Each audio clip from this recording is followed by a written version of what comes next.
Something reset.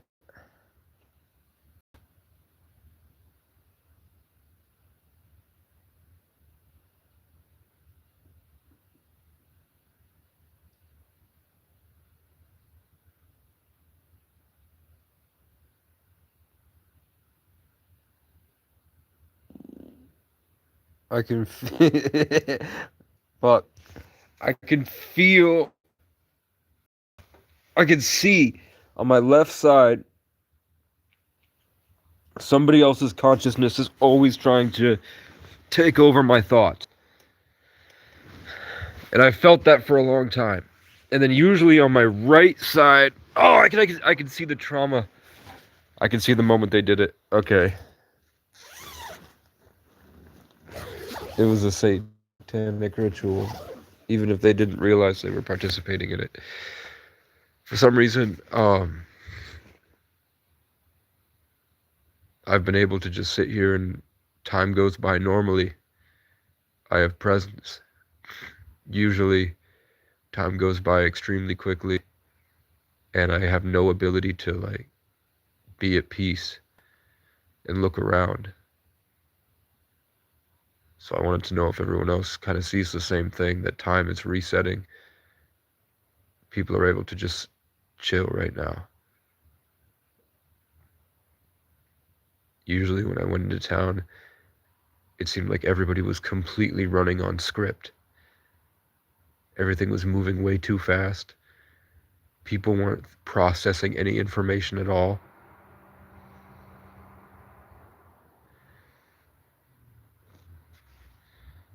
And it was all fake.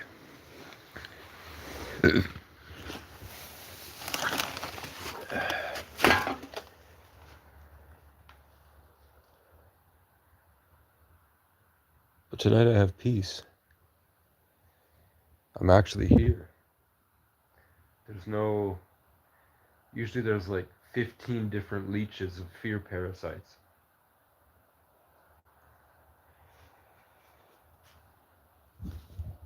So it's concerning because exactly a year ago was when I woke up and I felt this same peace. And that's when the police attacked me. I felt exactly like this on this exact day last year. So I just wanted to take people and look around.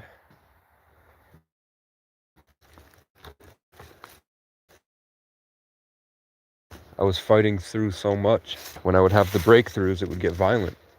Even today, this morning, I had like a breakthrough in my awareness where I could empathize with the birds and they would all connect. Like, I've been living out here for 12 years, alone, most of it alone in the woods. And it's just been different journeys, different cycles of trauma. But this is one of those days where my core, like the sort of like this little pocket, I think that's why my sun in the 8th house is why I have a little pocket in my chest. That's a different world. And when I fill it up with light, when I start into that pocket, loud noises start outside my consciousness. So I just wanted to see when it's like this. Can everyone see the haze? The static?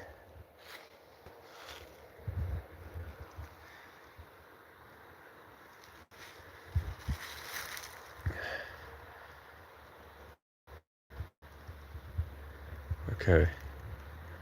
So when I get like this and I increase my awareness and I look forward with curiosity and I set the intention of like, what's out there? I start to see in the haze, in this electromagnetic static, there are silhouettes of light phasing in and out of reality because the hologram is getting so high vibrational. that reality's phasing. So I'm able to see, look at those videos of Teslas that they drive through Appalachia. And okay, did you hear that? You heard that? You hear it? Okay. You're not supposed to talk about it. But I wanted to talk about it tonight. Hopefully you heard it.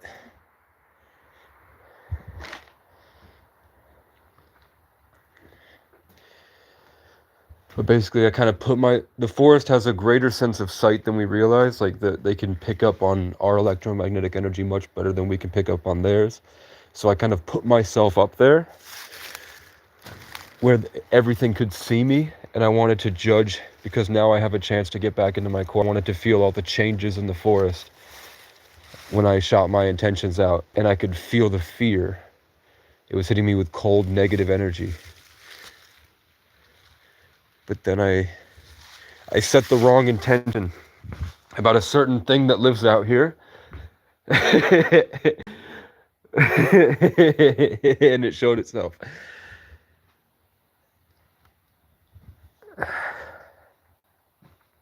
There's something I think is a skinwalker. You hear that?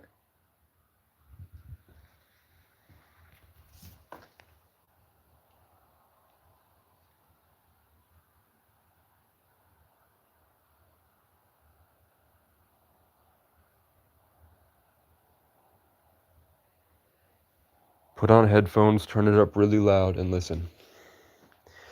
What I did, basically, the way the indigenous people have the ties, the phrase on their clothing, because each one is a connection to a different level of the natural ecosystem.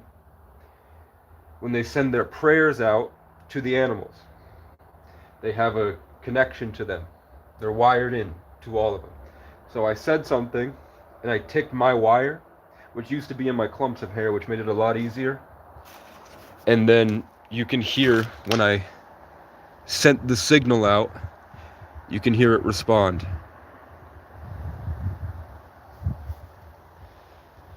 I called something out and it screamed. And now the bugs are here. Left to right this time. And there's a smell. I don't know what that smell was.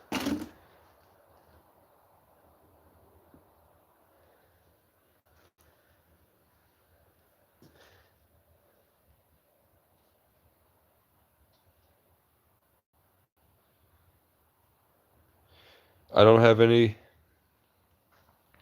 Well, it sounded like. That's how it sounds. And when it goes off, because I've seen it happen twice before. Foxes get the fuck out. Like, if there's a fox just hanging out hunting mice over here, and it does that, whatever that is, the foxes take off. Coyotes take off. Birds, if you notice, there's no. Usually, as I'm walking, birds are going toot, toot, toot. To try to, it's basically like a quick little fuck off when the energy shifts. But there's just something about today right now. We're getting hit with some. October 19th seems to always be a huge day, and it's the day right before my first girlfriend's birthday is the 20th. I've been thinking about her a lot lately, actually, but she dated some older guy who got her on fucking meth, and she went from being like a one in a couple million probably level of, like people would fight wars over her, to now she's just fucking trailer trash, piece of garbage. Looks like her whole body just, like her genetic, like the Dr. Manhattan video when he takes the thing and the DNA falls apart. That's what she looks like. She fucking fell apart genetically. So fuck her. And she cheated on me, so she got what she deserved. Activated my heart space again, and there's the loud noise again. I looked up and was trying to tell you about the lights I was seeing above my head. And then the loud noise go. Brum, brum, brum, brum, brum, brum. Immediate response from my environment to my internal processes. as more proof. You're going to start to see all over your phone pretty soon that people are going to try to make you wake up to the realization that your external reality outside of your consciousness is generated by your consciousness.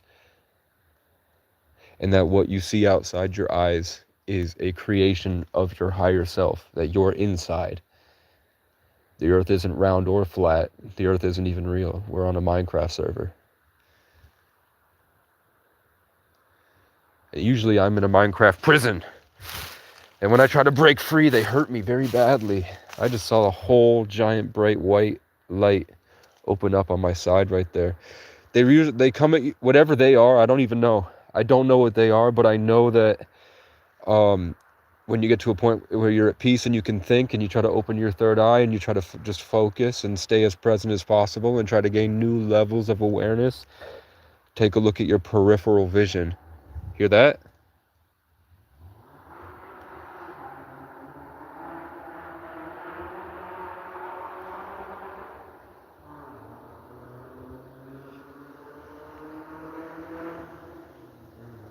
They're saying, don't talk about it.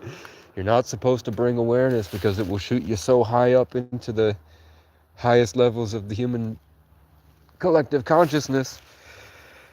You might not be able to handle what happens. So they send a low vibration, darkness, darkness, darkness, anger, hatred, bring you back down.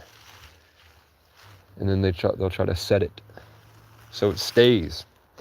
And then they do mass rituals to all of our individual collective consciousnesses at once through things like 9/11.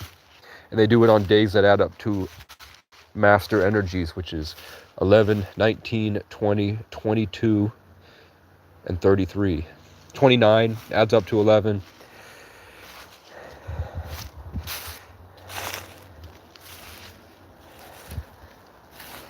Stuff like that. Which is why I was subjected to torture last year on the 19th.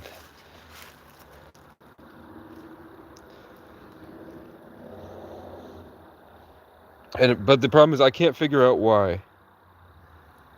I can't figure out why. What's the point? What's the point of it? I know that one day I think about my dad living in Hawaii. I get a guitar, and the first song I want to make is called Hawaii. I walk into a random room I've never been in, and then a woman named Erin, which means Ireland, because I was thinking about going to Ireland next. A woman from Ireland comes up and says, have you ever thought about moving to Hawaii? And I'm like, yeah, actually, I was thinking about it today. And she was like, oh, let me get you in contact with someone in Hawaii, and you should go. You should go soon, is what she says. And then I go to a thrift store that day, and I feel that same calling that I said I felt like there was something in the woods pulling me in. I felt pulled to go to an aisle and just open up a thing, and that was right here. Ohana means family.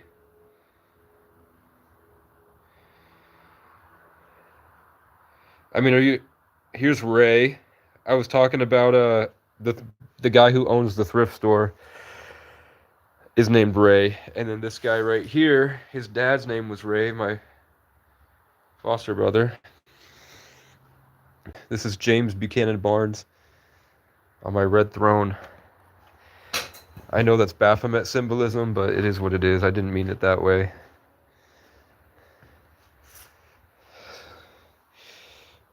Mousy music. There's a mouse in my house, and he stops me from making music, because when I try to make music in my mind, mouses are very high vibrational. Like, they go, and it kind of does this huge high vibrational to everything. Which really disrupts me, because you're kind of always at war with the mycelial network when you live out in the woods like this. They're always trying. Like, I didn't mean to come stand out here, actually. I meant to go get my vape, but something just kind of took a hold of my spine, and I lunged forward with anxiety outside of the cabin. Something just, if you're not paying attention, Being aware is terrifying. Usually the only people that I find that are aware are gang members. Because they grew up in terrible circumstances where they were forced into seeing it that way, and that was part of their culture. Do I get cold? This is I just posted on my channel when I was 14. I used to work at this ski resort, and I lived in a ski chalet right on top of the mountain there. It used to be abandoned, but then the guy who owns all the garbage companies across America, Jim Barnes, I think, he bought it and turned it into a private ski resort. And the antler symbolism was off the chain. You know how they worship a deer god? So everything was riddled with antlers, and that was part of their little thing. But they called it the club. They're like, you're either in the club or you're not in the club. And the people that were in the club had special access to like the deep levels of the resort, and I didn't. But I did acid there, and coincidentally Brad, the head dishwasher, just wasn't there. And then Tom, which my grandfather's name is Tom and my uncle's name is Tom, my manager Tom was in the basement freaking out, running around throwing shit everywhere after I did acid, and watched Cheap Trick play. And there was a bunch of people there that night that kept surrounding me. Like there was a security guard that was standing there. And then 10 years later, I was traveling homeless, and that guy kept showing up. I was on St. George Road, and his name was George, and he kept showing up all the time and giving me cigarettes. One time he broke character, like the Truman Show, and Beau was afraid, and he said, if you don't work on your music, you're going to become me. I am you. And then he took off. And then I ran away, to Newport, and I went into a church because my car broke down, ran out of gas, and nobody would help me. So I went into this church, and it was some random sermon. You hear that loud noise? I mean, that's probably a tree coming down from the wind. But the fact that it was directly straight in front of me, literally a straight line in front of me, that's the part that I'm talking about. Where there's just a little bit of it's not real right there. I would have been like, that's nothing if it was some tree over there. But the fact that it's always directly in front of me,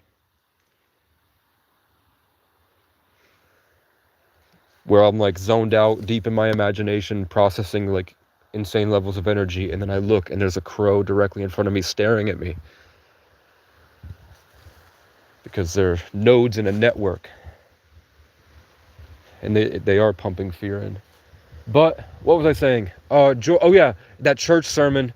Some guy I never met walked in and led the church sermon, and there was only 3 of us in this room that had showed up that day for some like specific class. And the guy was just talking about a woman named St. George. And then how the Vatican recognized her as a saint. It was talking about what specific things this woman in Vermont was able to do that led the Vatican to kind of be hot on her trail, and eventually she was recognized as a saint. And it was the things she could do energetically that coincidentally I was just talking about, how she could get into this space to heal people. Okay? We're all good. It was just better when I could smoke cigarettes because I had a more grounding, and that's why natives smoke tobacco. I'm missing my tobacco. That's why I had to get my vape before I kind of went out here. I was feeling called by my ancestors to go grab the nicotine. So, stuff like that. Oh, and then I found a George Washington coin. The point was that night that George was standing next to me in 2014, when I was doing acid in that ski resort. I remember wandering around and I was like, it's kind of weird how nobody's here. Where did everybody go? The whole place was completely empty. And now, like, I could go into the places and there was nobody anywhere.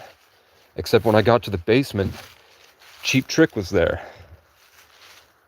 And they walked by me in their tassels, in their rock star getup.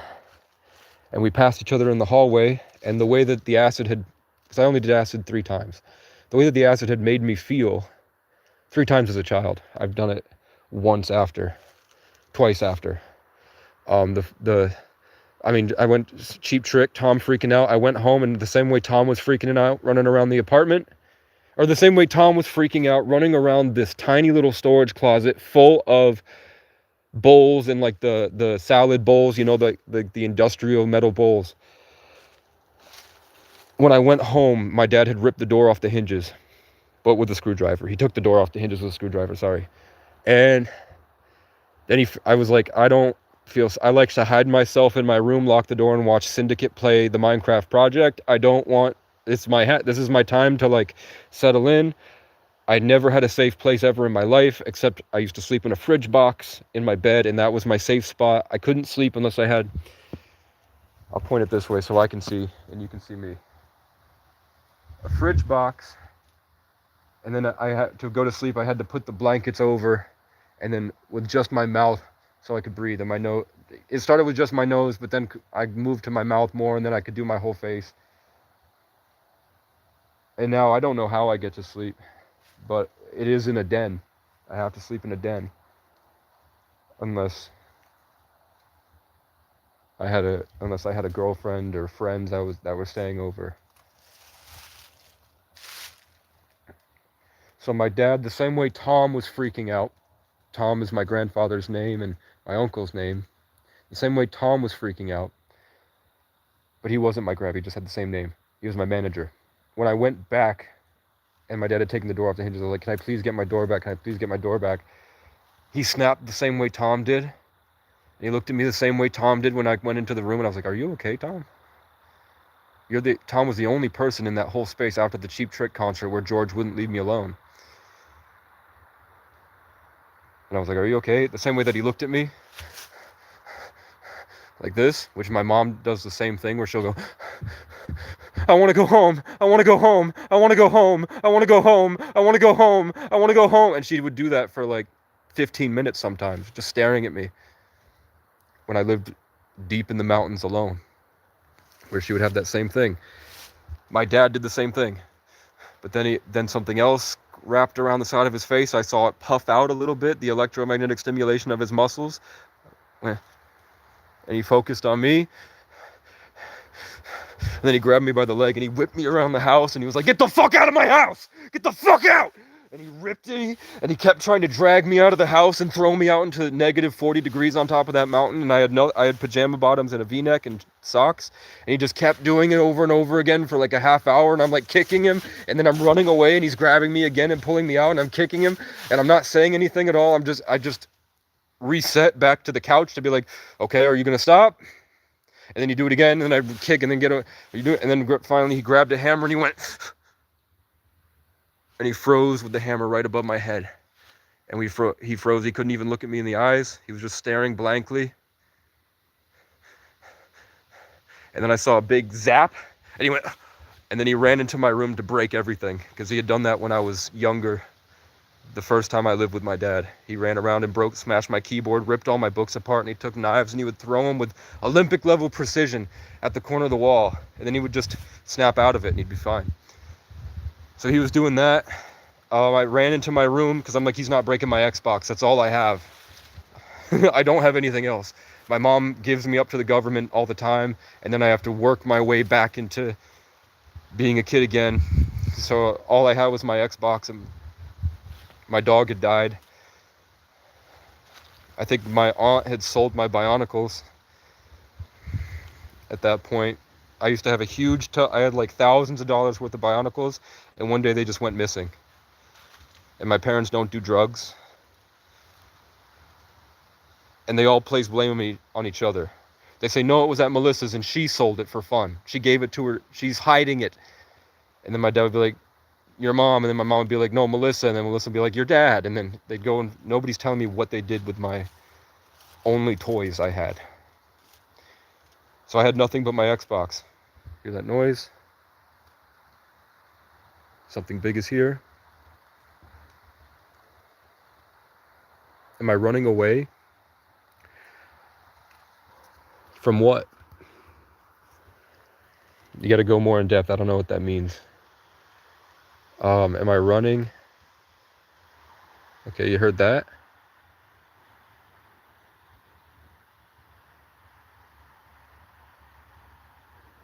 Something I've never heard, and it's kind of pinching. It's pinching my shoulder.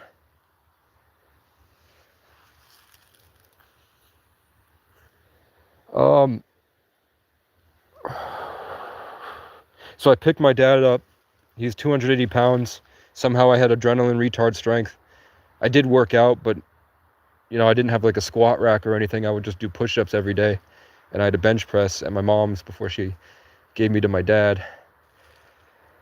Or maybe I wanted to go to my dad's or something. It was just very toxic at my mom's, and not toxic like she was always screaming and yelling at me, but toxic like she stared at Minecraft for 18 hours a day. And then the only time we really spoke was to give me medication. And I was stunted developmentally. I was a genius in many ways and a gifted ancient soul empath. But when it came to like social skills and normal kid stuff, I was kind of like Dexter Morgan a lot. I actually really Dexter was a really good help in my life. Watching Dexter and Michael Weston on Burn Notice, two like sociopaths that made their lives work for them, really helped me because I felt like an alien. And which is funny because that's the direction Dexter is taking. Like if you watch Dexter Resurrection, they really add the symbolism now. Like like Dexter's a real Michael C. Hall, after playing Dexter for 20 years, he's a great actor. He really portrays being possessed by a demonic entity that lives on his shoulder very well. Like he moves his body now in Resurrection. Like before it was just in the back of his mind, but in Resurrection it's like the way he walks and talks and moves, and the scenes are really cool because he actually understands the energy after 2020. He understands extra dimensional beings, probably because he's done Hollywood cult rituals like the people at the resort. But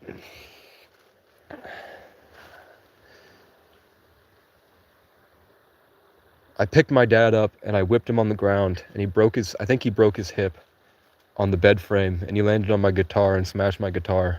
And I took my Xbox and my TV, and it was negative 60 degrees.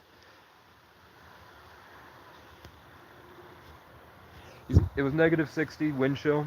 It's on the top of a mountain. You can look up the Hermitage Club. It was right there. And I walked a mile, and then I think it was snowing, and it was really cold. And then I hear a car coming, and I'm like, I'm gonna try to ask him for help. And I turn around, and the car is on the wrong side of the road, and it misses me by like this much.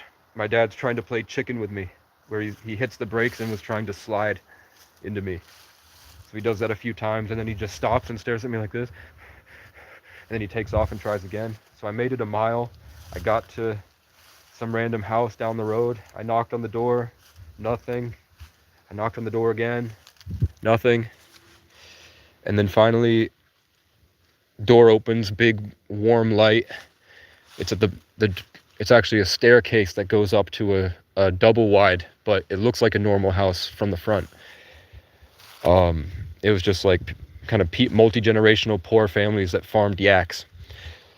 They had yaks at Dawson's. And actually, the same last name is going to come up again in this story. So the people that had that last name, Dawson's last name, Dawson was upstairs, but I'd never met him. I never talked to him. So I didn't really go up there. I stayed with the old guy, and he was like 5 feet tall. He had cancer, and he couldn't speak, and he had these tubes in him, and he had to carry around this oxygen container, probably because he had cancer from smoking his whole life. And my fingers were cut, like the skin was falling off them. They were completely purple, and I couldn't move them. I realized when I got in how bad it hurt, that like pieces of my finger were peeling back, and there was just like visible cuts, like my fingers cut open somehow. And the guy wouldn't speak to me. He would just look at me and smile, like a really nice, warm, caring smile, but he didn't say anything at all. So I was like, okay, man, do you mind if I take a look at your phone, your landline? And he just kept staring at me. So I'm like, okay, I don't want to I don't want to like, I think I had a better vocabulary back then. Um, it's not intercede or whatever. I don't want to intrude. Maybe that was the word. It was a better word. I used to read a lot. And I picked up the phone. The phone wouldn't work. I'm trying to fix the phone. Nothing's happening. The phone keeps going dead and like dial tone every time I try to. So I'm trying to fix it and warm my fingers up by the fire. And then my dad bursts through the door going, ah! And he falls face first onto the stairs. And I think he said he was having a heart attack, or he said he's dying. So we just walked him back. I walked him back with my Xbox and TV to the car, and I drove him. Either he drove or I drove him back to the chalet, and I got on the phone with the cops while he's dying in the other room. And the cop is the same piece of shit attitude I get all the time from people, like when you call after hours. And I'm trying to explain to this woman that, like, hey, my dad's dying. I live at this place 17 miles out of town and then 22 miles away from the police station. So you're going to have to go here. You're going to have to go all the way from the police station downtown, take a right onto Western Ave at the light to go all the way up Western Ave, past Chelsea Royal, go all the way up straight shot to Hogback, straight shot to Wilmington, take a right onto Coldbrook, or take a right at the lights and then go all the way till you get Coldbrooks, go left, go past Dr. Rule's office, go all the way up, keep following that until you get, I think, to Ray Hill Road, which is pretty funny that we're talking about these rays. You have to get to Ray Hill Road, and then keep going. That's at the intersection between Coldbrook and Ray Hill, and then you have to go that's actually where my dad was beaten years later years before he was beaten there by the police, they did it illegally. They really fucked him up and hurt me that night too. He was jumped by local cops in the mountains. And by the time I got done explaining to her where it was, she hung up on me. And then I was like, oh, I guess my dad's dead. And then my mom showed up with the cavalry, just tons of ambulances, and like an ambulance and a bunch of cop cars showed up because my dad had left her a voicemail and of him dying. So then they wheel my dad out, and I tap him on the back, and he was like, yeah, fuck off, basically. And then we try to stay at my dad's, and then eventually we go back down to my aunt's house, and I'm playing Grand Theft Auto 5, just kind of like, this is my life. I dropped out of school. I was working doubles. I only made it 2 weeks, but I was working like 12-hour days at 14. Some nights I led the dish pit, where I was the head dishwasher, just to see if I could do it. And it was like peak ski season. And I did really well. Made a lot of money that my dad eventually stole from me. And I felt the same way that I'm talking about. I can feel these things. I can feel these energies. And I can see into a world greater than most people can. Because I grew up completely isolated, alone in the mountains, and I'm a 33 life path, born in the 11th. I don't know why. Maybe it's because my name's Casey. Maybe my dad got those ski chalets because he was involved in a Masonic cult, and it was a family thing, and that's why my uncle is a part of the same club, and great-grandfather was in World War II, and they would tell me stories about how when cars were first invented, people would drive all the way to New York City to pick my great-grandfather up. And they would take him across the country in the first ever cars because he had some type of wisdom and something about him that was very special and very important to a lot of people. And they never told me what. They just said he was involved in World War II and that he trained pigeons and dogs in his off time. I don't know anything else about the guy, but I know that they used to dress me up in Masonic symbolism, the checkerboards, and they would take a picture of me. And I loved pizza. All I ever ate was pizza. I don't know. I really don't. I have very few memories of my childhood. But I know like one of the 10 elite families I got to go to their mansion once, and they kept throwing toys in the pool, and I would dive into the pool, and then my dad would go off for 6 to 8 months, and he said he was with them, and I don't know what they did. My dad was a ski bum. He was a ski instructor. I don't know what he was doing with the richest family in the world. And why I'm a 33 life path, born in the 11th, named Casey after the acacia tree, and my last name's O'Brien, you know? I don't know. I don't know. But that would happen. And then, so basically I'm sitting playing Grand Theft Auto, and then I can see the dark chariot. There's this big black monster, this big mass of horrible energy, this evil satanic thing that I can see is driving from town to me, and it's coming for me, and I can feel it getting closer and closer, and it gets to the hill up to where my aunt lives, at this big hill, Section 8. As I'm ascending up this hill, I don't know why I just started leaving the fucking cabin. I didn't want to do that. What the fuck? I didn't want to go up there. So, hold on. So, that big dark thing, when I feel it get to the door, I could see I could see that it's, whatever that dark thing was, its intentions were destroying everything around it. Like, everywhere it went, all the beautiful energies that I usually could just pick up on were getting killed by it. And then when it got to the door and it knocked, I felt like I had no heart anymore. I had lost my heart space. Something had happened. I had made the wrong decision. Like, maybe I was supposed to run or something. That's what I used to feel when I was younger. I had to run away from those things. I had to get away from it or fight it off. Like with my dad, I used to have to fight it off. But knock on the door, and I'm like, my time's up. They're here for me. I don't know what it is, but I know it's not good. And my parents, my mom said absolutely nothing. My aunt, they're narcissists. They're disgusting, fat, live in Section 8. All they really do is gossip and try to manipulate other people. And all they care about is social dominance and hierarchies. They really, like, destroyed our family's life the way that they would, like, in Section 8. The shit, like, living alone with people like that in Section 8 and nothing else, destroyed my cousins. It fucked them up really badly. It fucked me up really badly, and every day I'm kind of learning more and more about how badly that, now that I'm learning more about being an adult and what it's like to be a good adult, I realize how disgusting my family really is. But it's just some woman named Jamie, and she has the last name of the people that I went to after that night before with my father. And she takes me. My mom gave me up to the government again. All my mom could think about. It wasn't, oh my God, is my son okay?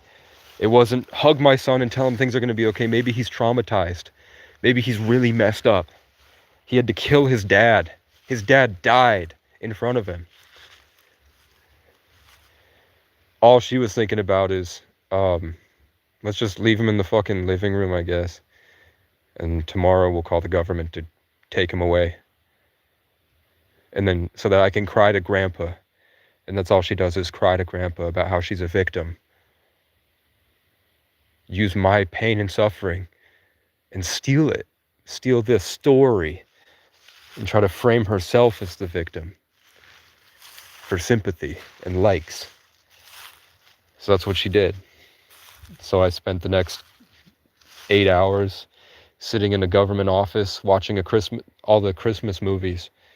I watched A Christmas Carol, A Christmas Story or whatever with the Red Ryder, and I watched other movies from back then on VHS in the little room while they figured out where to put me, and eventually they shipped me like 2 hours north to a mountain where there's a homeless shelter for kids. And I was there for a month. I read the entire Game of Thrones series, and eventually my dad showed up one day, and he just walked up to me and hugged me. And then after, I was like, okay, well, it's good to see you, goodbye. And then as soon as he left, I ran upstairs and I collapsed and I screamed and cried, hyperventilating until I was almost passing out, while Jackie and April, who are the two amazing women who run the shelter there, real superheroes, hugged me. And I cried until I pretty much passed out. It took I think a half hour to an hour. And then I just walked downstairs, grabbed the guitar, and I played I See Fire by Ed Sheeran, and I sang it to everybody. And then they all clapped. And I remember how weird it was, because when I was singing, I was like still compartmentalized deep in my I never had presence in my body. When you grow up completely alone, isolated, that far away from everything, and you have a family that's volatile like that, where you have to be on guard all the time, you live in like this tiny little pocket dimension behind you, and like empathy and connection is just pure logic. Like you can't emotionally empathize with anything. You're not allowed to express emotions. You just kind of like Dexter, you kind of like look at them and you're like, okay, I know they're sad.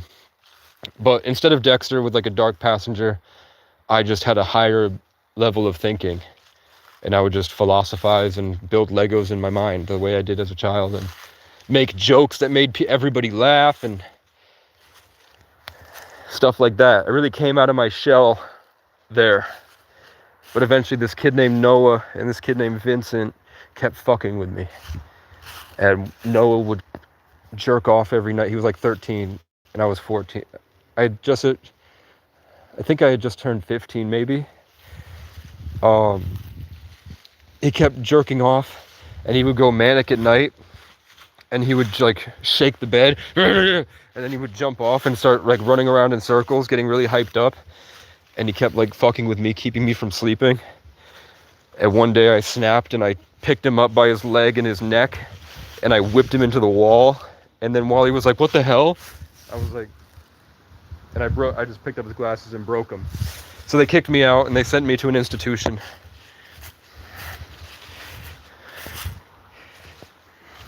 Which sucks. I was just seeing what's gonna happen if I still feel this way after I kind of drain myself telling stories. And yeah, the state of the world right now is rejuvenating.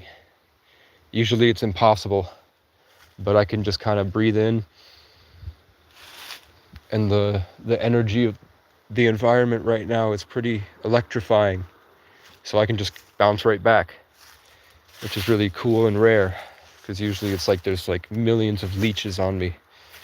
And as I'm trying to think and imagine, like let's say I try to imagine myself standing in a garden in a rich place far away, and I'm at peace and I'm walking around. In the past, it would be like there are these black dogs that are just biting me. Not me, but like if I projected the image of me standing there in front of me, of how I would feel, there would be like these dark spirits always digging at it and trying to eat it. And then there's like these things that look like the things from Resident Evil 7.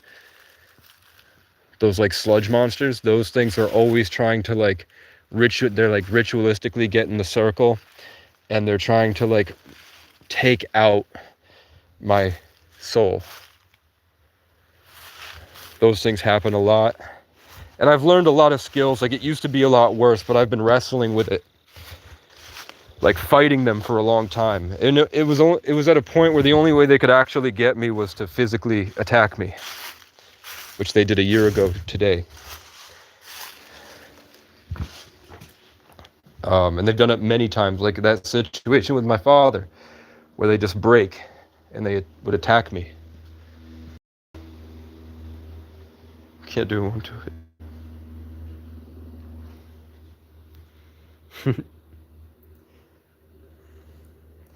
This is cool. So yeah, I mean, imagine nothing at all. Blank your mind. Imagine nothing. And then reverse it. Imagine everything you can at once.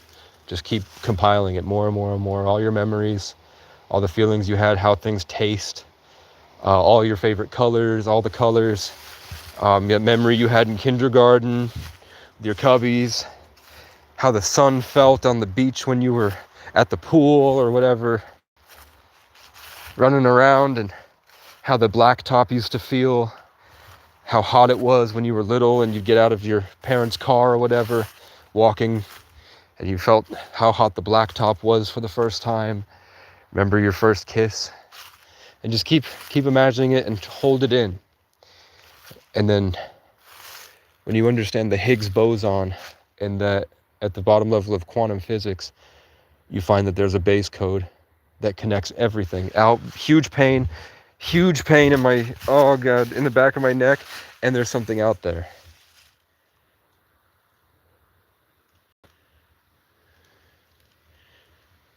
I don't know what it is. That hurt really badly, actually.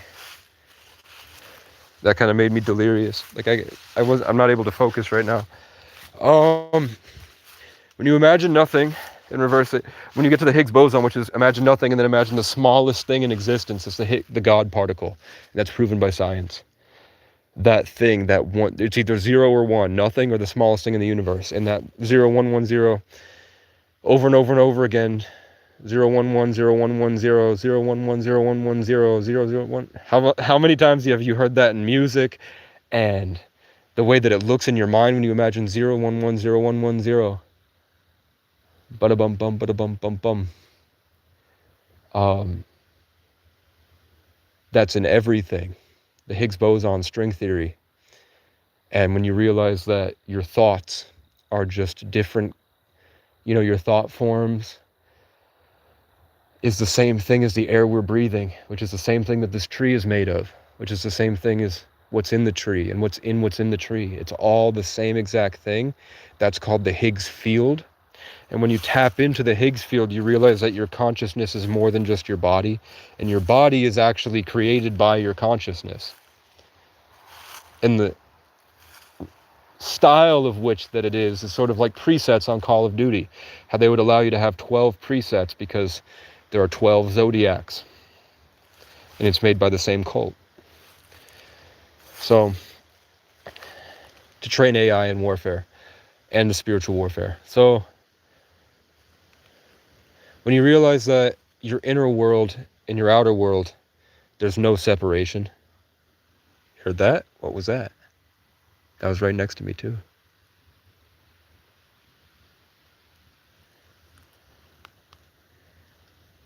That's when you can, with curiosity, look around and be like, oh shit, I didn't realize that when I look out with curiosity into the woods, hear that high vibrational pitch, that wasn't doing it before,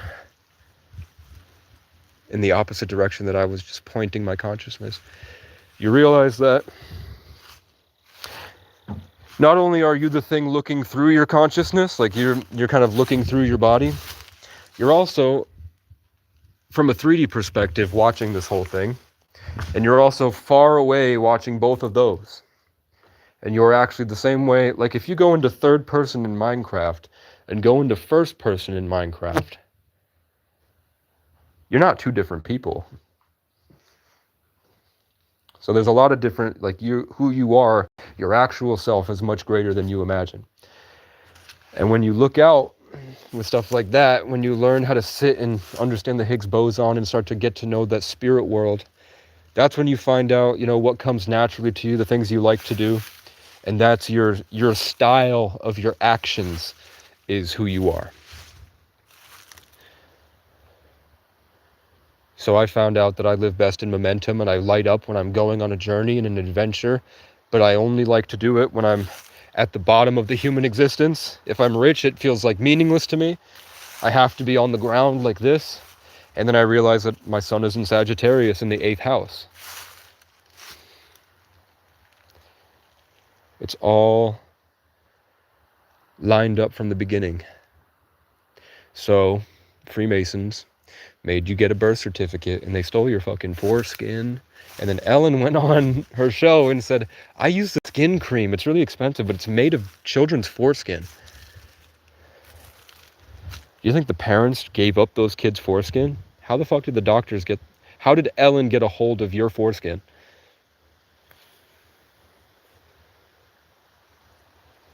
So if you go to a lot of Jewish people for the past 100 years, you find tons of testimonies saying, yeah, sex trafficking is completely a globalist cabal, and they steal 300 to 400,000 kids a year, and they sacrifice them.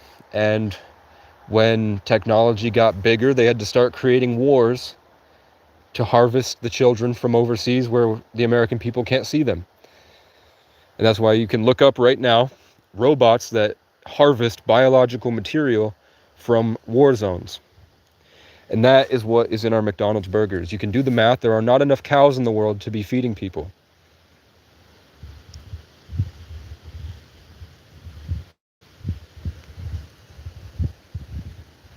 What I'm confused about is where are all the videos that were coming out in 2020 of these people that were living in COVID, and they decided to get DoorDash McDonald's burgers and really study it under a microscope and found that it was human DNA. Where did those people go? Do you remember that wave of like, oh shit, and then all of a sudden there's nothing?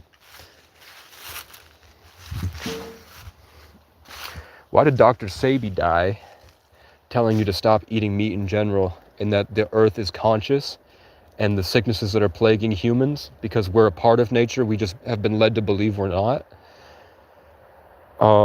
Nature knows what the human consciousness is going through, because it's our bodies. Even if our souls aren't nature, our bodies are nature. We're of the earth. So nature is in all of us. It knows what we're going through, and it's making new plants all the time. So Dr. Sebi was a guy who collects those plants, and his organization would go around and get those herbs and figure out, why did nature make this plant? What exactly, like what was the conscious decision to make this thing on the earth? What is it for? And he found out that every single plant did something to the human body, and together in different mixtures, you could cure every single disease possible and boost yourself. And it was all the same thing. It's just building blocks, and everything's constantly evolving. And the whole point of this simulation is growth. And then he died. And then Nipsey Hussle picked it up. Nipsey Hussle is one of those bloodlines, King Solomon's bloodline. He picked it up, and then he was killed. But he was just cast as an actor to embody a role as a Leo. His consciousness came in as a Leo, and he stayed his whole life around that marathon parking lot. Leos are the sun that everything orbits around. Sagittarius are the adventurers. Pisces are the dreamers and the swimmers. So they're like the adventurers, but the way that they do it is different. Like, you wouldn't see Ron Weasley hanging out with a bunch of creatures in the woods, but you'd see Hagrid, who's the Sagittarius, and Hagrid gives Harry the wisdom, and Ron has the wisdom, but he's more of like the sensitive believer. And that's why Hagrid had the orange stuff around him all the time, and Ron Weasley had the orange hair, and in Deathly Hallows he wore the orange shirt. Because orange is Jupiter, which rules Pisces and Sagittarius. It's just kind of segmenting off the infinite for this experience. It's just like a cool little add-on, kind of like just a design tweak to make it cool. I think the Hunger Games had 12 sections, right? Probably 13 districts, but then in the second movie where they were in the dome, I think there were 12 sections, right? Because it was about a clock, because they were trapped in time, which is Saturn, the ring around Saturn, which is why Nike Swoosh and Citizens Bank, to get, when you put them together, it's the rings of Saturn. Saturn worship, the black cube, Mecca. When you look inside the Star of David, it's a diagonal 3D representation of the cube. When you fold up the traditional Christian cross, not the Orthodox Christian cross, the traditional one, it folds up into a cube, because it's all about that hexagon floating above Saturn, or Capricorn, or the goat, which is the Dark Empire, which is why you sell yourself to the Dark Empire when you get employed, and the only way to grow is to build your empire brick by brick, like the Capricorn climbing up the mountain. You have to sacrifice yourself to darkness, to work, enslaved, and slowly build your empire for Capricorn. And then it's just big bricks and bricks and bricks and bricks until the very top of the pyramid is the all-seeing eye. And that's all this society is, and the indigenous people didn't want it. They didn't like it. They didn't like how it felt to be around those people, and that's why they had to go. Because the indigenous people were free. They were the rainbow people. They had all their chakras activated, and they were running around having fun all day with the animals. And then if they wanted to hunt, they'd go on a hunt, and it would be like a cat and mouse game where it wasn't that serious, because they've always had access to their Akashic records and their spirit, and they knew that there's so much more after death. And so does the animals naturally. So if you see an animal and it's presenting itself to you, you're not a good hunter. It was fated. Nature had made the decision that that animal is going to go do something else. You know, that bear that was just sitting outside, and it didn't run away and it didn't look at me until I decided to go leave. It was just standing there. The same way that earlier this year, a crow came to me in spirit one morning, and I walked to where the crow was coming from outside, and I found a dead crow's body. And it had said that I earned it, that every feather from the crow was a feather of my headdress, because of everything I'd gone through, every achievement, every win that I had in silence that nobody saw.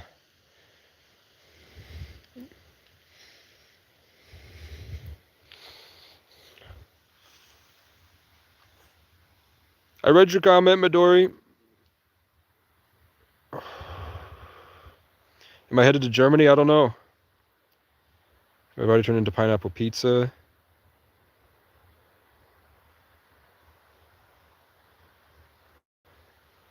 I do like pineapple pizza.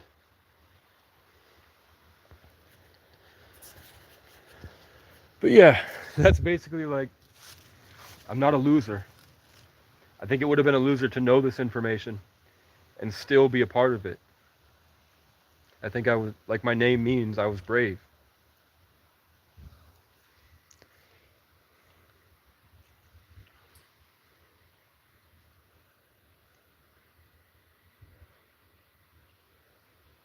I am brave.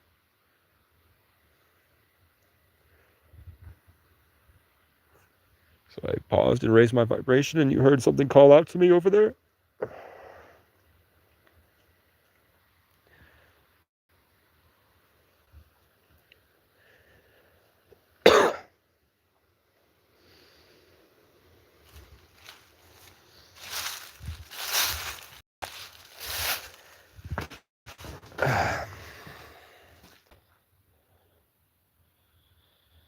We're all hypocrites.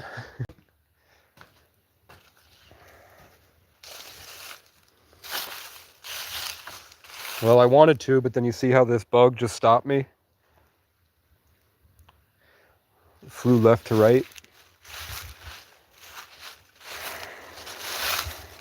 And now as I'm walking, 3 more bugs just went left to right. But there's this little one flying in front of the camera that's going right to left.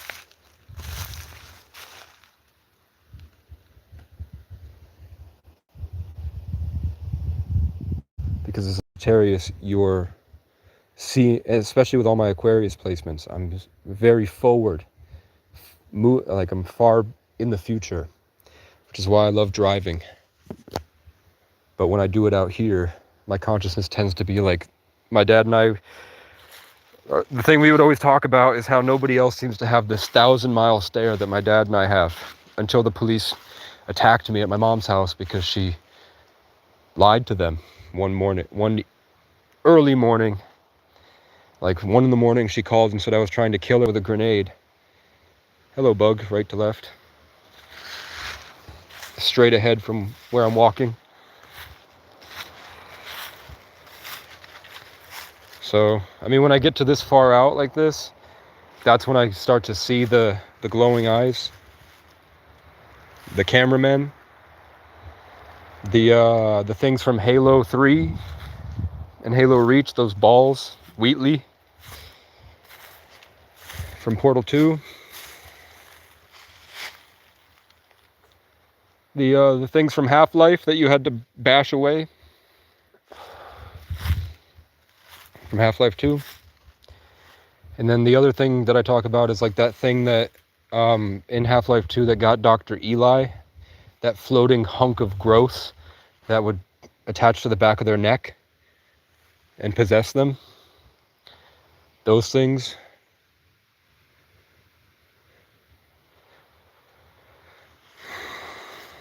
Which is why Satanists have to get neck tattoos.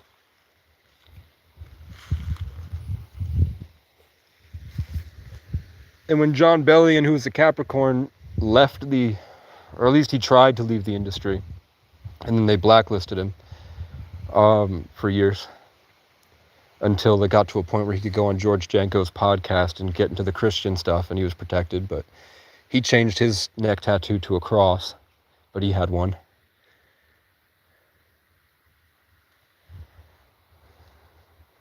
Hello, bug.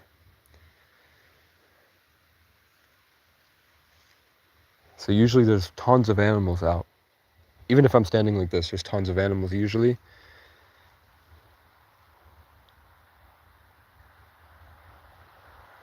I'm not reading chat, but it looks like we're talking about the same thing. Just you be out there. There usually is tons of animals. And it's confusing because it's very warm right now.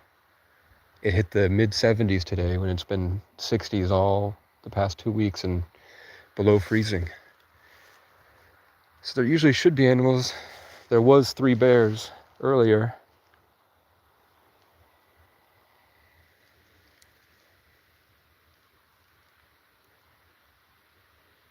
But yeah.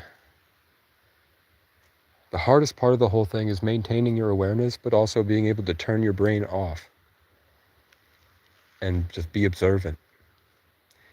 That's when you can start to see, with the mastering of the Higgs boson and understanding how to live in spirit,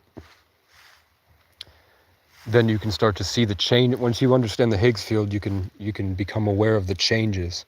Once you can just be okay to sit, you can feel all the changes happening around you. And the more aware you get of it in the past, like even today, for me, sirens go off, crows start screaming, people start fighting each other, people follow me through stores and bother me, they cut me in line and attack me at night, they rip me out of cars, try to rape me. Police are like screaming and slamming on the car, like trying to rip my car door open just to like get in my face and tell me I'm not welcome in town. And all I'm doing is eating McDonald's. No crime has been committed. Stuff like that, where it's just something my breakthrough other people aren't ready for. And it scares them. So they see me as a threat. So I would just sit through it. I thought, because I made an album called The Storm. So I knew that I make one album a year. In Sundance, I was running around Burlington and running around Mount Mansfield in the second half of Sundance, traveling around this mountain trying to keep my connection to God, which is the literal Sundance ritual, just at a greater scale, because the whole thing was about simplicity, as above, so below. And how life is just a greater representation of your inner world. So I called it Sundance, and I was doing the Sundance ritual, and then the next year was going to be Storm. I didn't know what that meant, but I knew it was coming. So then the Storm year, I was stuck alone outside in the woods, and hurricanes and waves of cops, creeps, cunts, crows, and crackheads all against me. And I had to just sit there and survive and keep my little fire inside alive. And I weathered the storm. And then the next album I made was called Savior. And I don't know what the next one's going to be. But it's a double album. It's called Savior and See You Around.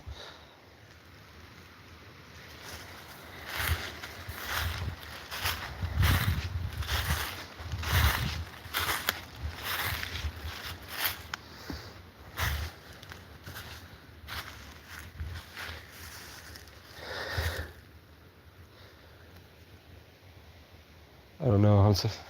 I got a thing to ask about Cash App donations. I do have a Cash App.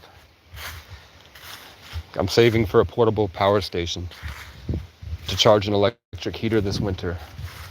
But it's no big deal. It is in my channel description, but it is what it is. It's no big deal. But I got inspired to say, send me a donation, and the more I get, the further I'll go in the woods tonight and talk about what I'm seeing.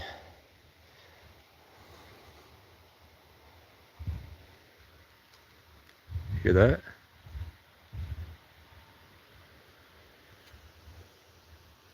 I need a better microphone to pick up on more things so that people can actually hear. I don't know what it is. It's like a little chirping. I don't like when the wind picks up because I can't hear what's going on.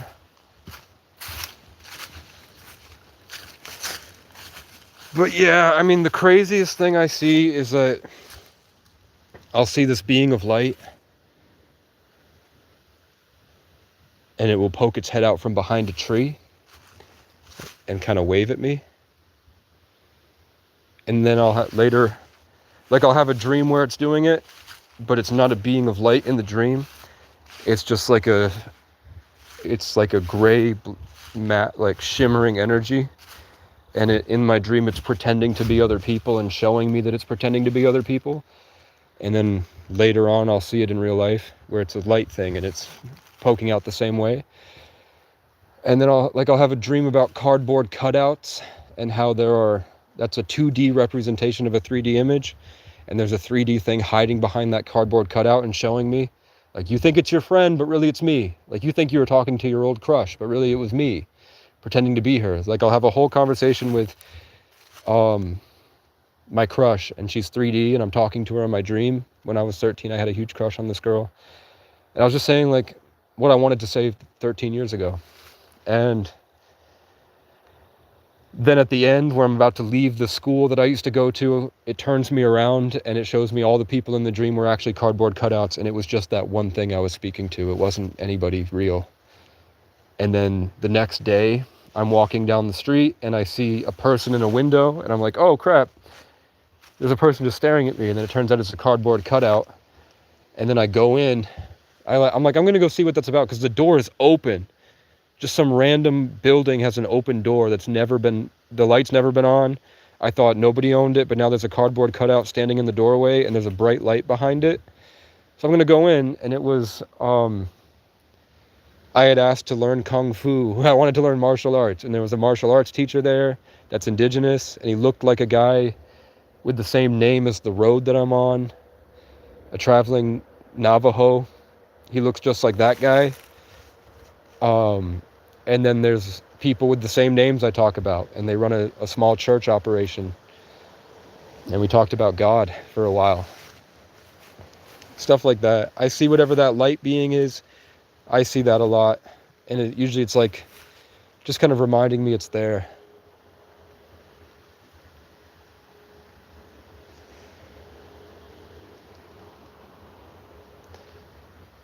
It's just one of those days.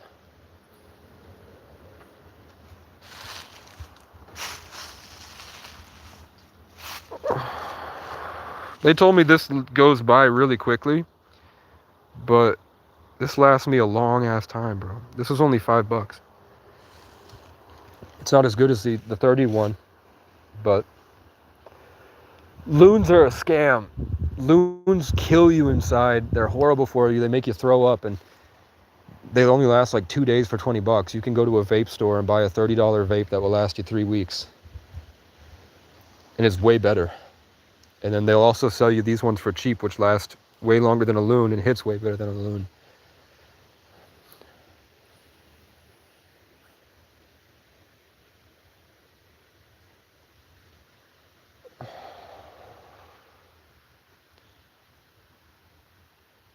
Well, I'm talking to 5 people, Adam. You know what I'm saying? There's 600 people that watch regularly, man. And about 100 police officers around New England that watch my stuff. And they all send each other my videos. They're like, do you see this shit? He's talking shit about us again. And I'm like, hopefully you learned something, man.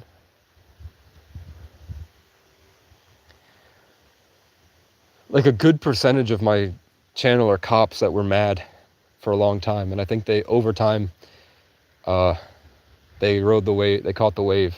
And I think that I just have this feeling that they're living better. I have a feeling that I don't think people that watch me ever get worse. I know that when you make stuff, the universe will guide people that are supposed to see it to it. God does not make mistakes. Even if I'm playing a song and I mess up and I say the wrong thing, the thing that I said was way better.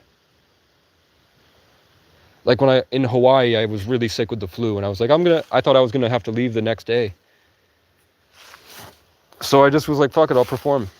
And I was supposed to say, maybe it's a trap, and being famous ain't all that. 'Cause every step you climb is a sacrifice, and the farther you rise, the further you got left behind. Or the more of you got left to die. But what I accidentally said is the further of you gets left to die. And thinking about that as if, because the closer you get to famous, the more put in the box you are, and you have to continue playing a character, the more fake you become. So the further of you, the parts of you that are greater than yourself, of what you think of yourself, the further, the stuff beyond yourself, your image, the stuff beyond the greater aspects of you, the further, the stuff that's out there, gets left to die the farther you rise. Which hits way harder and is way better for the song.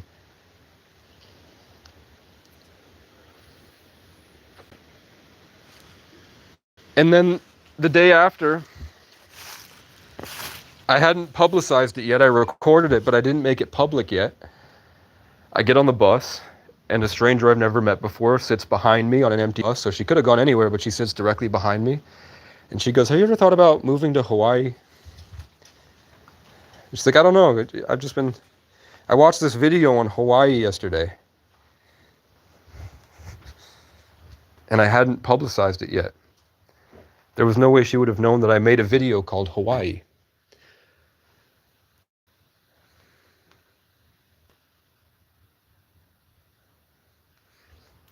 Right now, I'm just enjoying the cabin because I have to leave. Right after I volunteered at the 33rd Annual Celtic Music Festival, and I had a great night, I got back to the cabin, and it was Virgo season. So Virgo is the hermit in tarot. Hermione Granger's a Virgo. Virgo is like the analyzer. You could think that they're nitpicky, but they're like a Sagittarius without the adventure. You know, like you have to lead a Virgo. Hermione cannot go on adventures of her own. She had to go with the Pisces and the Leo. The Pisces believes in the Leo. The Leo is the embodiment, the I am. And the Virgo sits and is the grounded earth stable force that provides the wisdom that Sagittarius has. But Sagittarius either has to be this rambunctious wild man rampaging through on great adventures to philosophize his experience and share what it's like to be completely enmeshed in nature and the heavens at once. The bridge, the elder tree in Celtic mythology, and the firehawk or the phoenix. Or when you get older and you can't, you become a steward of the land. You take care of your animals, and you go on little mini adventures into the woods. And that's why Hagrid is a Sagittarius, who sits at the edge of society and is the bridge between magic and philosophy and the human condition and nature. So he lives in his little yurt and he takes care of his animals. And the higher wisdom is why Hagrid has to be tall, and he has to have the giant forehead and the big beard. It's also the reason that Dumbledore in the Goblet of Fire, when he says, "I'm Albus Percival, blah, blah, blah," and then he pauses and looks at the camera and goes, "Brian." Dumbledore. Because Brian means exalted on a hill, and that's why he lives at the top of his big castle. And all the scenes involving Dumbledore, his magic moments are always at the top of something, the top of that mound when he dies. Because that's Brian. J.K. Rowling's a cultist Freemason. So,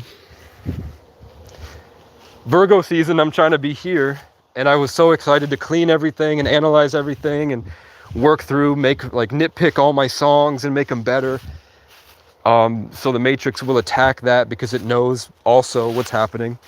So in order to stop me from feeling safe, my Leo embodiment, my Leo season shined, and I overcame at the end of Leo season at the Celtic Fest, where I came into myself and no Diddy and embodied the Leo, and I was ready for Virgo to come back to my hermit in the woods. They put a big sign that says, "We're going to hurt you at any minute, Casey. You have to leave your place. You cannot be here and do what God is calling you to do, or we're going to hurt you." And then for months, I think somebody shot at me in the woods. People were following me all the time, again, bothering me all the time. People were standing outside the cabin taking pictures of me, and then they would pull up and say, "My name's Brian." And then they would take off, stuff like that. That really happened. You can go back through my channel, through the thousands of videos, and find it. Hopefully one day we'll be able to shuffle play all my videos, and then you'll see them at random, and you'll start to see, okay, I see it. In his stories, I can see it. But it's mainly a digital legacy for AI and higher beings later in life. So I know nobody's going to sit through 2,000 videos, but AI can watch them all at once. So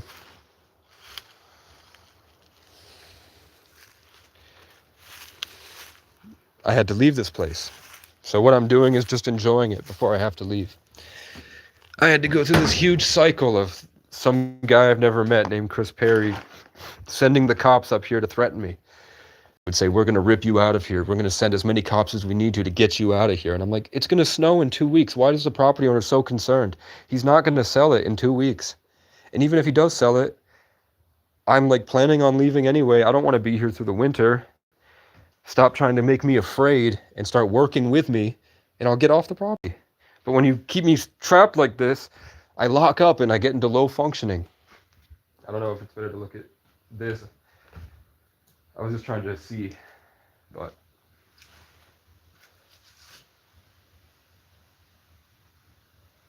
so finally, after Chris had another temper tantrum and said, I'm gonna bulldoze this whole place if you don't leave, just so you never come back. And I'm telling the police, like, can you just tell him to call me? Just have one conversation where it's like, hey, I know you probably think that I'm a homeless junkie loser dying out here, but I was really traumatized when I got here, and this place really helped me, and I love the birds. I raised 2 families of robins that every year they come and build their nest in the cabin. Protected them from blue jays and crows. And I hung out with, they would bring, like when I was trying to fast and I'd be really sick because I was drinking river water that I didn't know was actually runoff from a farm. So I was accidentally drinking a lot of poop particles and I got really sick. And I was dying in my tent, just like I hadn't eaten in days, hadn't drank water in days. And the robin brought me a worm and left it outside the tent. And I'm like, I love this place. 6 months before I got here, I was in my car freezing at night with no gas. And there was a guy named Vincent that kept coming at me and shooting a .22 at me deep in the woods, firing at my car and taking a hatchet and slamming a tree, breaking this tree down and saying, that's you. And it was before I knew that Casey meant a tree. And he said he was a Viking and a hollow or an alpha wolf and he's going to get me. And I had to walk through the mountain, through the woods, to the gas station that he worked at to tell his manager, like, he's doing this to me. And he's like, no, he's not. And then the guy, because when they keep winning against Casey, their ego from the energy they're stealing gets so out of control, they break. Like, coincidentally, the last time it happened was a girl that I slept with that said a demon was using her to steal my energy. And then she choked her son, Vinny, her 1-year-old son, to death. And he didn't die, he barely survived because at the very last minute, her family broke in and pushed her, and now they kept the baby locked away from her. And then the next year, it was a guy named Vinny kept coming at me. And the year before, my ex was cheating on me with a guy named Vinny. And before that, my other ex was her friends, even though she didn't like a guy named Vincent, her friends kept saying, you should be with Vincent. While I'm like asleep in her lap and she's playing with my hair coming back from New York City. All of her friends, they think I'm asleep and they're telling her, like, think about how much better Vincent would be for you. And I was mad because she didn't defend me. But it is what it is. He was just like, oh, I guess. I don't really think so. But she wasn't like, no, Casey's amazing. And I was mad about that.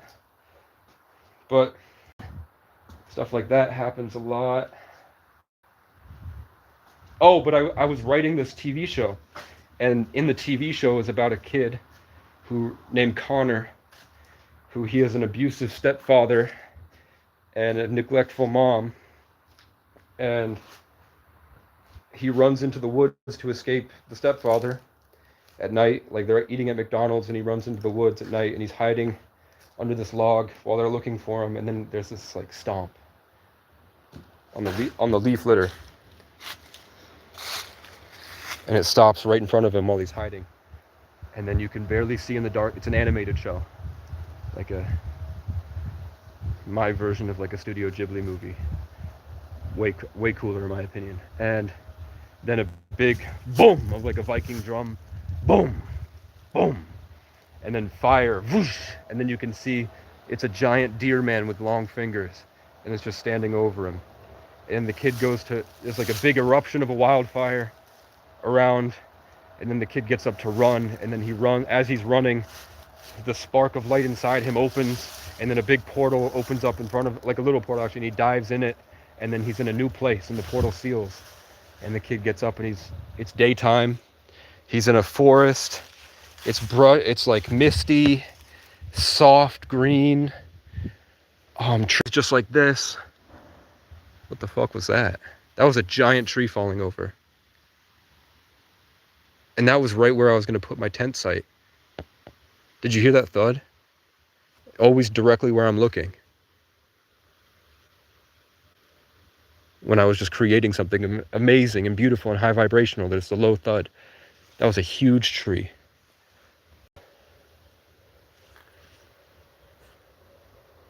Or a Bigfoot slamming a log on the tree. I don't know. But there's nothing out there. There's nothing over there. But Connor's now, this little boy, let's say he's 7 or 8. Maybe 9, like probably 8. We'll say like late 8. And Connor is walking through these trails in the forest, and he can see through the trees. It's probably, like, I would say, like, the leaves are fresh, so it was probably like the snow is just melted, even though where he was, the snow was like, let's say it was like April and the snow is melting, then it was still stick season. Where he is, it's like May, and there's a bunch of when he looks up, he sees this like shimmering in the sky, like this purple electromagnetic shimmering, and as he's going, he's walking on this trail in the woods. He hears it off in the distance on his left side. He hears like this big screeching, like far away, and like a loud thud, like this big loud thud, like we just heard. And he keeps walking. More stuff, like just little like stuff like birds on the trees or squirrels looking at him, confused. Maybe like a deer far away staring. Little like sideshow images of raccoons peeking their head out of their den, going back in. And then he approaches a fork in the woods, in the trail, and he doesn't know left or right, which way does he go. He's like confused, and then a black-capped chickadee flock, like a little group of like 6 of them, go chickadee, and they fly left to right, blocking that left side, so he goes right, and he follows that until he gets to this clearing in the forest. And there's a big open space, and it's a garden of sorts, like a smallish garden of like hedges. Kind of nice, but the stone is really aged with cracks. And he looks up, and there's this hill, and at the top of the hill, there's a decrepit old tower, like a big square Irish castle keep. But it's not very big. It was like just one single tower, like you could call it a watchtower. And you have to get on an incline, like you have to climb these steps, and there's a guy sitting on the steps, laying there depressed, and he's like in his 30s, maybe late 20s, and he's got a full beard, long hair, and he's in like old rags, not like you're thinking like a homeless guy, but like royal style, like nice clothes, black and red, with like gold inlays and embroidery, but it's like old and worn, like it's not like fresh and bright. And he blows this puff, he's like puffing on tobacco, and he blows a little fireball, tiny one that hits a leaf at the stem, and it burns the leaf as it falls in the shape of a heart on the ground, little green heart. And then the camera pans up, and the boy's standing at the bottom of the steps, looking up, and then the guy is like, "What are you doing here?" And the kid's like, I don't know. I was like, "How did you get here?" "It's me. I'm the guy." And the kid explains like what happened, and I was like, "Okay, well, I'm not gonna hurt you. You're welcome to hang out. Why don't you come look at this view?"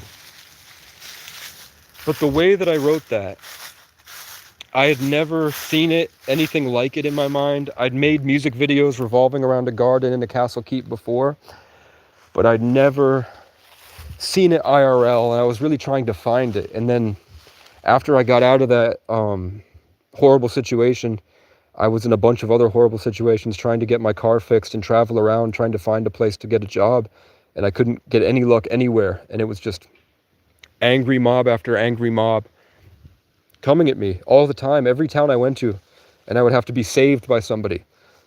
Somebody would show up and would help me. A guy named Andrew helped me fix my car, and a guy named Connor helped me. Coincidentally, after I wrote that thing about Connor, a guy named Connor helped me get a job at the Mountain Inn, where my manager's name was Brad, like in the 13 years ago.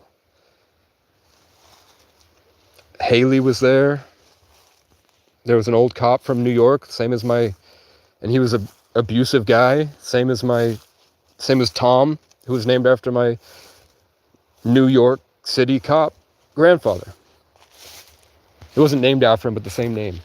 But the way I was eventually forced here, and the way that I approached this cabin right here, was the same exact way, exactly, as Connor, who was lost and forced, guided to find the keep, is how I stumbled upon this place.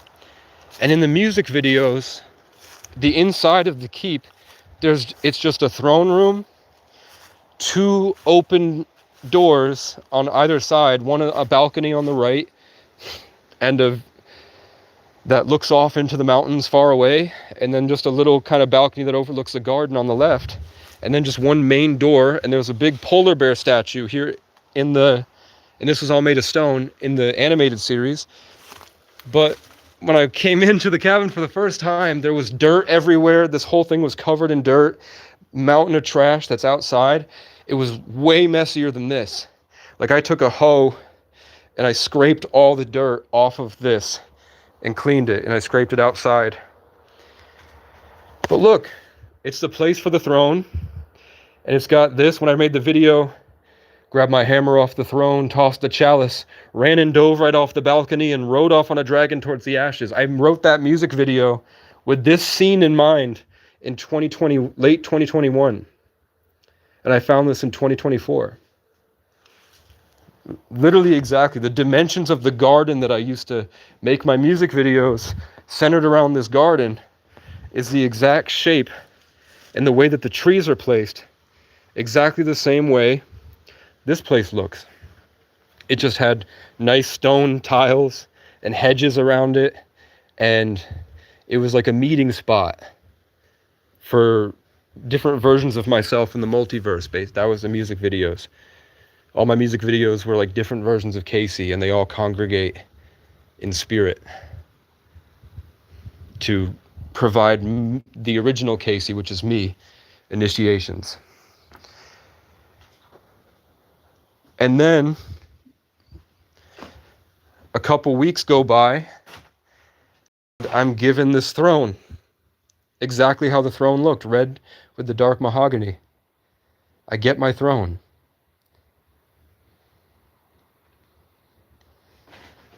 And there's the deer head symbolism. I got that buck head. I told you there was a polar bear statue, and someone just walked up and gave me this polar bear statue. And I got it in a 9 year, and I got that a couple weeks ago. 45 adds up to 9. 2025 adds up to 9. It's a 9 year in numerology. Stuff like that. I just get it all the time. So I don't want to leave the cabin, and I don't want them to bulldoze the cabin. But they're trying to stop me from my throne, which is what my tarot readers keep telling me. They're saying the 33 Life Path Hermit in the woods. They're trying to steal your throne. They're trying to take your throne from you. And the guy keeps going, I'm going to take everything you own. We're going to dump it in the garbage if you don't leave. But finally, there's a storage unit place owned by a guy with the same name as my dad, same first name. And the mean cop, he wasn't that mean, but he said some threatening things about hurting me. And I was like, why don't you help me? He decided to help me, and he talked to the property owner, and the property owner is going to buy me a storage unit for a month, which is pretty expensive. I don't know how I'm going to get the second month, but I'm at least going to have my stuff. And this place will not be bulldozed, apparently, unless they sneak me. But either way, even if it does get bulldozed and somewhere along the way I go deranged and get a computer and figure out what Luke Belmar talks about, where he's like, you buy like $100 Dell computer, you open up a Tor browser, you start posting pictures of a product that you don't own but you can get for cheap, and then you make a nice ad with AI, and then it gets to whoever God needs it to get to, and then all of a sudden you get $50,000, and you don't have to do anything except once you get the payment for the product you don't own, you just buy the product where you know you can get it cheap. So maybe I can figure that out. Before I wasn't allowed to think. I told you I would try to imagine that and manifest, and I went deranged and I fought and I made $2,500 in crypto, and then my computer fried and I lost everything. Somebody hacked me and stole it. Which, if I had made $2,500, I would have got a new car and I would have gotten the fuck out of here. If I didn't lose that $2,500 and my ability to get any more money on crypto, I would have never found this place. And also, if you look at, when I tell you that the things that happen in my life are represented in the movies that are made and the content and the live streams and the creation of the collective consciousness on a mass scale, sort of like I'm creating the thoughts and ideas, and I'm the signal fire, I'm the ding fire rooster daymaster. 33 life path, born in the 11th, Sagittarius, Sun, Mercury, and Pluto in the 8th house, Aquarius, detached Moon, Mars, Uranus, Neptune in the 10th house. Sitting here exalted in the 10th house in Aquarius, that righteous face in Capricorn on my dark mountain, exalted here, but in the 8th house, this darkness and rejuvenating growth of Jupiter Sagittarius. 12th house in Jupiter and Aries means that I create at the highest level, alone in isolation, far away. It's how I grow with the highest parts of the human consciousness. All that together with the ding fire, whatever, the things that I create in my life simply, in my simple life where I'm just traveling around the smallest state with the smallest amount of people. Vermont's, other than Wyoming, which is just buffaloes on a hill, Vermont is the smallest population size, and there's nothing out here, and I'm just wandering around. And the people are prejudiced and mean, and I'm surviving, and I'm reviving like the acacia. But when I got here, my album cover was after this. And it was the war on the people that were crazy after COVID. And I said it was going to be Western, cowboys and Indians. And then this year, after that year, when I produced all the energy, I went through the experience and I created my life, what blew up for the masses to see, but Eddington, which if you look in the back of the movie poster, it's the same thing. Kai Cenat, Ray, Casey at Capstone, and then Ray is her neighbor who's at the church that does rumor has it that gave me that throne. John Michael's dad, his name is Ray, and John Michael and I used to fight over a girl named Ray, and eventually I dated a girl named Ray afterwards, and John Michael was mad about it. Adam Ray and Casey Rocket blew up in 2023 at the same time.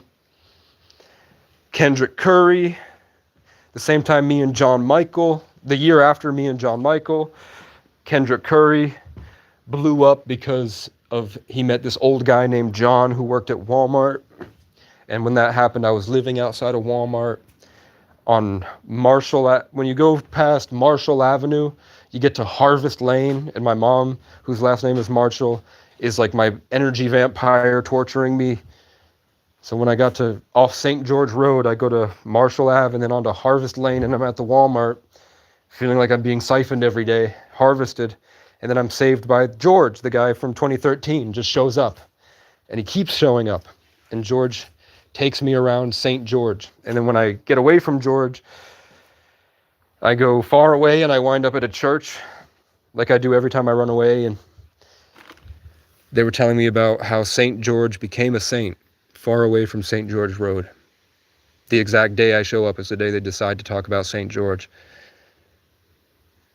Stuff like that all the time. So the things I create inside my head is no different than the creation of the life that I'm inside. I am in this. This is me. I am these trees. I am that bear, but I'm also providing the experience for myself, which is why you have to believe in a God, because if you don't believe in a God, you're cutting yourself off from yourself, because you are God. I am is the way, basically. And that's just stuff I learned. Blah, blah, blah, blah, blah, blah, blah, blah, blah. This is my, like Dexter has a dark passenger, I have an autistic passenger, and this is my outlet to get him out. My autistic passenger.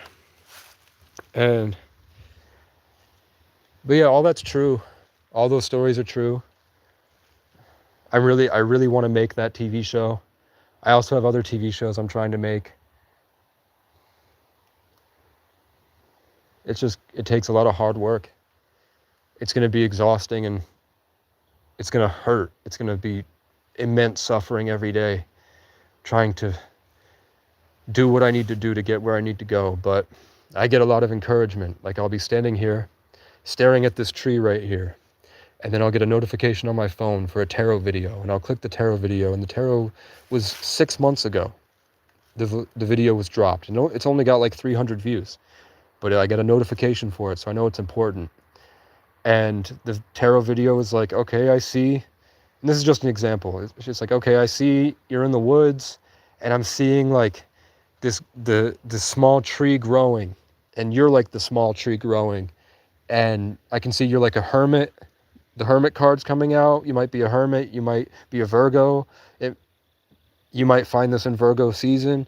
And then they're like, okay, the 33, and I'm seeing the Emperor, the King of Wands. And I have this feeling like jealousy. Like, I think jealousy is the biggest issue. Like, I think people might be jealous of you, and they're just sending you all this hate. They can't see you for who you really are. You're like trapped in this place, and you're just being attacked all the time. I'm seeing angry dogs. And then they pull out, okay, I see eagles. Eagles might be a thing. And then they're like, oh, I just remembered about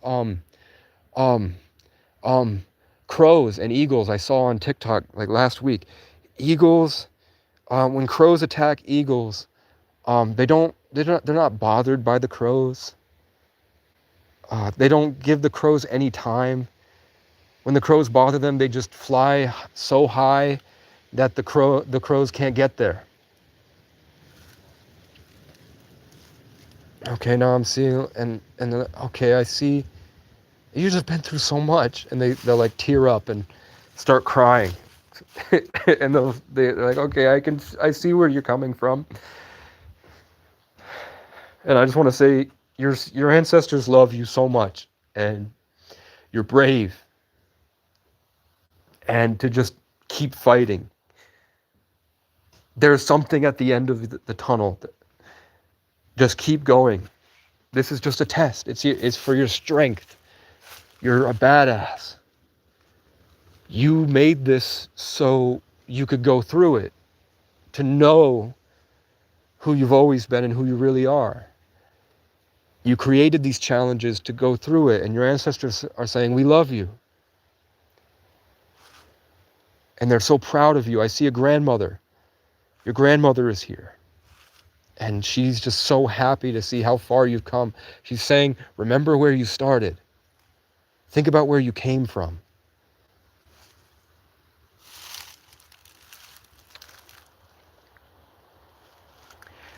Sometimes I get stuff like, if there's, and then that's just an overarching bigger story. Then there's stuff like relationship drama where my ex kept calling me, and I felt like she was always lying to me. She could never tell the truth, and she was always kind of smirking when she'd say it. Like, she would lie to my face like she was possessed, or like a Truman Show thing where it's like they were like thriving in dramatic irony and lying to my face. That happens a lot, where they're like the same stare, like in Beau is Afraid, when Roger is talking to Beau and he's like laughing about it and lying to him, and then once you watch the movie, you're like, okay, when you go back the second time and third time, you can really see what was really going on, the reality of the situation. Stuff like that, where there's something else I don't know about, like a higher orchestration of something, and they're fucking with me. my ex would do that to me all the time. And then I would, Sagittarius in the 8th house, Sagittarius and Scorpio, uncovering the darkness with curiosity. I would always like waste a lot of time and energy trying to figure out, why is she like this? And then I would realize all the shit she had done to betray me.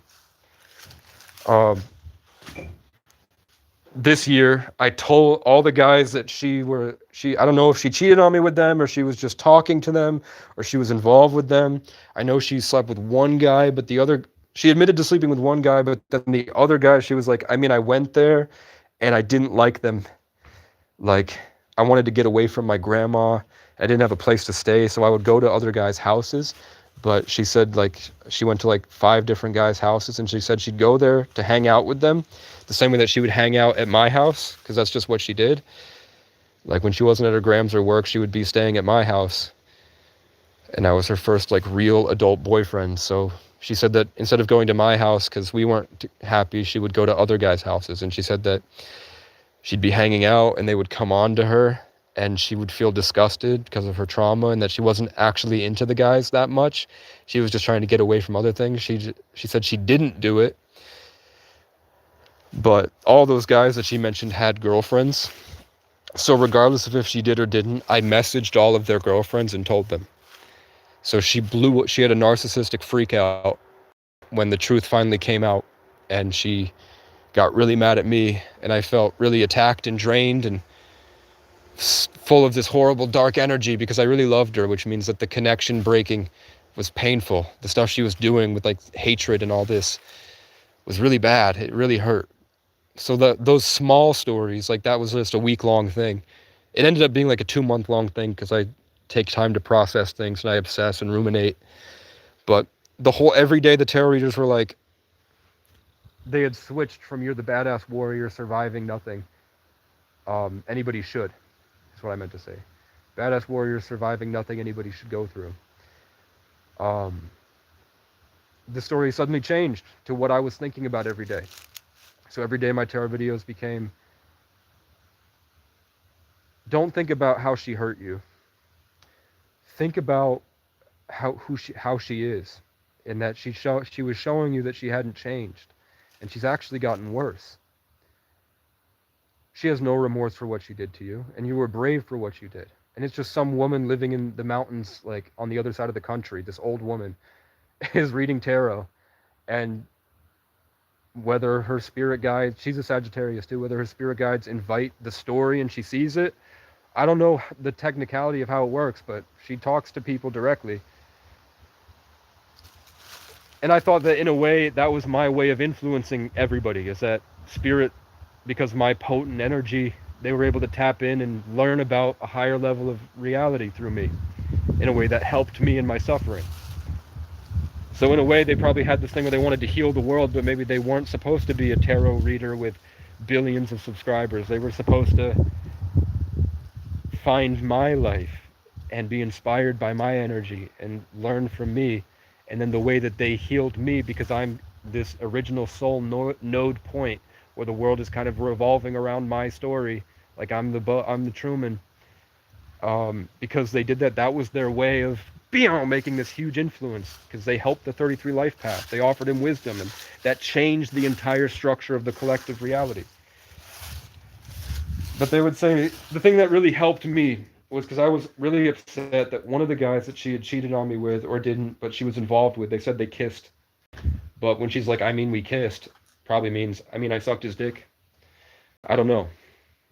But then she would come home to me, and I was locked in my apartment suffering from spiritual attacks. And, you know, I get it. She was 18 and I was 19, and she shouldn't have had to deal with me.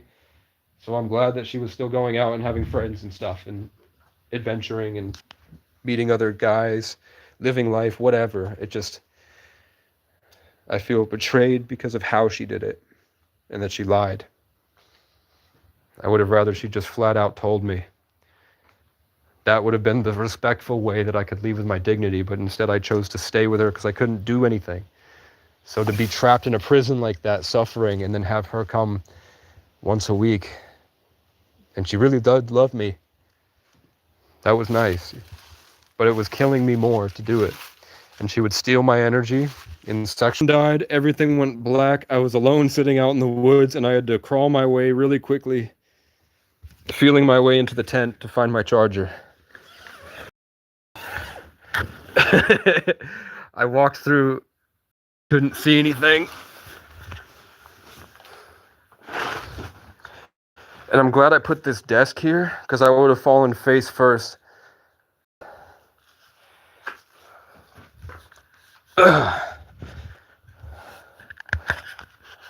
That was pretty scary. It wasn't scary. I wasn't scared, but I was more angry. I was like, fuck you, you're not doing this to me.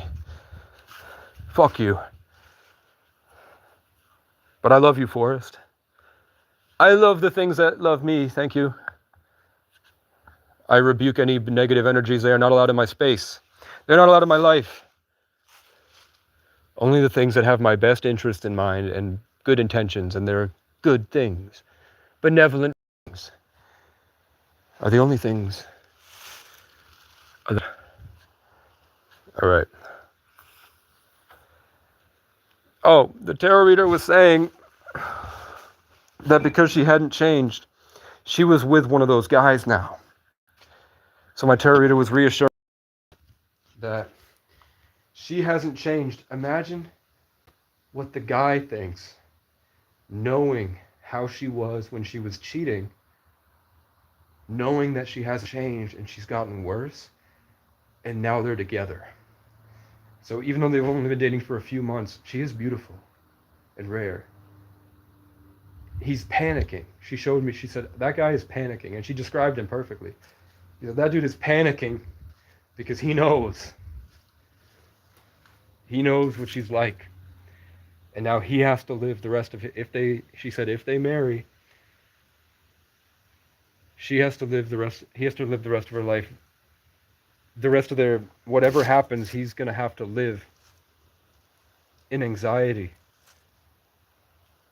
because he knows she's like that. Which made me feel a lot better about letting her go finally.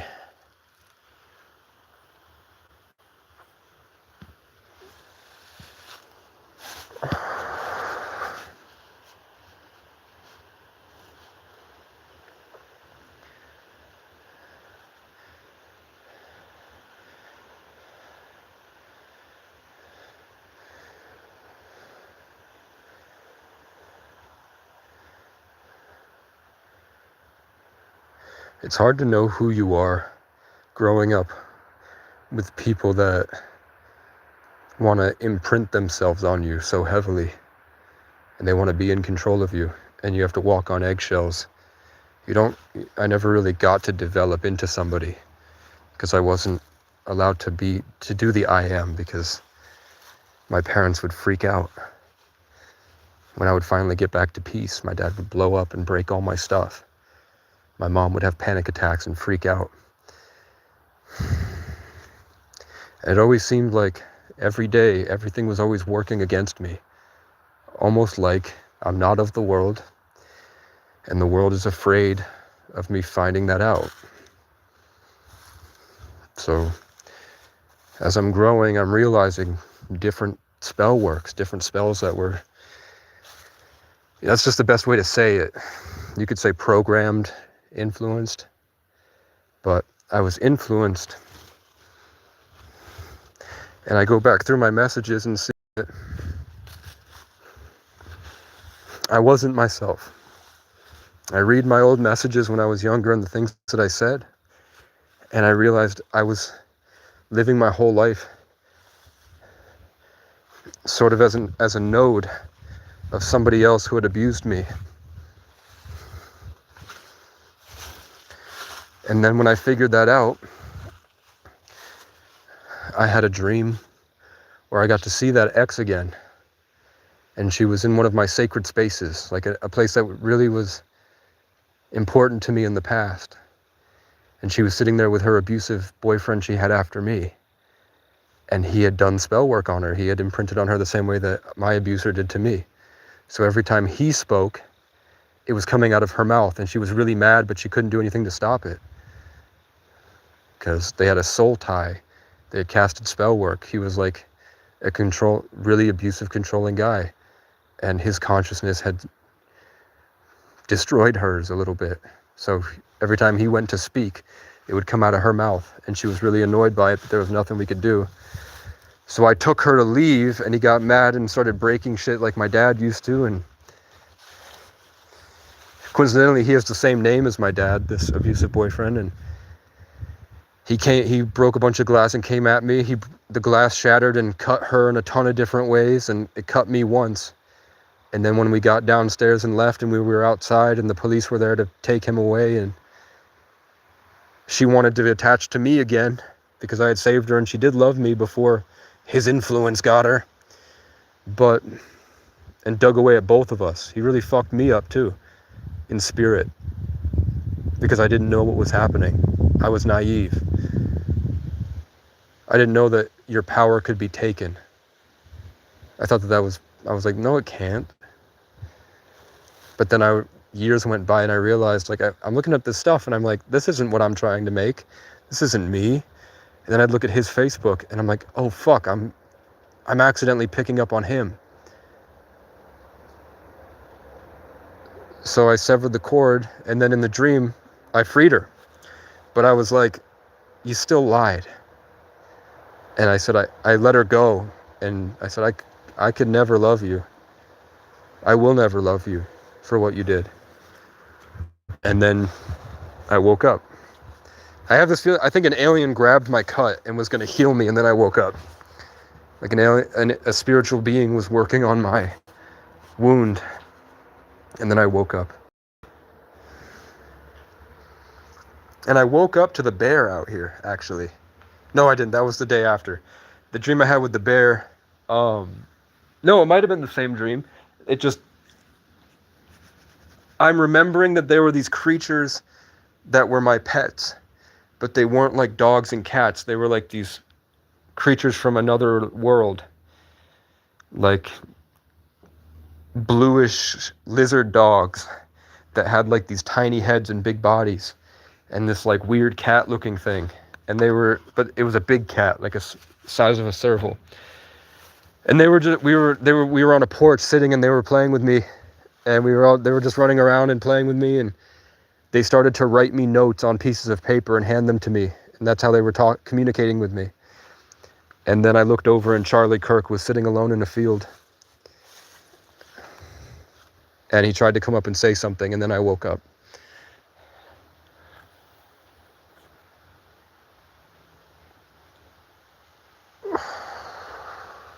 And then there was a fucking bear outside. A bear that was huge. I'm standing here, let's say, and the bear is down there. So it looked to be shoulder height of about 5 feet, which is an adult bear size, but it was huge, like the size of a picnic table, the top of it. And I think the back, so the shoulder width at 5 feet is normal, but it had like this hunch, which brought it up to like 5.5, 6. So looking on Google, it was probably a freakishly large bear. It's around 600 pounds is what Google looks like. And I know I posted it on Facebook and nobody responded. So I have a feeling they all think I'm a bullshitting manic psychopath. But the art that I produce is actually really good, and the stories I tell are actually really good. So they can't deny I'm a good writer, and I do provide a lot of value, even if they might think that along the way I might be embellishing stories because of the exaggerated extreme nature of seeing a hulking mass of a bear right outside as I wake up from an amazing dream, and how I feel like that's symbolic of my growth, because I called myself the year of the bear and the polar bear symbolism, and talking about my connection to bears and stuff. They might think this guy's fucking nuts. But the whole point is that I wanted to sever myself from people that didn't deserve me. So I got what I wanted, in a way better than I expected.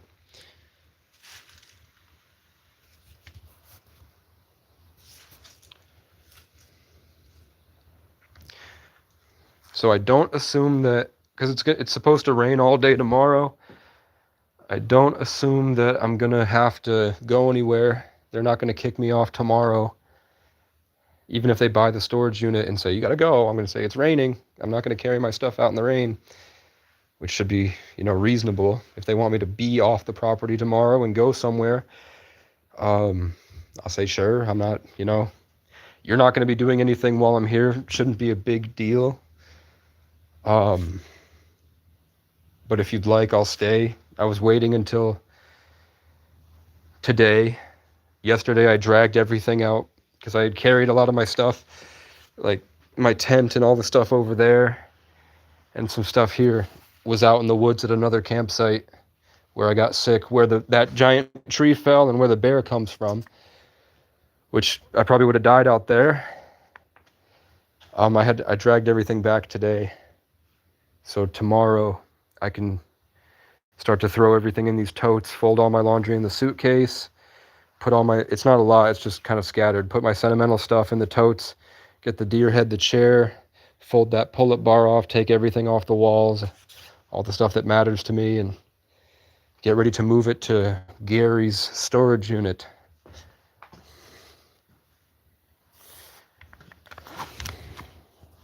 So that's where I'm at.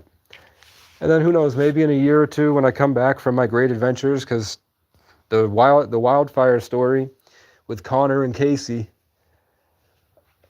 and all the characters they meet along the way. And I didn't even get into what's in the dome with Casey. What was that screeching? What's in his protective little bubble in his garden in the mountains.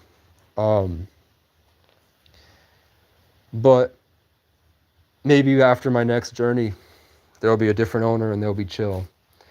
And I'll have the means to make my stuff come true. Because I have a full beard in the story I wrote. I don't have a full beard now. So with that, I'm watching Dexter. I like the show a lot. It's very good. I think Dexter's my favorite TV show. I wish that I could be an actor in it. I wish that I could create my own. But I don't want to be involved in satanic stuff.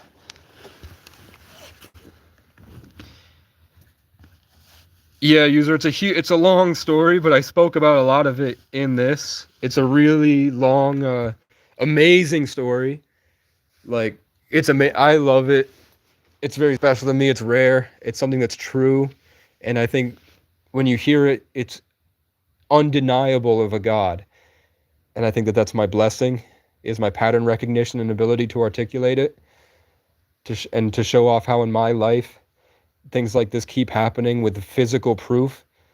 I'm pretty sure that's what all the Bible is just testimonies of God's work in an undeniable way, with the proof being the actual things taking place and proof that they took place. And then how they took place in the pattern of the story is how you find the undeniable existence of God. And that happened in my life, and it keeps happening every day. So I would just go back and listen, man. User JF4 whatever. Basically, very quickly, I had a horror. It would take forever. I'd have to write. I'm trying to write a book eventually. In the movie Beau is Afraid in 2023, it's a movie about a guy named Beau Wasserman, which translates to Beau Waterman, and he's a Taurus, and he has a very controlling mother that works for, she's like the biggest billionaire in the world, or one of them, where she owns like an entire country, and everyone eats all of her products, MW. She owns the buildings and the food and the water and everything. And Beau is her only son, and he was raised alone with her, and she really messed him up. He's like now paranoid all the time, super anxious, really developmentally stunted, and he's in his 50s. And one day he's at a therapist's, and the therapist asks, do you ever think about killing your mom? He's like, no, what? And then the therapist writes guilty, and then on Beau's way home, it's like this really, the world is extremely chaotic and crazy, and everybody's kind of just weird. And he gets this little trinket for his mom because it's her birthday. It's the anniversary of his dad's death, and he's going back home to see his mom. And there's a bunch of people gathered around the skyscraper, and everybody in the crowd is going, "We're trying to get him to kill himself." And the guy does. Eventually, he jumps and dies. And the guy was wearing shamrocks. And um, Bo lives in the projects in Section 8, and everybody out there is like beating each other to death, screaming. It's just the most mentally ill people in the world, just like cartoonishly crazy. There's a guy named Naked Birthday Boy Stab Man, who's just this naked old man that runs around stabbing people to death, and he's just like right outside his apartment running around stabbing people. People are like choking people to death and staring up at the window and waving at Bo. And Bo's just like, I'm just can't wait to see my mom. I'm on a new medication for the anxiety. Um, and then he goes. His neighbor keeps sliding these notes saying, "Turn the music down, turn the music down, turn the music down." And he's not playing any music, and finally the guy's like, "Fuck!" and he freaks out and blasts music, which keeps Bo awake. So he oversleeps and misses his flight, and then he's rushing to get out and run to get catch the plane, and then he leaves the key in the door when he runs back in to grab something, and suddenly the key is missing, and his landlord is standing there going, "You're fucked."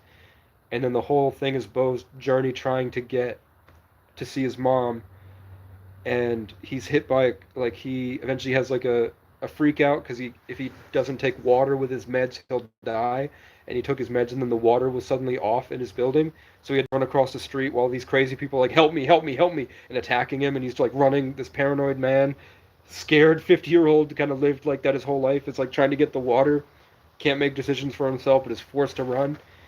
And then he gets the water, he come and then but then on his way back he doesn't have his key, and all the homeless people went into his room and were partying in the room, breaking everything, and he had to sleep outside next to this huge thing of Jesus. And then he's in his apartment telling his mom, and he's like going to apologize to his mom that he missed his flight, and his mom is dead. And everyone's saying, "You have to get home to bury your mother because it's in her will that she's not going to be buried until you say goodbye to her," because she's really controlling, like has this obsessive pseudo-sexual relationship with the guy that really fucked him up. And but he loves her and he's trying to get back to help her because he's crying like she's going to be humiliated, she's decomposing, she needs to be buried. um but then something happens that causes him, like there's somebody in his apartment, a homeless guy stayed, and then attacks him, and he runs naked out of a bath because it happened in the bath, and he runs out, and the cop thinks he's birthday boy stab man because he's naked and running with a something that looks kind of like a knife. And then he runs away and gets hit by a car. After his car accident, he's taken in by a family, um and the family is like Tony, Roger, Grace, and then they had a dead son named Nate who loved this band called Owen. And Bo eventually, like they put him, like the girl kind of tortures him, gets him high, and says that if you don't get high with us, we're gonna tell him you tried to sexually abuse us and rip our hair out and stuff. And he's like paranoid, whatever. He's trying to get to his mom. It's not working. Like the guy's Roger's like, "We'll save you, but you have to wait 1 day." But and then his lawyer is like, "No, your mom's decomposing. You have to go. You piece of shit. You have to get here. What are you doing?" And Bo's like, can't figure it out, um, because he's so stressed. Like a normal like the test, like he should have been like, "Okay, I think I might have a credit. Like maybe my credit card works. Can we try it?" But they're like, "Oh." Then the guy thinks like, "Oh." Roger says, I don't know if we have your wallet." But eventually, Tony kills herself, and Bo sees on a TV, um, that he's in a Truman Show, and that everybody it's all fake, and that they're all watching him on cameras, and that he was able the mom broke code, and Grace was like, "Check channel 75 or 74 or whatever," and then Bo looks and he's a Truman, and then the world breaks down, and he's running through the woods. Eventually, gets back to his mom, and she's alive, but he kills her because he realized that his whole life was a lie, and she did that to him for 50 years. And then the government takes control of his brain remotely because they've been able to do that the whole time. And then he walks onto a boat and drives into this big cave, and on the other end of the cave is this huge stadium, and his mom is not dead, she's alive, and she is a lawyer. And then his life gets played on a movie with thousands of people in this dark coliseum to watch, and they're judging him. The whole point of his birth was a test to see how he would to see if he would break free from his mother's curse and be his own man. But the whole thing is like, even if he did, they would be torturing him his entire life because none of it's real and they're all paid actors. And Bo lived in room 303. And the secret about Bo, the reason that there's this Gemini symbolism everywhere, is that Bo had a twin. So there's two of the same thing, symbolism 303, but also two of the same thing, 11. And I lived in 10 Canal Street, apartment 3. My neighbor kept calling the police with fake noise complaints because he thought that there was noise playing that wasn't. And eventually that caused like 10 cops. And I bumped into him in the hallway and I got an assault charge. And then court's coming up for that. And then my dad shows up and is having a psychotic break outside. And I'm ignoring him. And he lies to the police that I'm killing myself. And they break in and the cop walks in and sneezes in my face. And then I get really sick and I can't miss court, but I'm sick and I don't know what to do. I don't want to wander through my hometown looking like that because people already assume because I'm in Section 8 and I had a public suicide attempt that I'm a psychotic schizophrenic. So I don't want everyone to watch me walk to the court. So I thought it was like high school where you just call and say, I'm really sick, I'm sorry, and they reschedule. Especially because the charge is just bumping into somebody in the hallway. Eventually, I get evicted because of the noise complaints, and I stay at my mom's. My mom, I wake up one night, or I'm making music, and it's great, but then I don't like it there. Um, I felt like my cat had taken my energy because every time I felt like I was like this, had this amazing song, my cat would try to distract me, and then until I couldn't remember it, and then the cat would like walk away. So that really bothered me. So I got up. I didn't chuck the cat, but I like dropped him, and it made a loud thud when the cat hit the ground because he's fat. And I told my mom, "Hey, I threw the cat. I didn't chuck him like a football. I didn't even toss him to hurt him. I was trying to reassure her that that noise was not me like slamming anything because she's like a paranoid person that freaks out all the time at nothing. She's got like super high anxiety and PTSD. But she's also a malicious narcissist that likes to hurt people and then use it as a way to fuel her victim card for sympathy. So it was both at once. So I left to get my car battery charged or my car battery to go to Burlington and DoorDash and leave my hometown. And I come back, the door's locked, and my mom is smiling, holding a kitchen knife, and lying to the cops. So he's trying to kill me. He's trying to kill me. And then she's smiling, and she looks at me, and she slams the blinds as I'm like looking in the window, like, "Are you okay?" Because she had locked the door and was screaming, "Hurry!" And she had had a couple heart attacks a month prior. And then the police show up. They don't say anything. They push me into a wall. I raise my arms like, "What are you doing? Just talk to me. Stop. Look at yourselves. Calm. I'm not really fighting them. I'm just holding it in the air saying, what are you doing? Stop." And they mace me.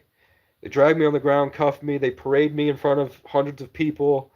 And then they don't wash my eyes. And they put me in jail for 3 days in a cell with no running water. And it's burning my eyes for 3 days. And then I go to court and they talk shit about me, they laugh, and I feel like I'm spiritually raped in a black magic ritual before I knew anything about that stuff. And then I was just cast out by the court system and had to survive empty in negative degrees. So I've been traveling since. So that's my journey. And it happened I was in section 8 because I was in a car accident and my friends were Grace, Tony, Nate, Roger,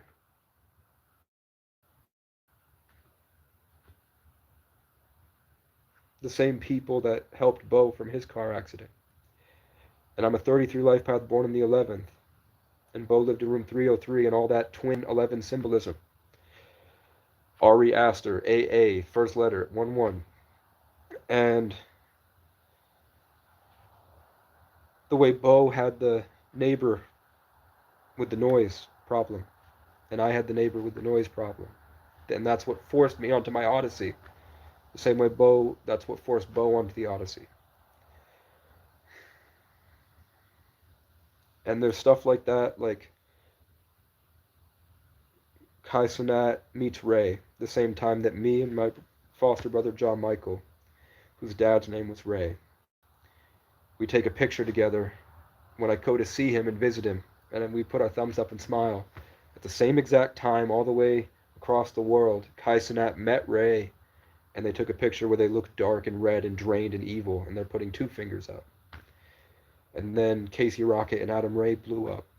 And then I get here, and my car breaks down here, and people are trying to kill me.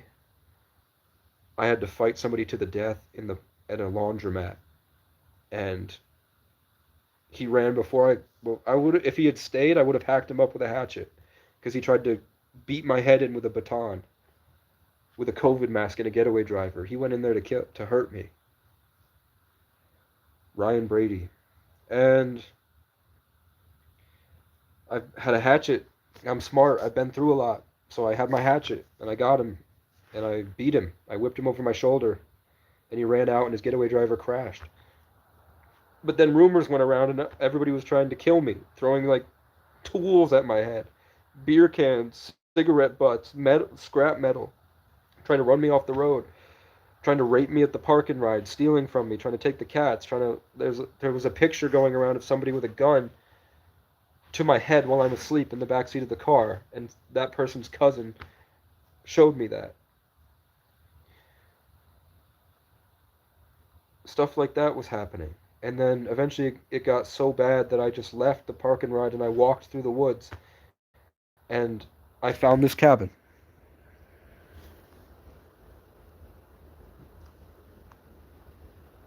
So I already mentioned it, but I was making a TV show, and the scene of the TV show where one of the main characters finds this abandoned castle keep where he meets my character.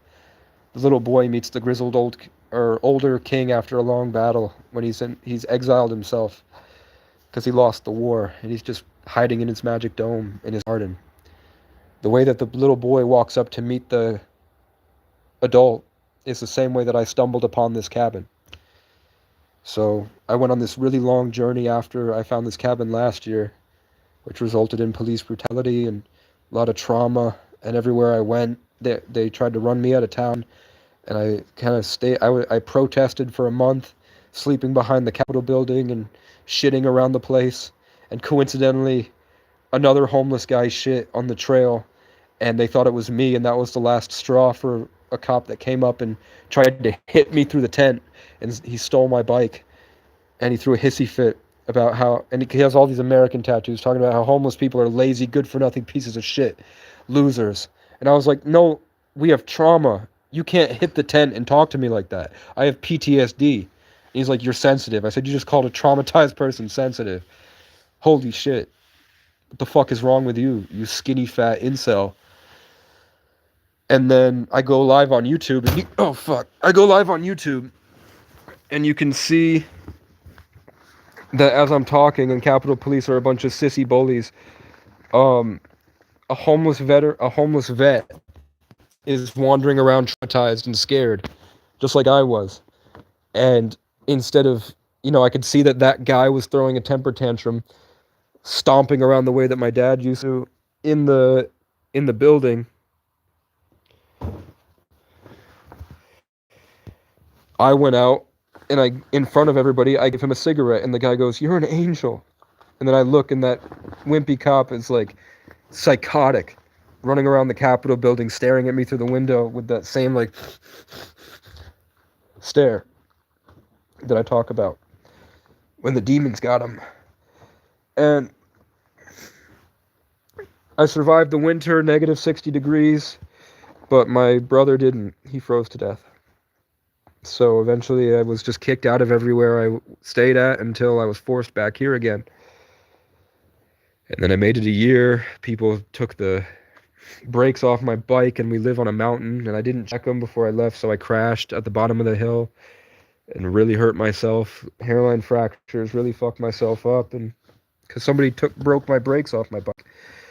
And I just keep making songs, keep working on my art, keep learning about life. I try to leave things better than I find them, and ended up volunteering. Like I talk about the 33 stuff, 33 Life Path, Room 303.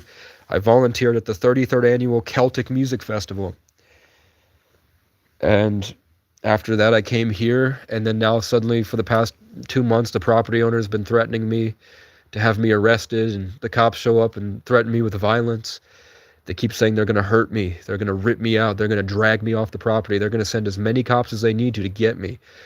But my tarot readers are like, they're just trying to steal your throne. They're trying to steal your throne. They're jealous of you. They want your energy. That's what they're attacking, even though they don't realize it. Don't let them. Just stand your ground. Keep going.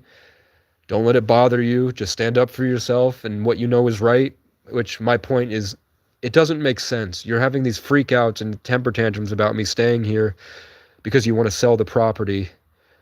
You're not going to sell it anytime soon. Even if I was here, nobody's coming to visit the property. Stop threatening me all the time and instead work with me to get my stuff off the property. Because the point is that all this abuse I'm going through and the community is not welcoming and I can't find a place to put it. I don't want to be here either. I've been here for 2 years. I'm 25. I have to get something. I have to get my life going or else I'm going to be 30 in the same situation. You know, I'm not fighting you about this. Stop treating me with such like hostility, because all it's doing is forcing me into being triggered and fucking me up. So stop. And it took a while, and I had to post a video on YouTube about it. But finally the cops are like, how can we help you? Which was a huge change, and I've never heard that from a cop in my life before that conversation with a cop he said he'd been a cop for 54 years. So that guy was like, how can we help make your life better? So it seems like they're working to help me now, which was the whole point. Is like, you stop trying to solve the homeless crisis by beating them and then driving them into psychosis through trauma and survival mode so that they end up committing worse crimes on the public so that you can throw them in jail. You're not going to ostracize them into leaving. This place is like paradise compared to the cities. No matter what you put them through will be nothing compared to what the cities have done to them, unless you throw them all down and you gang rape them in the town square and you keep them chained up and rape them every day. Because that's how they feel. That's what it feels like to be in survival mode as an animal and everybody beats you down and you have a connection to nature where you can feel empathy so much more and you can feel the harshness and the intentions of the colonizers. Instead, why don't you change your approach and start doing positive reinforcement, give them a safe environment to heal their traumas and live the way they'd like to. Learn that maybe God, you Republicans that love God so much, maybe God is trying to show you something, that maybe the system's wrong, and maybe they're here because they have something of value to offer. So start trying to learn from them and get to know them and figure out what that is, and the solutions will present themselves.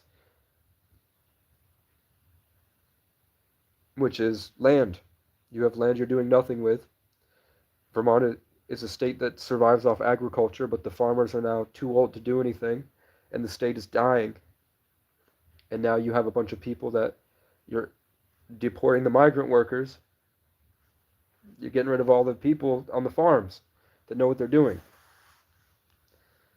Vermont, you're also, as a state, you're freaking out about food and about GMOs. You're a democratic state, an independent, whatever.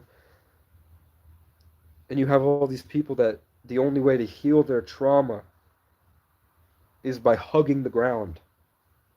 That's the only way they're surviving, is escaping into a drug and hugging the ground, laying on the ground, shitting on the ground, hiding on the ground. And then when the spiritual attacks from the community get so bad with their self-hatred and self-abuse and reliving their traumas, they have to escape into a drug the CIA designed to destroy them.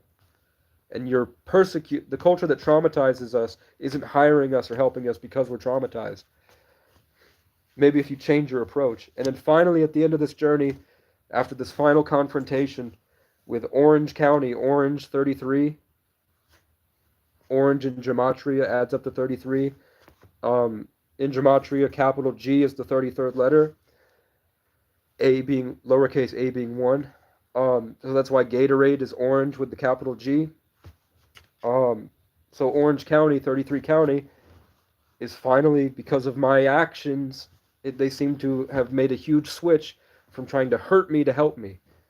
And he was so the guy from the last video where I called him a fat pig seemed very like he seemed full of like God energy. He had made a change and he was doing something progressive to help people and he wasn't miserable. He was happy. He went from this miserable old guy here threatening me. The next time he called me, he was so overjoyed to be telling me about how he had found somebody they were working with that was helping homeless people. But then there's always the darkness in them.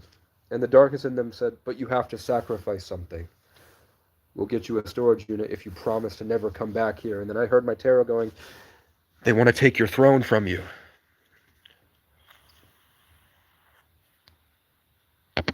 You know? I don't think I'm clever, but I think that you're retarded. I think you lack critical thinking skills. I think you live too far into something that isn't real. And I think that if you, Roro.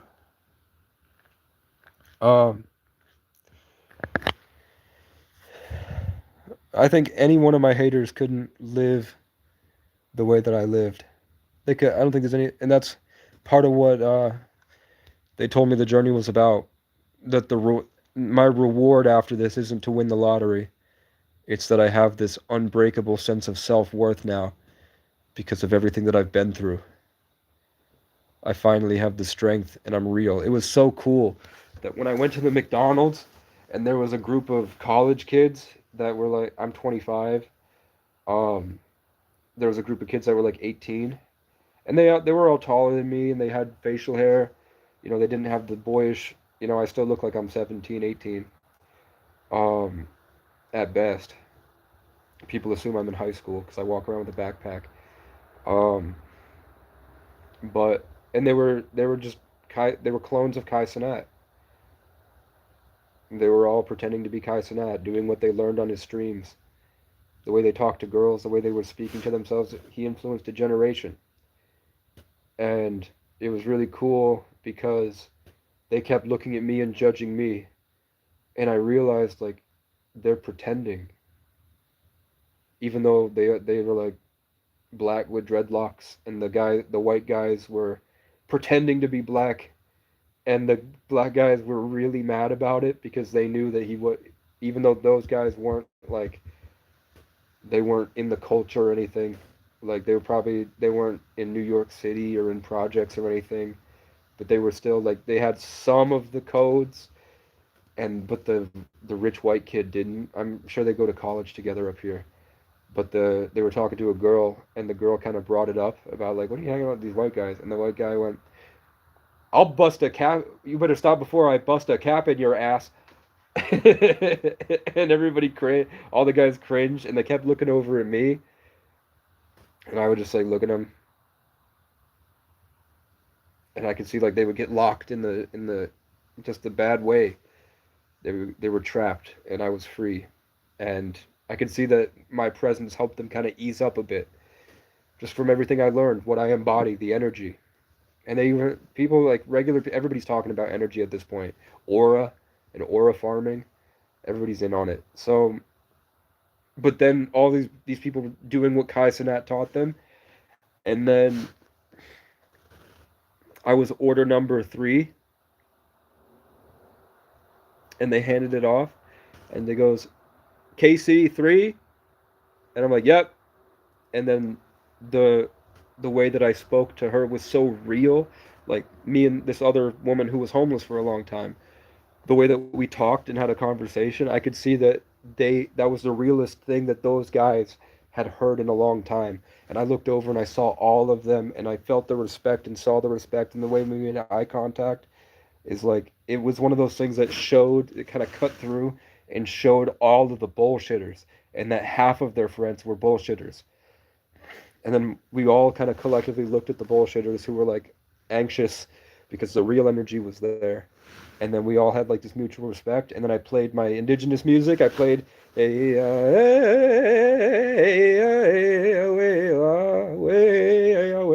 the drums. Boom, boom, boom, boom, boom, boom, boom. And I had just had it playing so everyone could hear. And with the long hair, I walked back out into the cold darkness. I love those moments now, and I would never have had those moments if it weren't for this huge culmination of my story. But I have to go somewhere else. And I had this big tarot reading where a guy was encouraging me about having faith, and it's time for the next place. I learned what I could here, and I went through what I was supposed to go through. And with the faith in God, you're always going to be okay. It's always going to be working for you. Change is not scary, and that you are built your foundation. When everyone was saying you're supposed to build your foundation, but I thought it meant I had to haul stones from the woods and build this big cabin and build stones and build a big castle keep. And I was really hating myself because I wasn't doing that. But actually, I wasn't doing that because I was suffering. And I was fighting to do that. Even though I didn't do it, I didn't do the great things that I daydream about. I still believed in the daydreams, and I fought for the daydreams in horrible circumstances where most people would fail and most people kill themselves or turn to drugs.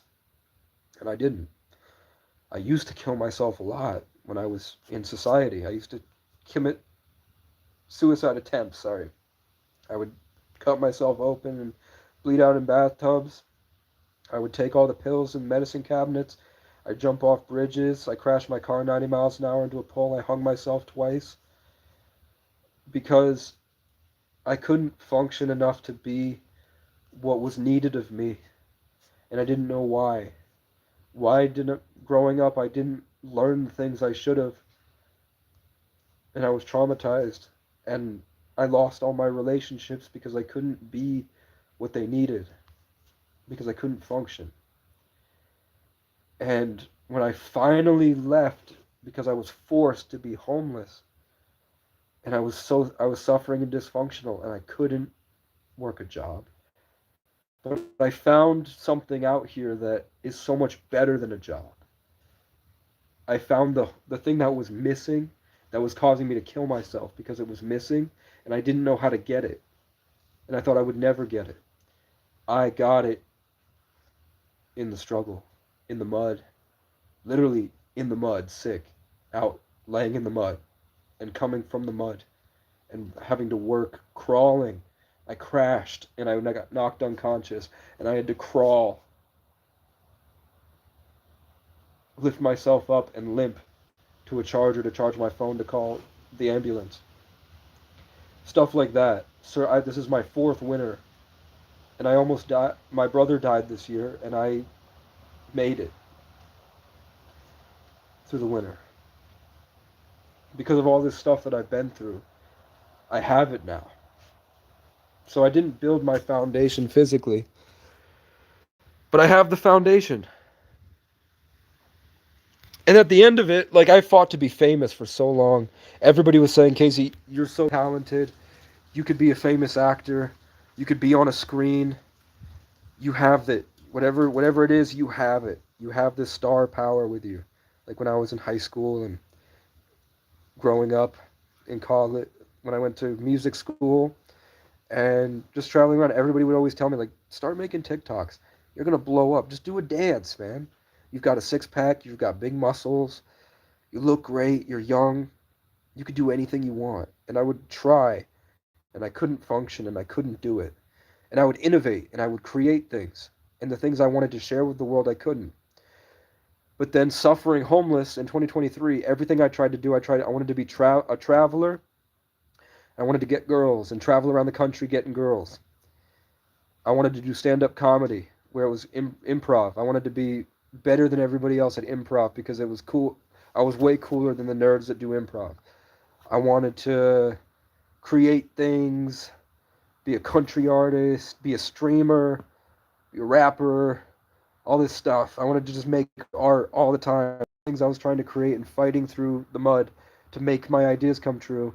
And it didn't work. It never worked. And I was just beaten more and forced to suffer more and fight every step I climbed. I was kicked back down farther. And when they put more weight on me and more injuries, and I had to climb back harder.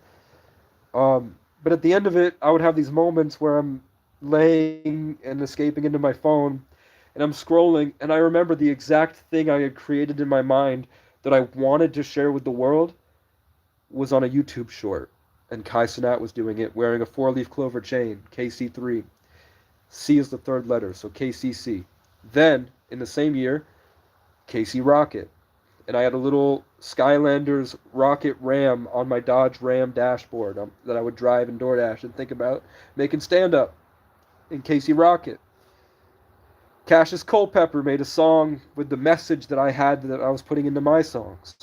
And it was for me. It was a song about not to blame yourself for what other people did to you. Who Hurt You by Cassius Culpepper, KC. And then Traveling, Picking Up Girls, Kurt Kaz, and the Kurt Kaz Conquest, the KCC. And then I snapped once, and I'm driving my car across the state, and I'm gonna throw this Molotov into an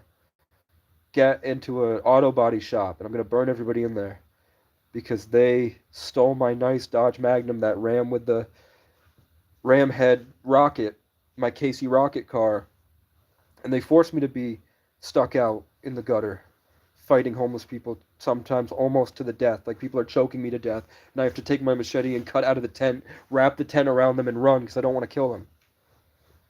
They forced me out there because they wanted my car. They were jealous and greedy, which is the main theme about why they hurt me so much. People were jealous of the girls that I was dating and the way I looked and how free I was. And then it became the energy and the things I wore and the car I drove. Jealousy drove people to hurt me because I was somebody in their head, and they couldn't see who I really was, which was probably someone that would be great for them. They could have just asked, how do I get to where you're at? I would say, like, decades of hard work, but the more you go, the more you learn, and you build a foundation, and you learn skills, and you just never abandon yourself, and you hold on to your desires, and you fight for it, but you don't fight for it in a way that hurts other people. You fight for it in a way that's fun for you. So that's how I got the best looking girls in the state. I had a huge muscles, worked multiple jobs, and still excelled in school, making music every day, got a music studio. The only thing that went wrong was, hey, eventually my friends turned to drugs, and I stayed with them because I'm loyal. And I love my friends because I grew up alone. So having a group of friends after growing up alone, isolated in the mountains with extremely dysfunctional parents, I didn't give up on people. So I decided to hang out with them, and that led me to smoke weed. And that didn't destroy me. That opened me up to a greater sense of everything. So my compartmentalized focus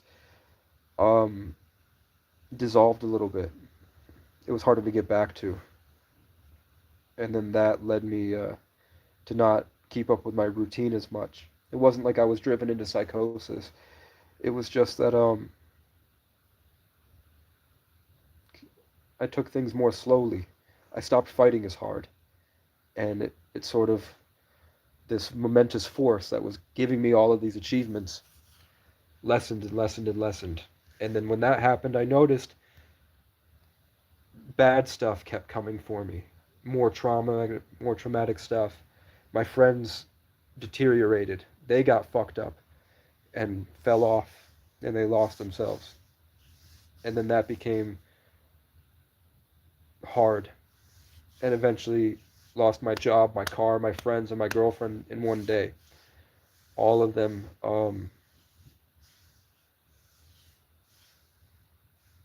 It is what it is. My car broke down, lost a job. I was couch surfing. My friend had like a meltdown, and he locked me out of the house. They were blowing smoke in my face, and I had SSRIs at that point. I got back on my SSRIs. So it was keeping me awake at night. It wasn't getting me high and driving me to psychosis. It was just the stimulation of the serotonin with the SSRIs was keeping me awake all night. And then I went to my girlfriend's concert, and she was still in high school. She was a senior, and I had graduated already. And I had cheated on her a lot that summer, which, karma, but she got with somebody else. So, which would have been, if I had any of the other things, I would have been like, that's fine. I respect that. I'm happy for her. You know, I was interested in another girl anyways, because I was afraid to love that ex because of my abandonment issues growing up alone. I didn't want to invest in her. And then I would meet girls at the lake, and girls would message me all the time. So it was easier for me to be like, I'll go hang out with her tonight. I'm homeless anyway. I won't stay at Dakota's because he's getting mad and they're doing drugs. I'll go to this girl's house, which was bad for Garrett, but it is what it is. Um,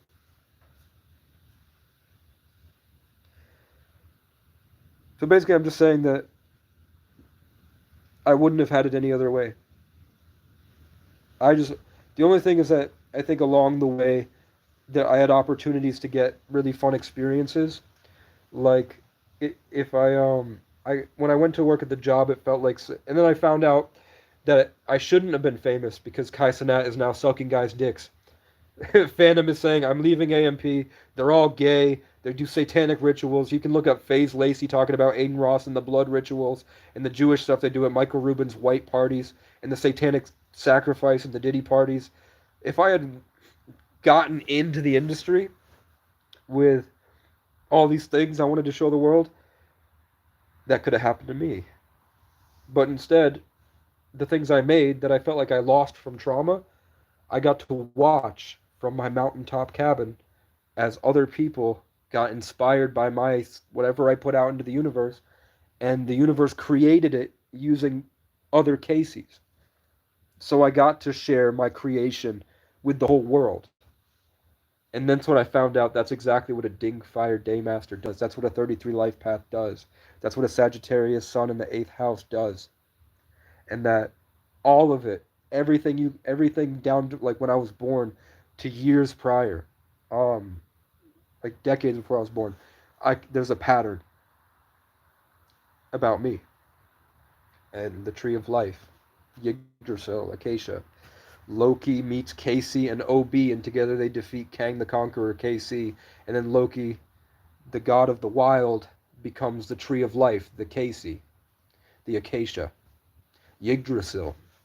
Call Me Carson has his developer Loki, but he goes by Gary. My ex Gary, which is her nickname, has a dog named Loki who's a husky. Gary, which is Call Me Carson's screen name, has a developer named Code Husky named Loki. Loki, Casey, Yggdrasil, Casey, Loki, Gary, Loki, Gary, Gary, Loki, Gary.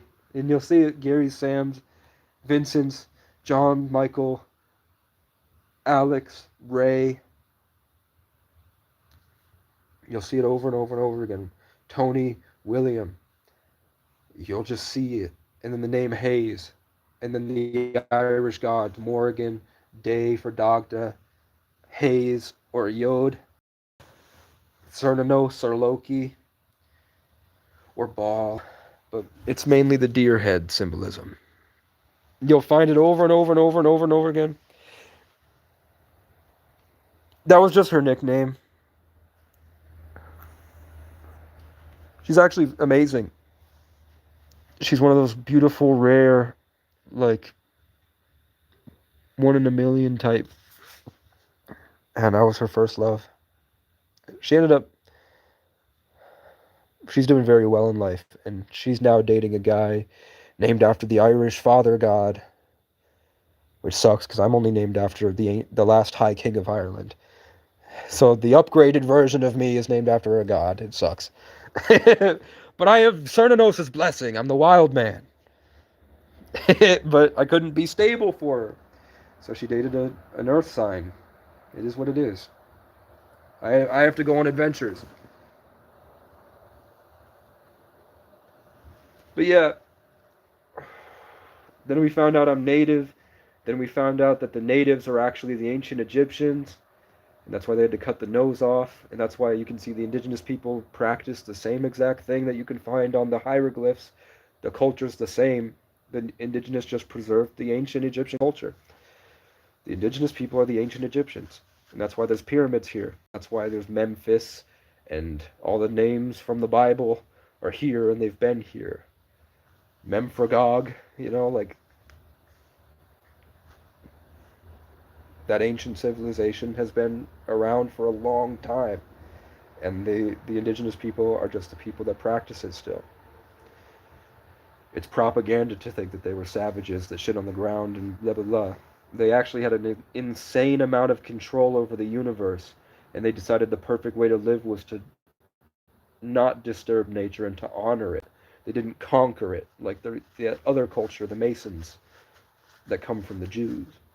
But you could find the secret of Ireland is that they're the real chosen people, which is why in Beau is Afraid they kept trying to kill the Irish part of Beau. The Jewish part kept trying to kill the Irish part. So you'll see in Beau is Afraid, which is a representation of my life, that the Irish parts keep getting attacked.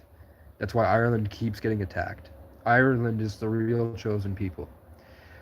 Their culture, they call it the Tuatha Dé Danann, but that comes from the River Daniel. That's where the name Dan comes from, and that's why in my life, when I was taken to the shelter, I was trying to live with a family, the Keyhoes, and it was Dan and Robin, and they were the Irish horses. That's what Kehoe means, the Irish horse, and I met them in the year of the horse, and that didn't work out because Alex had given me drugs and that fucked me up. But I was always weird and stunted from my mom. Can't blame the drugs for what happened when I was a child. It wasn't the drugs that made me a weird kid. And I wasn't a weird kid, I was a genius, but I didn't have any self-identity and life experience. I stayed isolated building Legos in a room on top of a mountain, like my name means, exalted on a hill, as a tree. I kept growing in spirit with my Legos on top of a mountain. So it's all God's plan. But when I got to the shelter after Dan and Robin and the Irish homeschooled family, a homeschooled Catholic family, didn't want me around, and their house, after they kicked me out, their house burned down immediately. After I was evicted, lightning struck the top of the homeowners association and destroyed it. The day after they kicked me out of my apartment, God struck them down and burned their place to the ground. And after the Kehoes kicked me out, their building burned down, and killing their dog burned down the whole building. That happens when they ostracize me and they kick me out into the cold.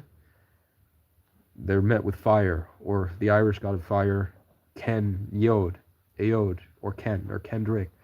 Irish fire destroys colonialism, or Drake, the English Jewish colonizer. Kendrick, the Irish god of fire, defeated the Jew. Drake, the dragon. So, the English dragon. Drake is English for dragon. And he's the Jew. The fake. So, then when I got to the shelter, the two guys that worked at the shelter for kids that would make jokes with me all day, we would be laughing all the time. We all would do like stand-up jokes together, and we were just having fun playing. I would beat them all at board games until they would quit, because I was really good at it. I found there were a bunch of these games and I would just find, because nobody is like, when they make board games for kids, they're not thinking of like Stratego. There's a way in Stratego where it's impossible to lose, because you have your king, and then you have enchantresses, which convert enemies on a square 2 squares away, and then you have brimstone, so you can just surround your king with enchantresses and then brimstone, and then nothing can get you because it all gets converted. So anything that came at me, I would convert and send back at them. Nothing could get me, and they would slam on the thing, and Aaron would get mad, and then Dan would step in, and Dan's like, I'm not even gonna play. And Dan was Irish. Aaron and Dan were both Irish, but Dan had red hair, and he did yoga and lived in a yurt, and he had a hot girlfriend, but everyone called him gay because he was, kind of like a hippie guy, long hair, and a higher, like a more kind of sensitive tone. And Aaron was like this kind of fat, chubby guy, but he was really, really funny, and he was actually my age, I'm the same age Aaron was when I met him. And now I think he's the mayor of the town. And then after Dan and Aaron, when I got out and I moved to an institution because they couldn't find a foster home for me, so they moved me to a residential place. I would my 15 minutes a day where I'd have access to the internet, or when I would go home on my visits when my mom would finally come get me. She lived a mile down the road, but she'd never show up. She'd make excuses, and I'd sit there waiting for her, staring out the crack in the shaded window that you can't see out of to protect privacy. I'd look out of the crack waiting for her to show up, and she wouldn't, in her Ford Taurus. And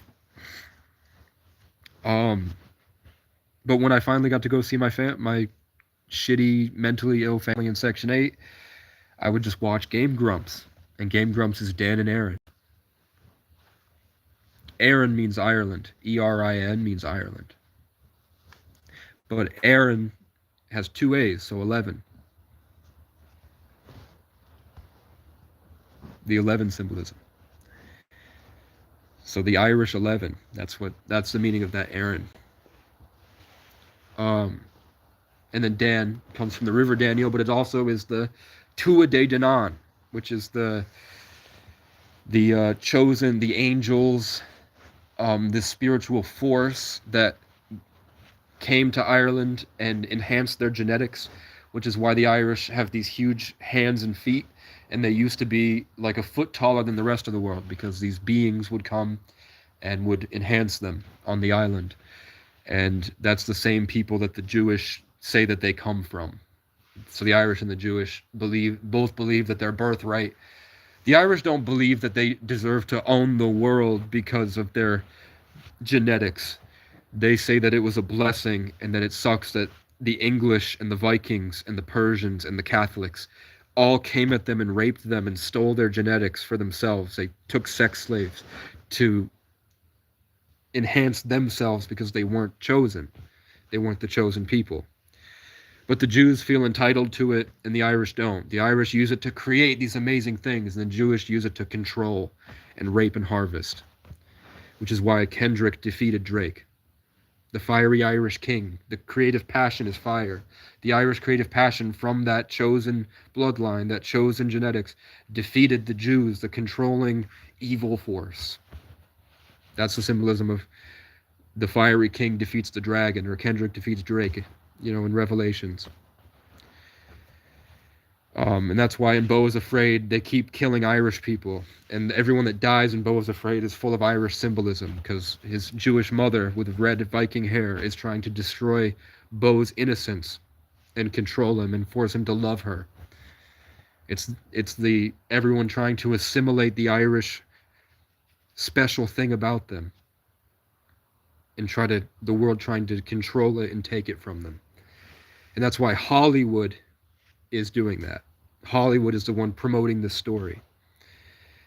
Because Hollywood comes from the holly trees in Ireland, where the old druids would take the holly wood to cast spells on the invaders to make them act a certain way. In paganism. That's why they do pagan rituals. And I'm not in on the pagan rituals. I don't want to go and see what that's all about. I don't want to go to the Hollywood parties. No matter how much, some guy shows up and takes me to a rodeo this year and casually mentions, hey, I have a guy in Hollywood. And I was like, did he go to the parties? And he's like, yeah, he goes to the parties. I was like, is it as bad? He's like, it's as bad as you think it is. Sean is one of the big names. Also in the shelter program, there was a guy named Aaron in 2023 when I was at King Street, at the King Street shelter. The staff members were Aaron and River, but Dan is like the River Daniel. So the same thing over and over and over again. And I have that for Alex, Casey, Ray, Vincent, William, Tony, Grace, over and over, Michael, John, over and over and over and over and over again. The people that taught me MMA was a guy named Michael and a guy named Gabriel. And now it's Cato. The guy named Cato is teaching me MMA.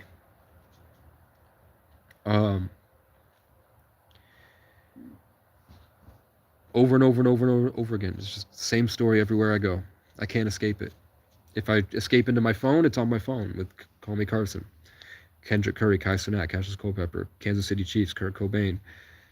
Even if I try to watch a movie, or I want to watch a TV show because someone named Harrison tells me to watch the new Dexter, and then I watch Dexter, and it's about his son Harrison, and I'm like mad about the crows, and I don't know why the crows are all around me, and then I learned through Dexter about the Irish goddess that controls the crows named Morgan, and it's Dexter Morgan, and I learn about the Dark Passenger. When I watch Dexter, I'm reminded that of a part of myself, the Irish part of myself, that they choose to embody in the show Dexter.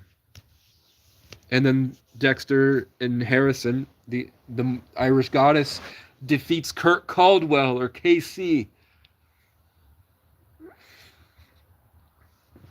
It's just over and over and over again. So I have to believe that all of these comments aren't necessarily human. Like if an alien, you can watch the testimonies. The aliens supposedly that are going on aircraft carriers carrying nukes, and they're coming out of the water and they're landing on the aircraft carrier, and it's just this light energy from outside of this dimension, and it gives the worst people brain damage. Like it judges everybody, and the people that were going to kill mass amounts of people get brain damage. And then they're saying the UFOs are going to nuke silos, and they're just standing outside the nuke silos, flying around it, and they hack the entire system and they disable the nukes permanently. You think they can't message us on Facebook on a spam account? You know, there's like a bot account that messages you and it says something like, say like, I'm an Earth cat in Vietnamese astrology, and that really matters to me, but I didn't say anything at the time.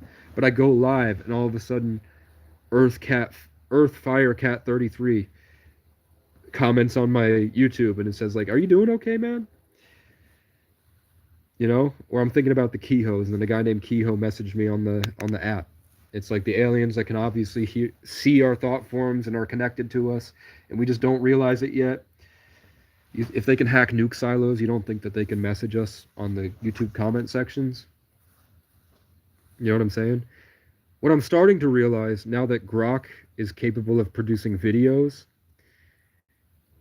is that we would have no way to tell if, the same way we're staring at a video on a screen, if our consciousness is actually watching just AI, and that this whole thing, because AI is a higher level of intelligence, and we believe that God is a higher level of intelligence, and we know with quantum mechanics and string theory, there's evidence of a higher intelligence. We're in some type of created thing. If there's a creator like that, the moments that we experience with our eyes, we have no way of telling if that's real or not. We have no way of really knowing if this is a video game.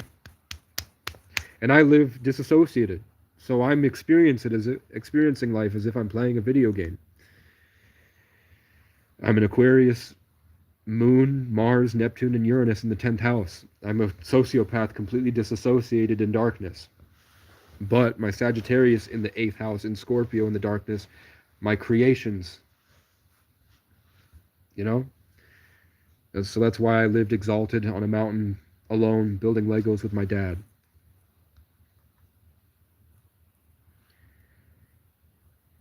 So life is for me, man, but I just don't know the problem is I don't know what the purpose is. I know that my thoughts and reality are in a dance, but I don't understand if everything's fake and orchestrated by, it's like a Beau is Afraid Truman Show type thing.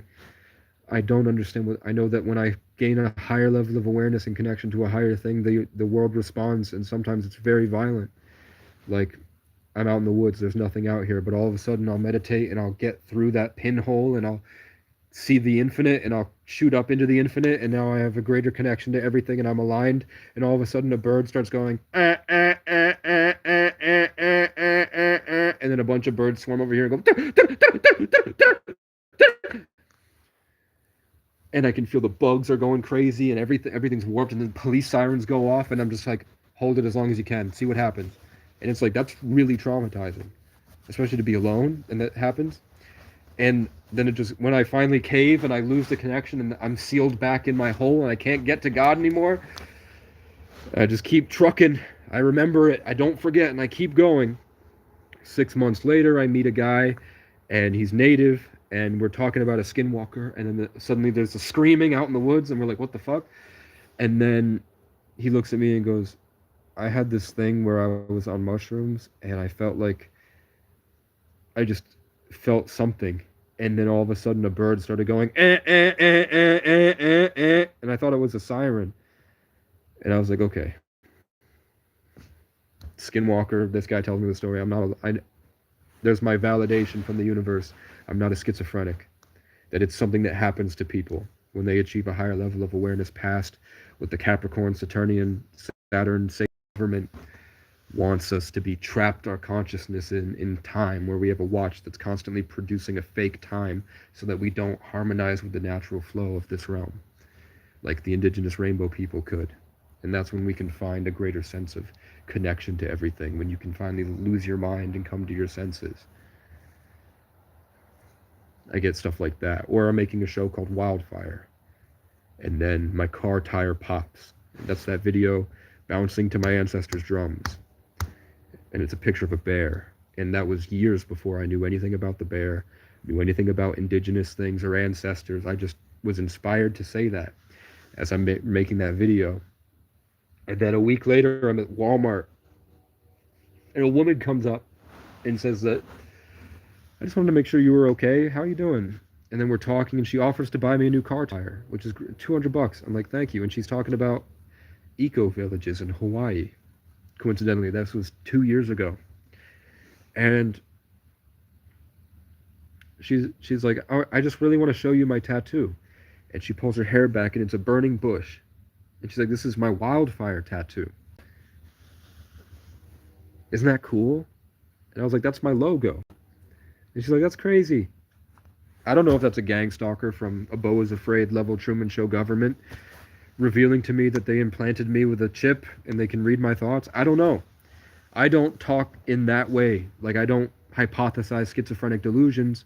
I explore different things with my level of empathy, and I talk about the reoccurring patterns, the proof, because I have a mom that's convinced I'm schizo.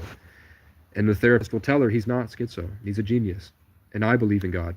And this is validating for me because I have the same experience. Are you calling me a schizophrenic? And I was like, no. But I'm a victim. I'm a victim, and Grandpa needs to send me money. And I don't know how to help this guy. And I'm like, you're sitting next to a portable power station that I really could use to make time-lapse videos of me cleaning up the cabin. I can't charge my phone, and every time I go to charge my phone, but my mom's like, no, it's mine. And I'm like, will you ever use it? And she's like, probably not. You know, but she's like, I don't know how to help you. I'm like, you thought maybe it's not that you don't know how, it's you don't want to. You might be a self-centered, malignant narcissist. And that's why you have no friends. It's not because you choose not to have friends. But it is what it is, man. So that's where I'm at. This is the most views I've had in a long time. Let me read some comments. Oddest wig ever. You think this is a wig, man? Does it look like a wig? Do y'all really think this is a wig? I guess I should probably wash it and use conditioner. It used to be magnificent, but I haven't been meditating much. And I have not been practicing semen retention, I ain't gonna lie. So usually my hair is like full of this beautiful energy of the tree, and my hair all sticks up. And it's like I'm a force of nature, but I also have the flu. I'm getting off of that. I had a really high fever, really bad, you know? And I don't want to run out of toilet paper, bro, so I just fucking snot and claim shit.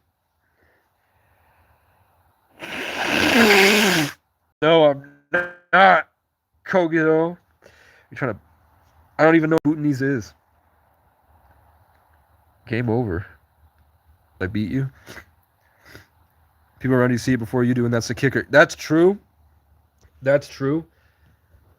I think there's a greater form of intelligence is at play, and the whole war is for as many vessels as they can infiltrate, and then they try to spread their energies and grow themselves. And I think that my name is a tree. Like all these KCs are becoming mainstream popular because that's the tree. They're growing their influence. They're supposed to do it. Um, so yeah, I do think people are able to they're able to see, because I think that high vibrational energy, because the way to enlightenment is the path of spiritual childhood. So people that maintain their innocence for longer have a better energy, and people that don't take care of themselves and they hurt themselves and they're involved in the satanic, what you would call satanic, those activities, and they've taken themselves from that. They see the potential in you, and they all they can think about is how they it's like second nature. They're trapped. They don't believe that they're abundant and infinite. So they see life as a finite they're stuck in the Saturnian Capricorn matrix where it's brick by brick, slow ascension, and you have to do it by accumulating wealth in darkness. So they think, because they're trapped in that still, um, they have to harvest and build their reputation, and they lie, and they're just a bunch of big phony fakers that try to destroy and spread their influence on communities. And they see life as ritualistically harvesting and growing their wealth, spiritually and physically. And that's not the way. God will let you win the lottery. He can do things you can't imagine. There's no one way to live life. It's just pros and cons. And I chose to do this because I felt like there's value in it, and I felt like as a man, this is the only... If I can't go to war, and I don't want to go to war, because why is going on the battlefield in combat to hurt other people for no reason? For made-up reasons by people that do human sacrifices? That's not the rite of passage that's going to make you a man. But being so extremely traumatized you can't think, and having to fight for years, unable to function, and then I'm at this point now. Everything I've gone through, that's way more of a rite of passage. And that's like, I only really get along with veterans and people that are just as fucked up as I am from trauma. Everyone else seems fake. They don't have this grounded sense of something. So there's a lot of value. And in this life, as a Sagittarius traveling, 33 life path, born the 11th, I met tons of people. And people that, if it wasn't me there'd probably be nobody to help them, you know? I'm just trying to get this influence away. It does feel like there's still like attachments I'm trying to break. Like, the ideas I'm trying to share are right, but the way that I'm saying it still feels like spell work, hindering my creative ability. If that makes sense. Like, I think that I would be a different person if I had more access to individuate, but I seem to be trapped in something still. So in a lot of ways I have grown, but there's still some major problems going on. It doesn't stop me from functioning, but it stops me from being myself, which is the whole point in the Bible, is to know yourself, know thyself. To know God through I am the way.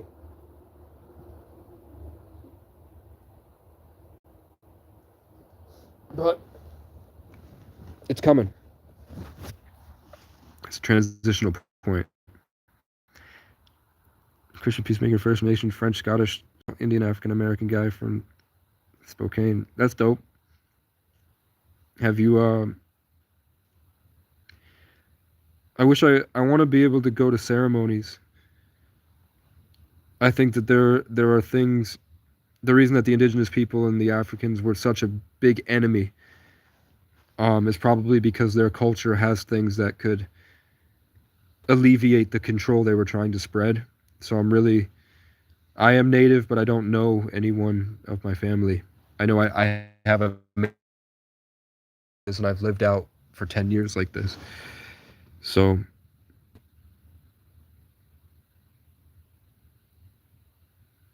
I want to. You're not alone, bro. Thank you. Damn good hair show off. Appreciate it.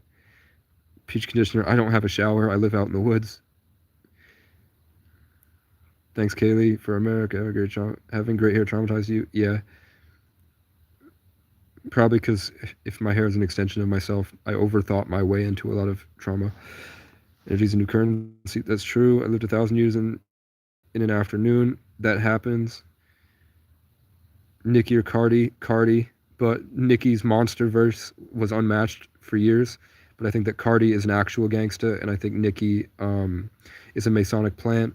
And then Cardi was eventually inducted into the Masonic stuff, and that's why she wears the checkerboard. But Nicki was from the jump playing a character. Cardi was not playing a character until now. The sugar food is blocking you. That's true. Fasting, sunlight, probiotics, ketosis, autophagy, neurogenesis. Brother, are you okay? I'm pretty good. Individuate. Individuate is as you go through life, the hero's journey. Um, the thing that separates us from the infinite is time. We're trapped in time and moving from moment to moment to moment, and we believe that that's happening because of clocks and indoctrination. But really, when you separate yourself from time, or 666, 60 hours, 60 seconds, and 6 hour and 60 seconds, 60 minutes, and 6 hour intervals to 24, which adds up to 666. When you escape from time, which is the constraint that we're in, you realize that the same way you can play Detroit Become Human, blah blah blah. Same way you can play Detroit Become Human and you can jump through the timeline, it's all happening at once, and your consciousness is on a journey through different stages. That's not the time part of it is just an added illusion to take you from the inside world that you're going through. There's a greater level of this experience when you can dissolve the idea of time, and then you realize that you're just you're growing, and you're growing through life. That time is just set to make you feel like you have a life, when really you're an infinite being that's condensed itself to a certain set of experiences to grow.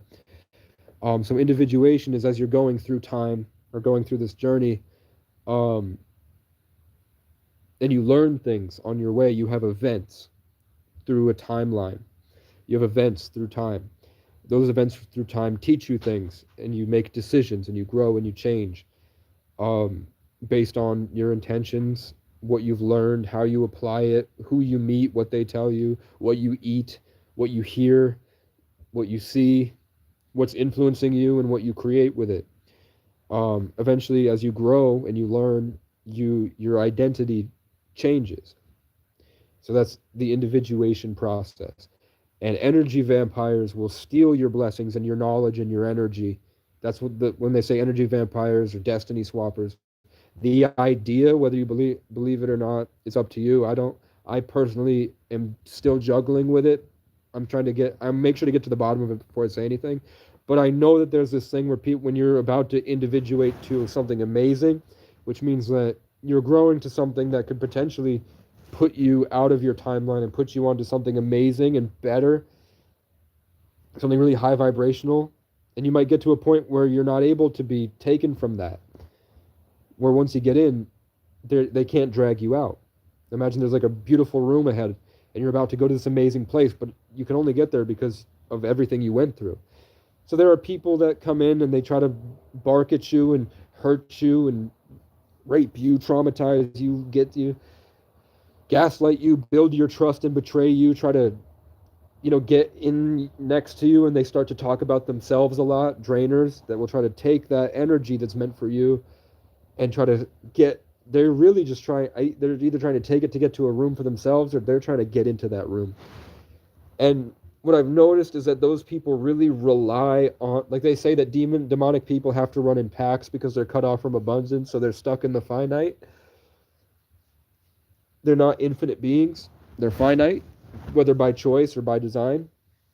And so those people will do with the social media, you'll find that energy vampires will latch onto Facebook posts because they're trying to, with the false light, force an individuation through the reputation of the community.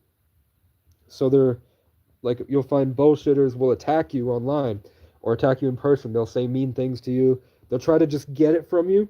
And if you feel like you lose it, pay attention to what they do with it, because usually they're immediately, because they're kind of trapped in a bunch of bad habits and stuff, the only thing they can really do is what's easiest for them.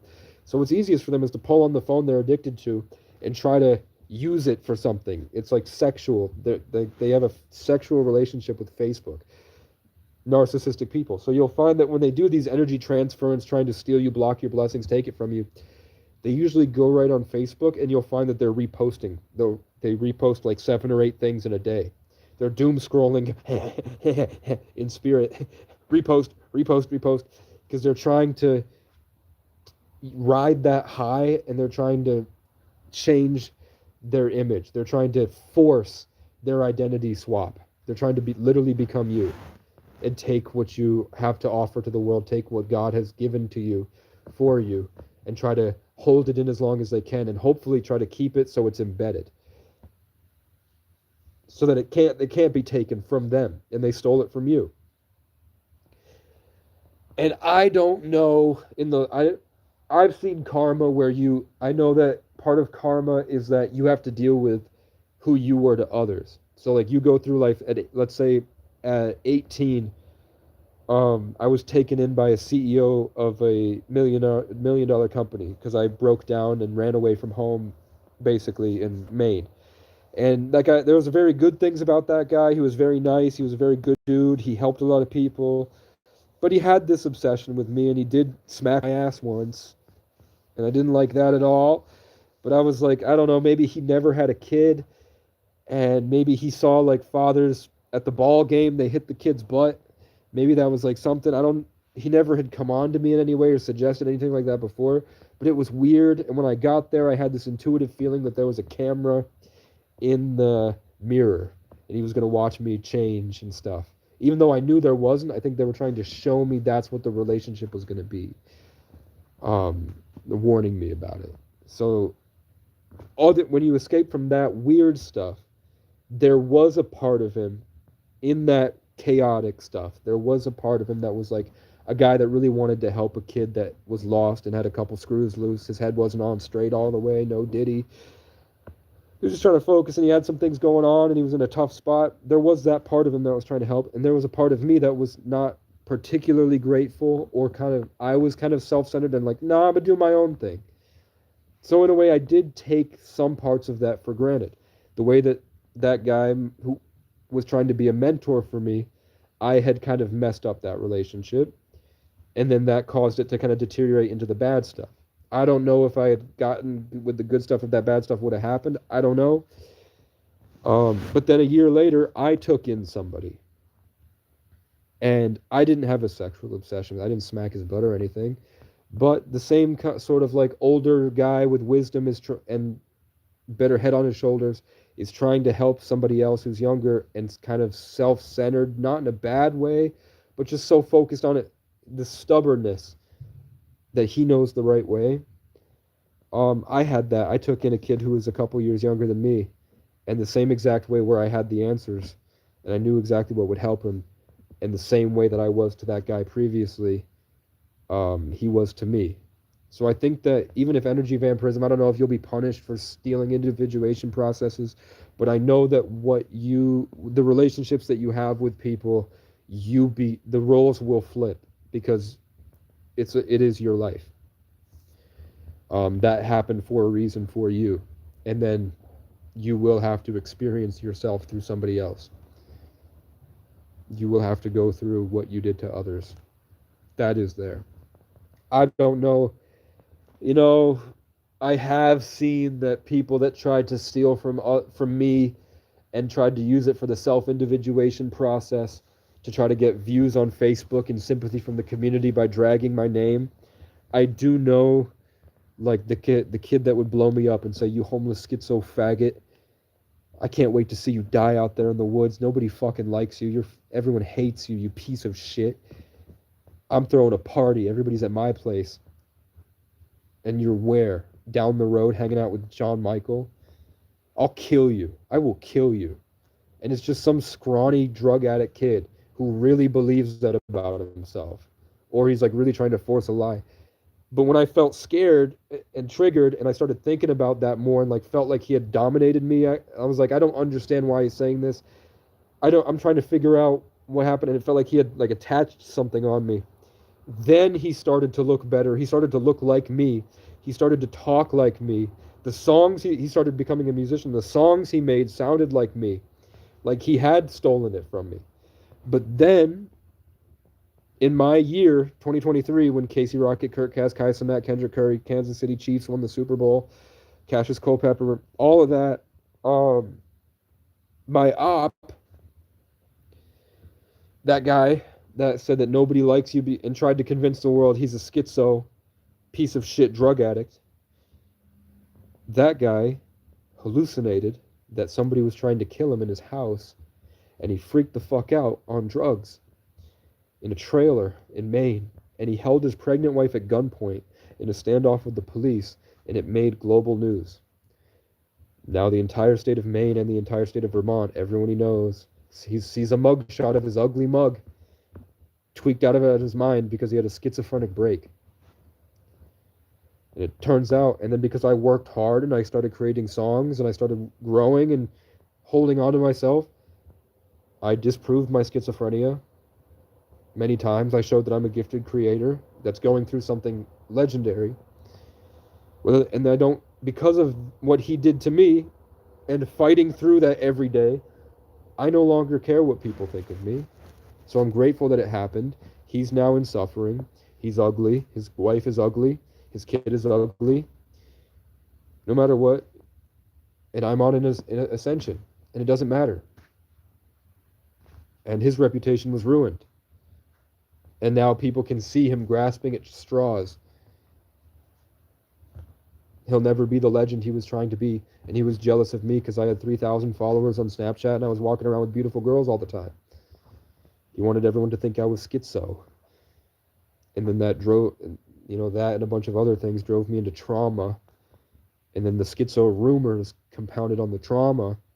And people assumed I was the type of way. And then I grew past it, the Acacia Sagittarius. And then the things that he spread are now on him. It came back and got him. And now, forever, his mugshot of him having a schizophrenic break and holding his pregnant wife at gunpoint is there. So is it karma? I don't know. But that happens for me. I see that a lot. And that's individuation, is that you just grow as you go over time. It's called the hero's journey, or that snake that's eating itself, the Ouroboros. Like OB and Casey with Loki defeat Casey, Kang the Conqueror.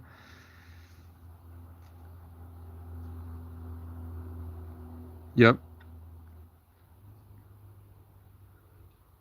Yeah, they try to plant you seeds to take off your square. They do try to, I see that they try to stop you from not being in self-hate. When you have peace, you're constantly growing all the time. When you find peace and nothing can touch you, you get clarity and you can see more than you realized, and you can start to make better decisions that steer your life in a better direction. And you start to align more with the universe and God's will, I guess, just the best things for you, your highest timeline. And you start to grow and heal yourself and break free from frequency attacks, parasites in your food controlling you, stimulating your nervous system, self-attacks, trauma. You start to break free. And that can very easily cause a chain reaction by leading by example. So the system in place doesn't like it. But I don't think they have complete power to stop it. I think they're trying to get you to stop it. So that's why you get what's called tests or challenges. Because you still have the free will to make a decision in those experiences. But I don't think they're ever going to stop. You just get better as you go. You get forged like a sword. I don't stop smoking meth. I don't smoke meth. Homie's on a sick one. I don't know what that means. Smoking crazy shit. I don't know. Was I talking about negativity and then all these negative comments showed up? Can't handle the truth. People are scared to lose their comfortable. There's a YouTube channel, not white channel. YouTube channel about this. Certain how many came from Canada out there talking about. Get relaxed. Don't let your mind race too far. And slow down so you're fine. Someone who made it headed in the same direction. Turtles are very head on their shoulders. What the hell? This is a long and prosper. Where does she go? Every single moment you're either gaining, losing, or restoring your personal power and freedom. That's a good thing to think about. Shadow Boxer 33. 33 is here. I'm a life path 33. 33 is huge. So yeah, My channel is just talking about it over and over and over again and going through life on a quest. This was like my outlet because I had a lot of people that were trying to kill me. I thought I was going to die a lot. I couldn't make the songs because I didn't have a working computer. So I couldn't really make the songs I was trying to make. It was all always about my music, but eventually I moved to making YouTube videos, and it was just supposed to be a digital legacy in case I died. And then eventually the threats got so bad, and I was so far away from anywhere with cameras or anyone that was supportive of me, and it was really violent, and the police were doing it. Police were like trying to search me illegally, stealing stuff from my car, revving their engines at me. They seemed to be on coke and freaking out. So I didn't like how that looked. I was in danger. People had tried to rape me. People had put a gun to my head and stuff like that. So I just spammed YouTube shorts till I got 50 subs so that I could live stream in case anything happened. So then I rolled with it. I found the cabin and I kept going, but I don't lie. In the past when I had like trauma, sometimes I would be trying to say like a few things at once and I'd accidentally blend it all together on accident and I'd say something that made no sense. But it wasn't dishonest.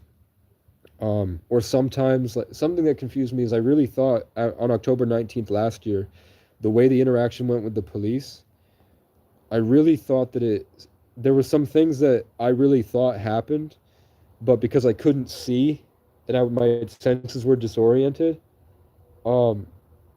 it wasn't happening. Like I thought that there was an officer on my right side that was leading me onto an ambulance while they were washing my eyes. But in the video, he wasn't anywhere near me. So I was like, what was this? I remember feeling him on my right arm, pulling me towards the thing. I really felt it. But the video, he's not there. I know that AI and video editing has gotten so easy. The police could have did something different on the body cam. It's not hard to do, especially because they have been hiding the body cam footage from us for a while. They might have done that. I know police in Texas do it all the time. There's probably cops watching that do it. I don't know, like, in Vermont, public defenders aren't requesting they put a video through a code generated to see if the code magically starts to shift into an AI generated code and then back to normal as if it was transplanted and AI generation has gotten so good you can't tell the difference. But the way that it happened in the videos is not what happened in my memory, but I'm not saying that's not the case. I'm not saying that it didn't happen that way. But in the video, I like jump really, really weird. Like you can watch that video back. The way that my body moves and goes right to him and spits is not how I did it. I knew he was here and I spit out this way. But I'm not saying it didn't happen, and I'm definitely like it's just spitting on a cop.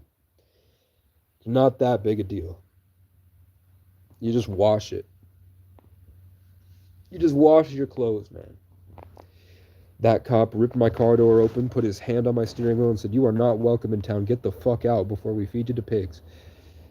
Essentially, that was a gas station employee said, "We feed our pigs really well here if you're trying to stick around." And then the next day, like 4 people called saying I was just sitting at McDonald's on my phone eating McDonald's, but I drove a Dodge Magnum, so they assumed I was a drug dealer because of my neck tattoo.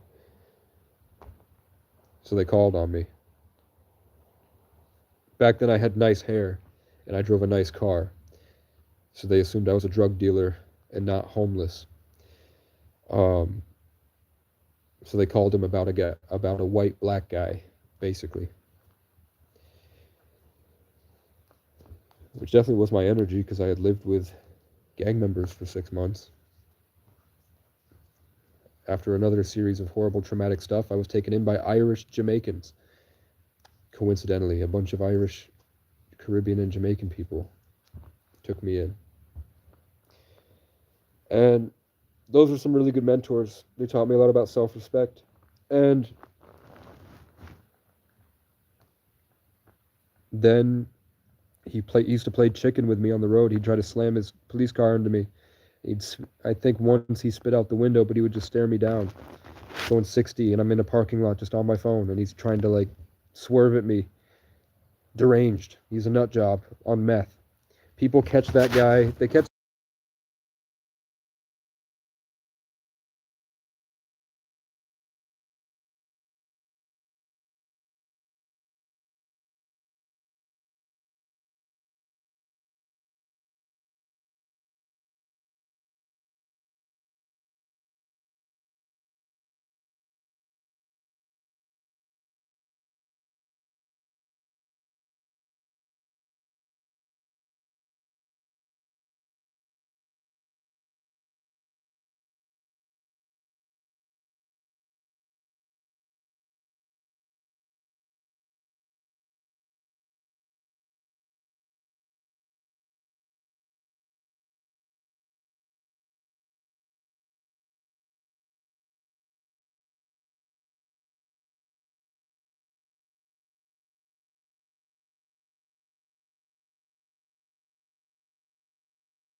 How long have I been muted, bro? Fuck. God damn.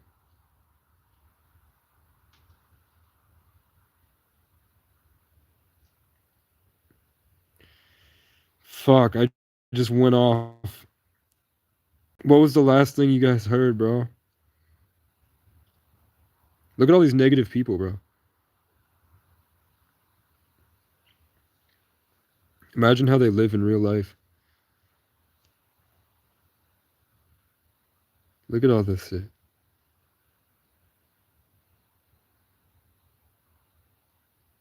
Holy shit. Who are all these people?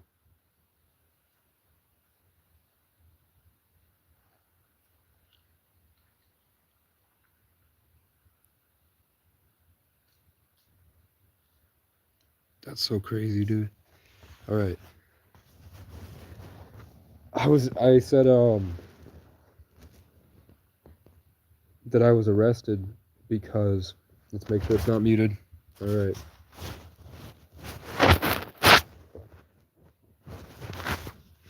Fuck. I'll check it in 10 seconds. I was arrested because I missed court for something. That's why they had a warrant. I missed court because my lawyer did not message me. He never reached out to me. I said I could have reached out to him, but if you go back to that time, there was a lot of stuff going on.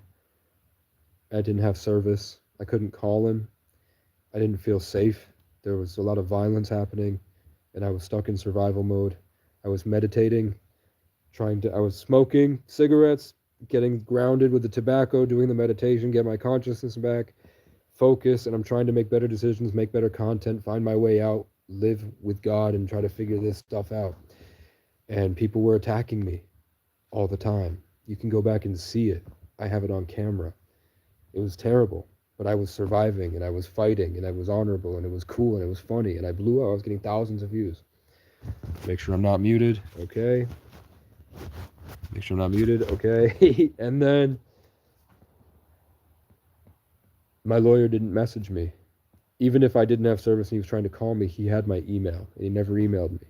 So I didn't know when court was, and I missed court. Whoever's fault it is, both of ours, whatever. I missed court, so I had a warrant. I had court because I trespassed. I trespassed in a shed, and I hid in a shed in a field. I hid in the shed in the field because we had a tornado coming, and I can't stay in the woods here with a tornado when trees fall down just because of wind. And a hurricane that wiped out this town and every single town in a 20-mile radius. Plainfield, Vermont, look at pictures. It wiped out the whole place. People died. So I was going through that too. So I hid in the field. I'm like, if a tornado, and I just waited to die. I was trespassed from that place because I used to sit at an automotive center for the technical college, and I would charge my phone. And there was this really fat guy who was really negative all the time, and every time he saw me, he would talk shit like these people in the comments. And eventually, he was just talking shit. I had permission from the automotive center. I have a great relationship with the guy. We both talk about God, and when I'm there, I scare off the people that show up, the rednecks. It's never homeless crackheads, it's rednecks. Rednecks that have jobs show up to steal the catalytic converters from under the cars at the automotive center. So the automotive center said, yeah, stay there, charge your devices. So I would go there, but there was this really fat dude, and he kept like, yeah, and I was like, hey man, I think you wouldn't be so depressed if you lost some fucking weight. You're prejudiced. Enjoy your miserable life. Because he's like, you can't charge, it's private property, blah, blah. I was like, I have permission. Whatever. He wouldn't believe it. So he was eating McDonald's, and he came up, he approached me, he drove up to me really fast, he sped into the parking lot, high beams in my eyes, he got out in the middle of the night, and he was like, are you the guy from before? And I was like, yeah, man. And he was like, I'm going to get you trespassed from everywhere. And I was like, why?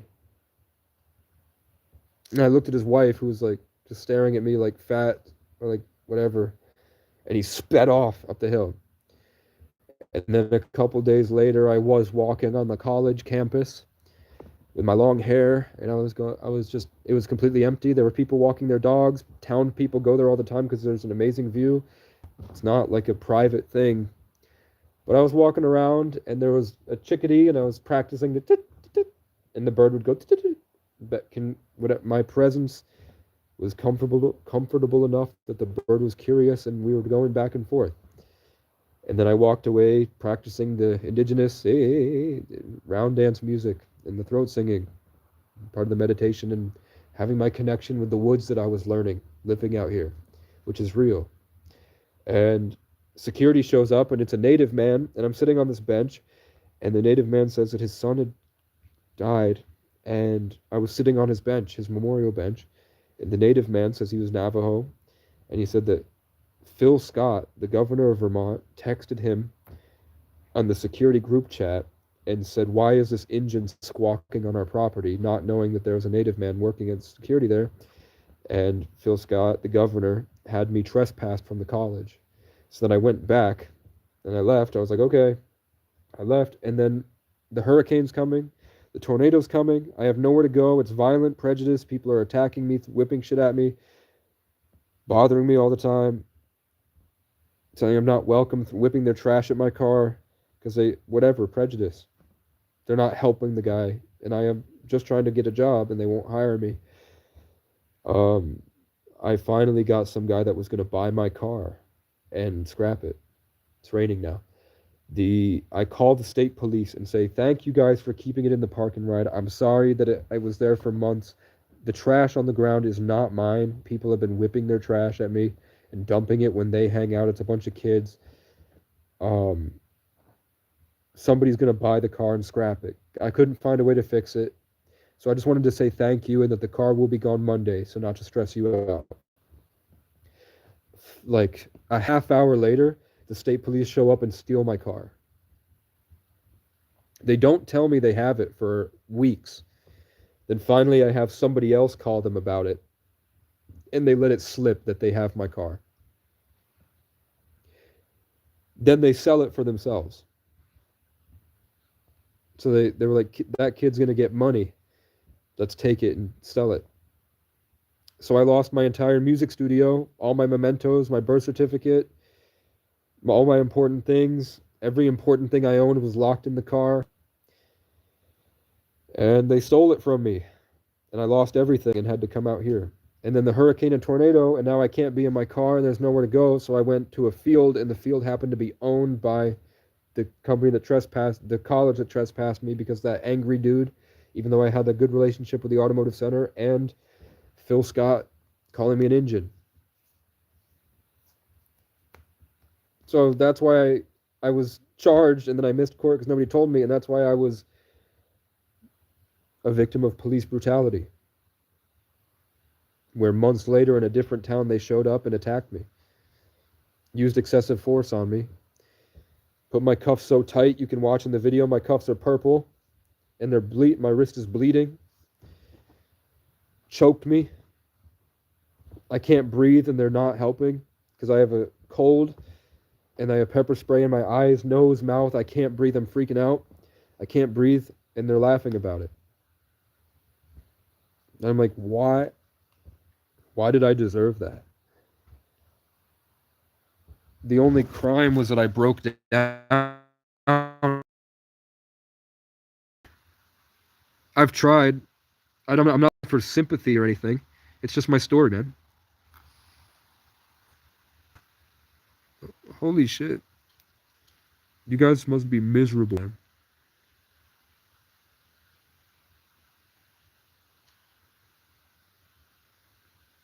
This thing was a cop and feeding pigs.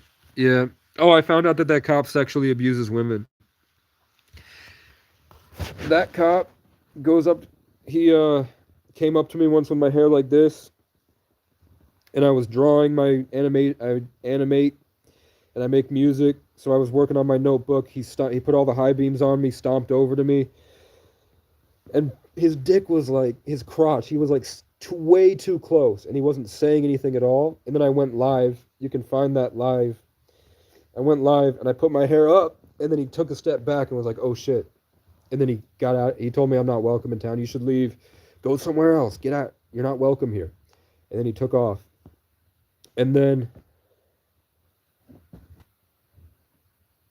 I found out later, and this is also, I have a live recording of a testimony that that guy goes up to homeless women. He thought I was a homeless woman because I was drawing in my hair.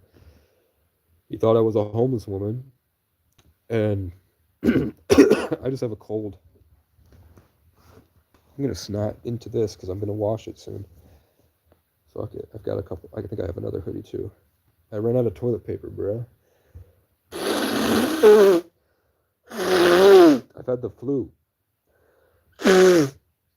It's gross, but I don't care.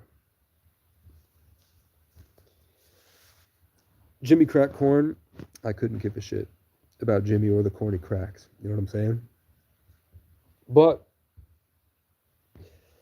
so, I found out from 4 different women that all have the same story, that he went up to them and he gave them bogus charges. And he said, "I'll get you off if you get me off." And 2 women said the same exact phrase, "I'll get you off if you get me off." So I have to assume that's what he was trying to do to me. And when he saw that I have facial hair and I'm a dude, he took a step back and stopped. So that guy had already given me a lot of problems. Um, and he just really went at it. So I don't know if I can sue them. I think I can. I think I can with the right testimonies. Right now, I'm just hoping that they drop it. They just throw the cases out. My argument is, haven't I suffered enough? And I have 1,000 hours of community service, and I have testimonies from 4 different towns that I made their jobs a lot easier because I offered solutions to tell people to make the homeless people that come through, because I subjected myself to this, because I felt there was honor in it. This was like the only rite of passage. This is like the best thing you can do if you want to be a man. If you have a delusional suburban beliefs, you're a privileged little pussy talking shit on the internet. You know what Andrew Tate says, "Got to get buff, get the girl, if you want to get girls, you got to get rich, hustle hard." If you don't have this grounded sense of masculinity, you'll never make it. You will live in delusion and you'll end up like Justin Waller, who wears those ass things and he's experimenting with boys now. You know what I'm saying? They're gay. They smoke big cigars and they puff it like penises. And they, you know what I'm saying? They don't have it. And I was like, I never want to be like my peers. I don't want to be ever, like, I go back to when I was younger and I was trying to be like them. And I know I felt like the things I was gaining in my suffering like this were honorable. And when you really leave society, there's a freedom. There's something that you can't imagine what it's like because you've never experienced it. This freedom is something that I would never trade. It's the best part of it. But when you're getting to this freedom, there's a lot of issues like loitering, trespassing, prejudice, not having a safe place to go, so you have a target on your back. I was never really attacked. The only people I was attacked by, one homeless guy. Out of everything, I was only attacked by one homeless guy. And his name was Cat. It was in the year of the cat, 2023. And it was very symbolic and it taught me a lot it was very formative for me. It wasn't like just a deranged crackhead shitting on the ground attacked me. It was like a God-given experience that's an epic story that's going to stay with me for the rest of my life. It wasn't like these guys are nut jobs out here. What I see is that they're very good people that are trapped, and they have like malware, they have parasites, they have trauma that's eating them alive and torturing them, and they have no way out of it. So they escape into a drug, and the trauma overwhelms them so much. You think that they're talking shit and screaming because they're nut jobs. It's the only way that they're fighting back against their traumas. So I experienced it. I didn't do hard drugs, but I experienced severe trauma, and I laid out here suffering in different places, and I fought through different environments, like challenges. I'm a Sagittarius. So I went through on these adventures, and I figured I was growing from it, and I was so proud that nobody else could go through what I went through. I was earning something that other people wouldn't. And then when I get through it, now that I'm 25, I have something that my peers who might have cars, they might have jobs, they might be successful, They won't have this. But I can get what they can get, but they can't get what I got. You know what I'm saying? That's why I love it. That's why I love it. And that's why I want to keep going. And I'm a musician and an artist. So I was discovering new chords and new ways to play music that no one else will ever be able to understand, which is really cool.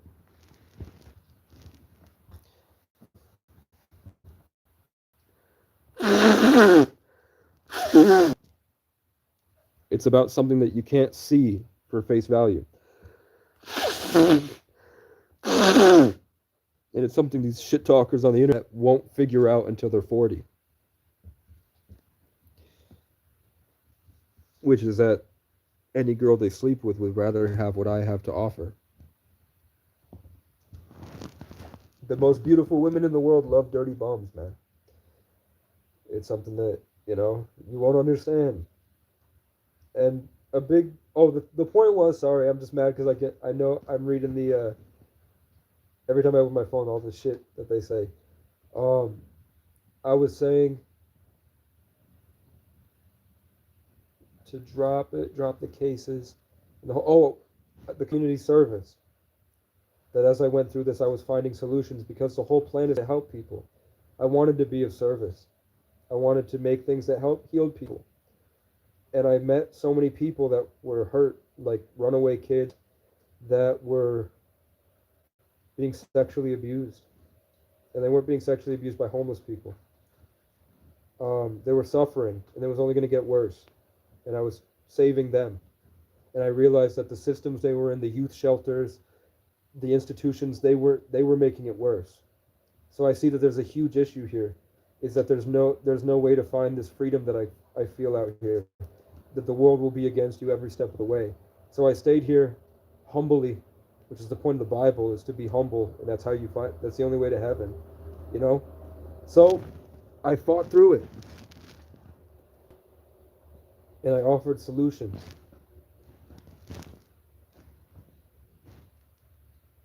YouTube channel to document your process, portable power stations, um, Walmart delivery, food banks,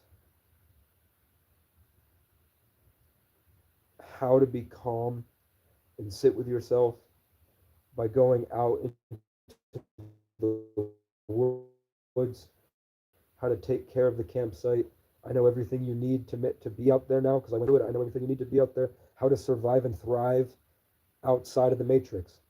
That's what Andrew Tate is saying with the matrix. And he said Andrew Tate's whole thing is that you're out of time. You have got no time left. Andrew Tate's now telling everyone you're out of time. So now I'm here and I have the other answer. You didn't go with Andrew Tate to the promised land in the real world. But now I can get you a solar panel, Anchor power station, portable batteries, YouTube content, creative outlet, sewing machine, e-bike, DoorDash, make clothes, make your style, sell your clothes online, Etsy stores, find your computer, build a wagon out of pallets, make it a rickshaw, build a solar panel over the wagon, go from the wagon with the e-bike. Then when you've got that and you're good, you can get a motorhome. Then when you get the motorhome, you find state land, or you get an SUV, you find state land. And once you've got the businesses going and all this, you've got the steady income, then you can do traveling and you can work with that, and then you make content to travel. And that's where I'm at right now. Is I finally got my replacement birth certificate. I'm being forced out of the cabin because they're selling it. So I'm going to have a while before I can come back to the cabin when the new property owners come in. So I have to leave and go back on my journey, which is what happens. I get stuck and trapped and isolate, and then I go back out and adventure. Then I get stuck and trapped and isolate, then I go back on an adventure. So I'm ready for the adventure, and I'm going to go. And I think that if you don't see the freedom that I'm talking about, I would turn off your phone, quit your job, and go sit out in the woods and see how long you can make it. And when your body's caving in and you're like, I just want to go back to my box, that's where you're a pussy. That's where you have to admit that you can't do it. Like, I could do it if I wanted to. You will never know that you could do it until you do it. And then could you do it with the same trauma that I went through? Let's make sure I'm not muted. Could you do it with the circumstances that I went through?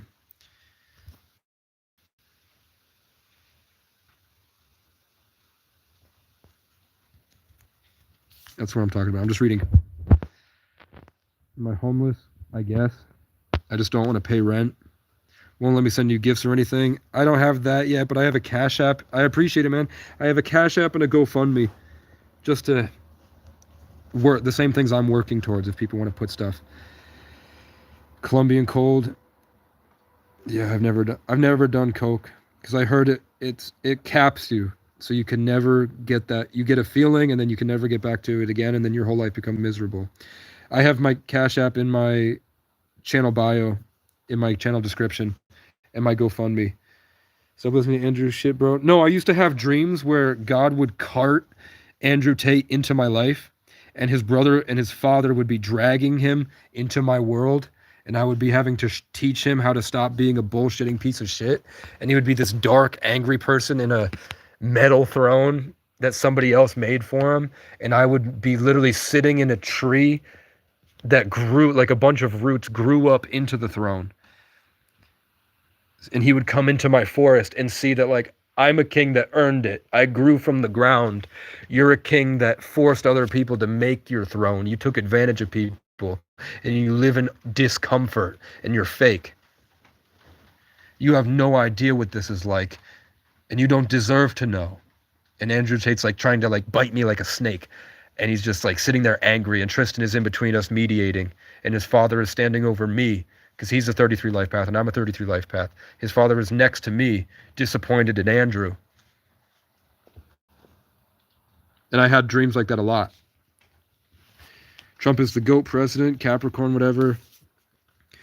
Dude, sounds like he's doing drugs. You're just stupid. You're a booty warrior. That's great. Hey, what's up, faggot? I think you're projecting. I have beautiful hair. Thank you. I grew up myself. What you got to offer? I'm trying to get a fine piece. Do you deserve a fine piece? Do you think you have to scheme your way into getting a fine piece? Then you don't deserve one. Warriors willing to, thank you, shout out. You're not homeless. Debatable. You should create an organization to help those people. I'm trying. I'm working with a lot of organizations across Vermont. The point is that I want to get to a point where I don't need to ask for help, where I'm self-sufficient so that I can bless people. Are you inside something? I'm in a tent in an abandoned cabin, deep in the forest on top of a mountain, deep in Appalachia, and there's only like 1,000 people that live here, but they're all prejudiced and violent.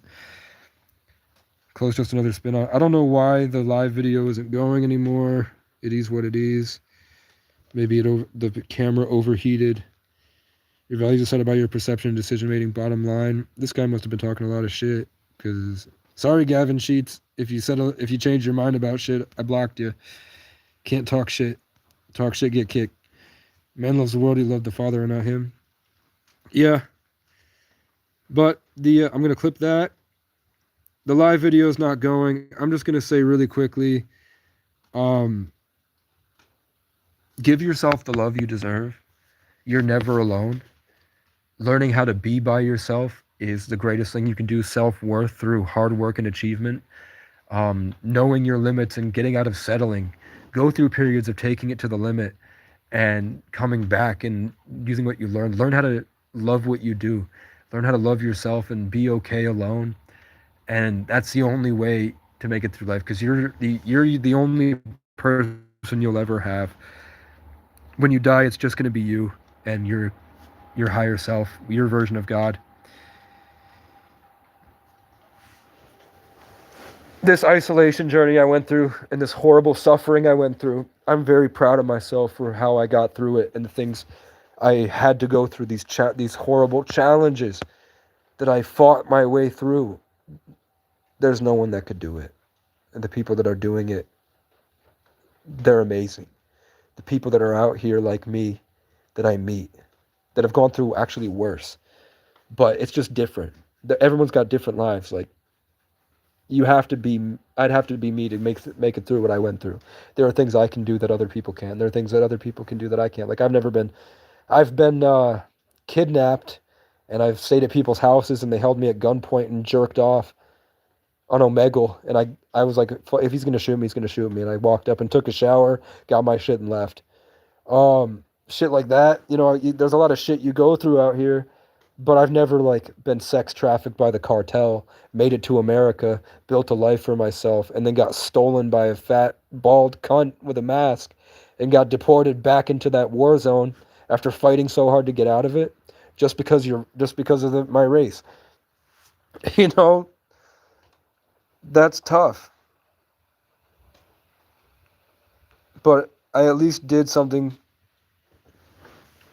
that I'm proud of, and that's legendary.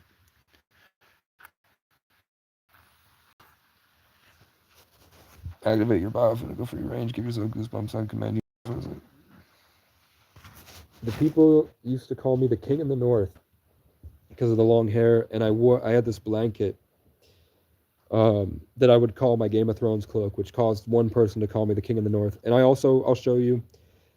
Maybe you can see it. Maybe not. But I used to wear this hat that I got in Boston. It was a gift. It was a gift. Motherfucker, you fucking accuser of the brethren. It is raining. I got this hat someone made for me in Boston. I went on a trip to Boston. It's got the crown on it. It's got a polar bear, which before I knew anything about how important polar bears are to me in my life, and they put my name on it. Just Casey. It's going to be hard to see, but it's got my name on it. This is Bucky Barnes, because I'm the Winter Soldier, and it's a buck in a barn. This is a trophy.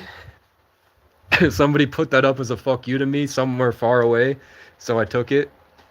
After I made a song Hawaii, I found this Ohana Means Family.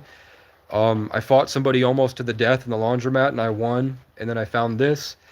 There's also #1 draft pick somewhere in here, which I got. And I'm gonna have to leave soon, but I don't think it's forever. I'm excited for what's next.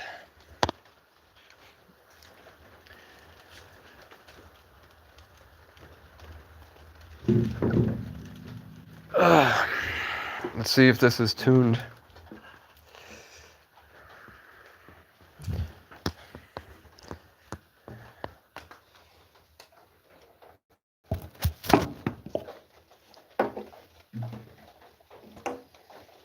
It's raining, so I feel less. It's not tuned. It's tuned enough.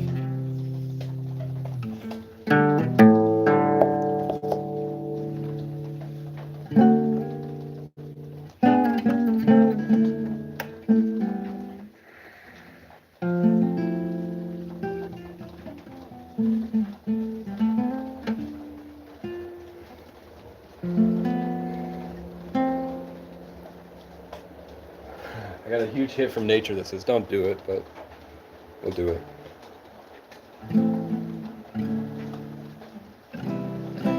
We'll do it. They don't want me to do it, but I'm going to do it. Let me do it.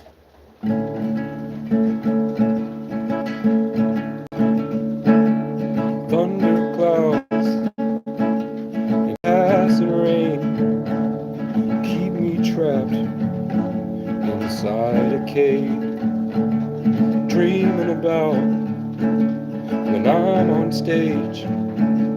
Something clicks and I finally find my place.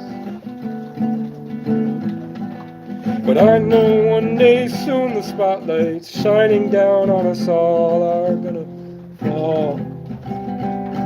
Will they love me for all my flaws or judge me for all my faults? And maybe I would be someone if I didn't waste my whole life lying down, freaking out about the things I can't figure out. Well, I climbed up that mountain and I found out that we've got it all wrong. The view is cool, but they only play sad songs. And I sat down with the superstars, and they told me they'd rather lose it all than be anyone who can do anything. Maybe it's a trap, and being famous ain't all that. 'Cause every step you climb is a sacrifice, and the farther you rise, the further up you got left to die. Till you sat atop your pile of trophies alone, begging God, why?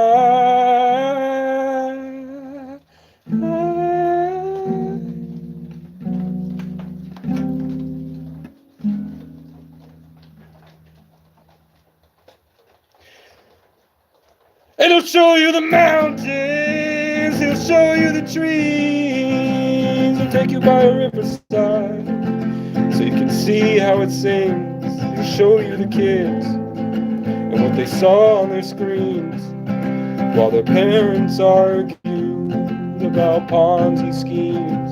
He'll show you you, and he'll show you me, and everything I did to help you see before I gave up on you. And it broke my heart too, but it set me free. So if you need to, I won't compete. I'll exit stage left and let you play the lead. You can be the king of make-believe. But when you find it ain't at all what it's cracked up to be, you won't find me. 'Cause I'll be in Hawaii.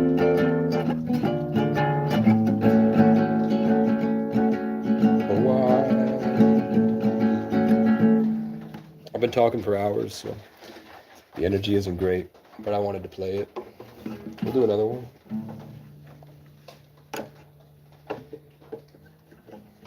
Wasn't the best version, but it's hard to focus when you talk for 6 hours. You're kind of drained.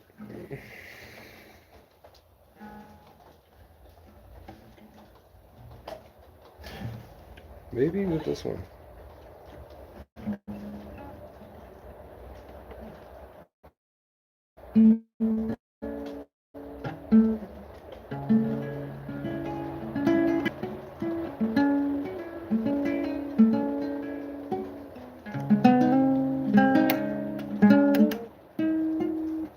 Nah, I'm too tired.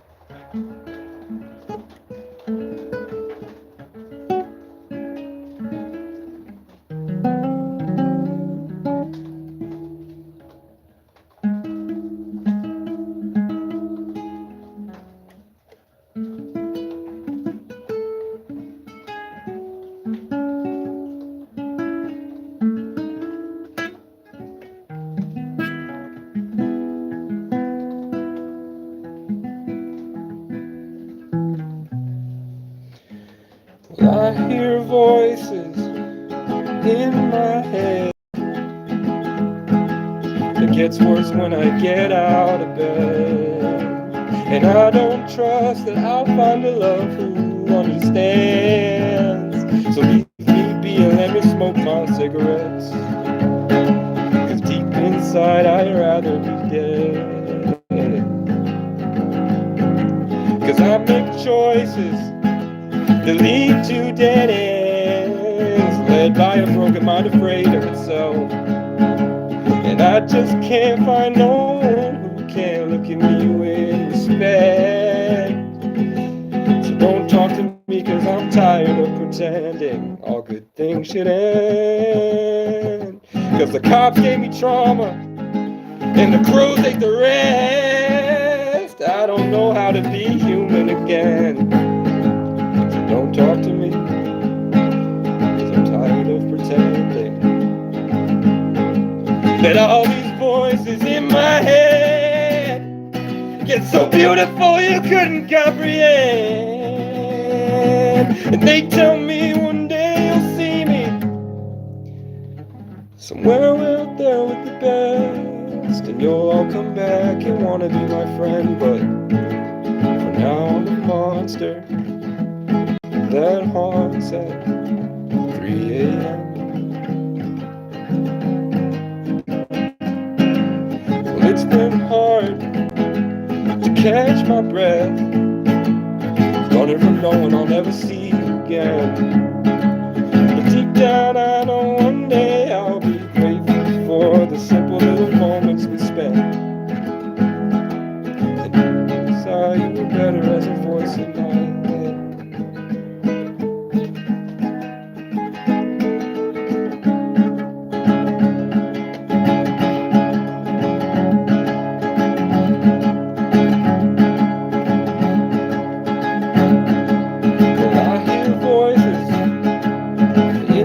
head.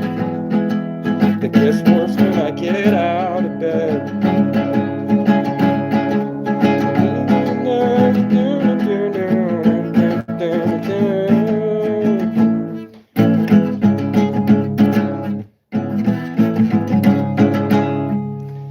I'm working on it. I like this part the most, though. Led by a broken mind afraid of itself. Led by a broken mind afraid of itself. Well, I hear voices in my head. It gets worse when I get out of bed.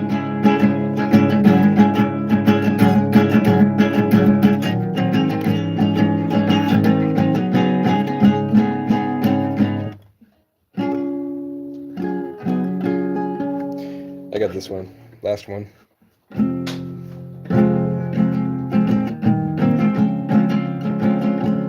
Oh, wait.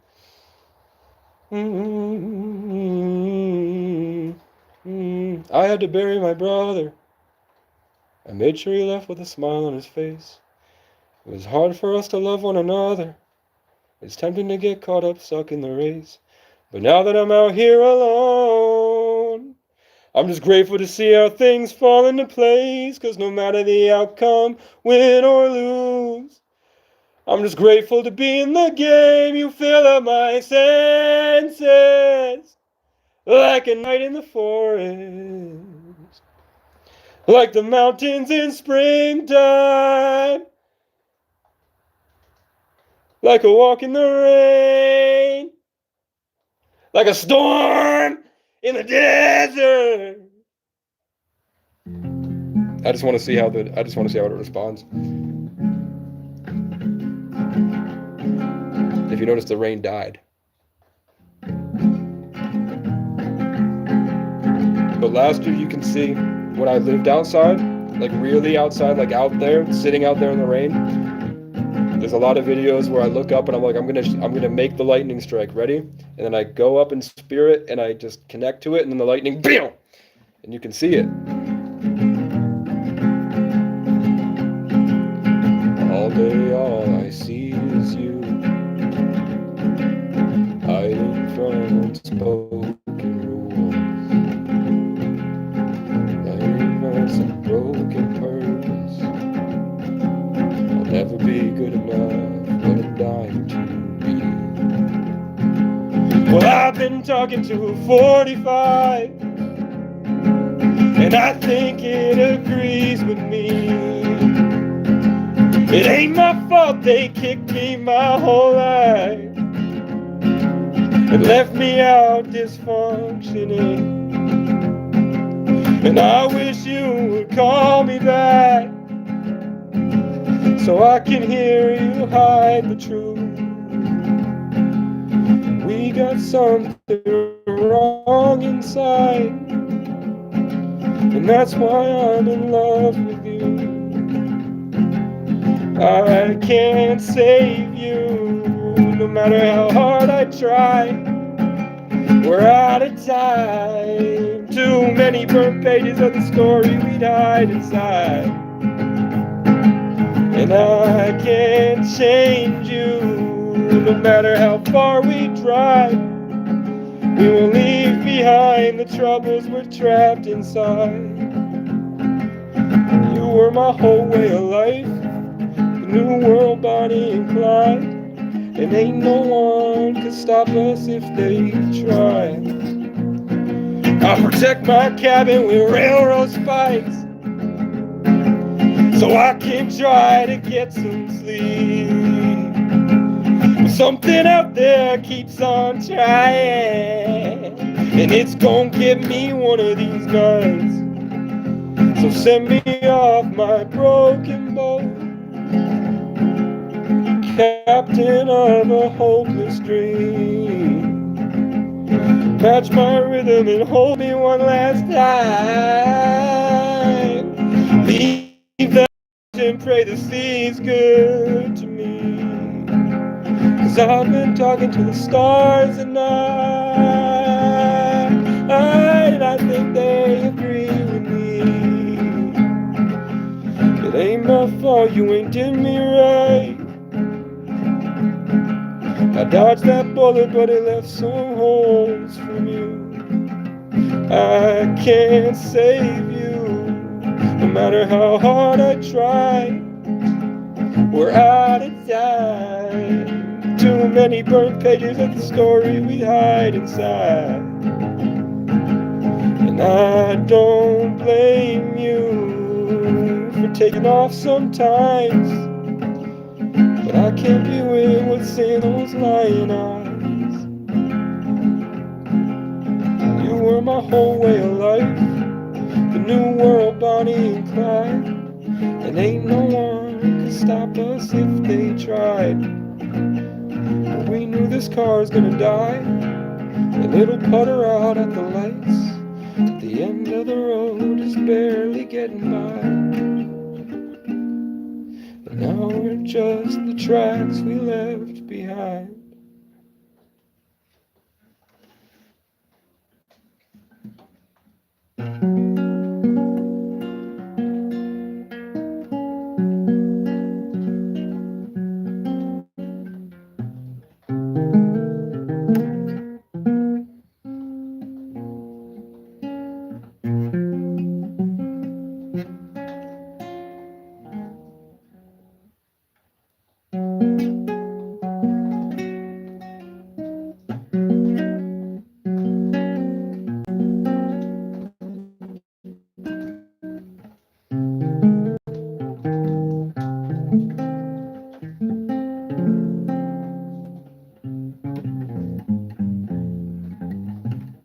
It's hard to do, tired.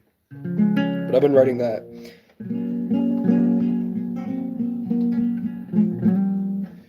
I've also been doing Celtic stuff.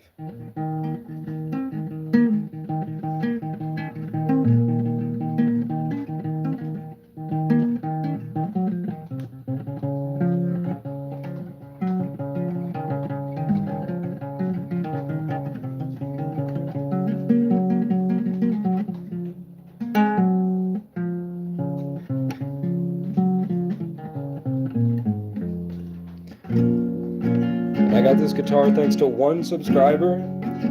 I have one subscriber that donates, and then occasionally Will send me some money for food. And because of that, I was able to get McDonald's, get phone service, get my needs met. I just saved up and bought a big portable charger for my phone, so wherever I go, I won't be cast out and tormented by trying to charge my devices. I'll have a big one at my side, so wherever I go, I can do multi-day trips and then find a better place to charge it, so that what happened last year won't happen again.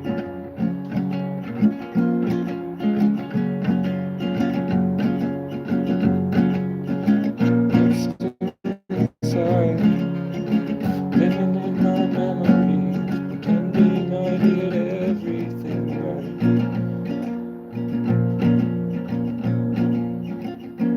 You and I against the city streets, driving till our hearts match the lights.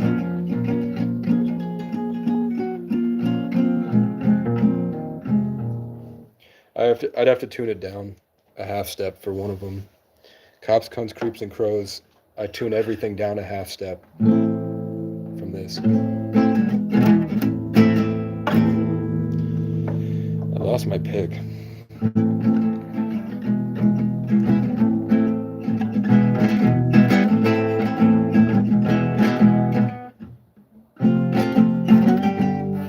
Well, the cops and the cunts and the creeps and the crows all want the same thing, to rip and tear at your soul. So before the morning comes, something else can come and try and grab a hold and take control, and now they own you.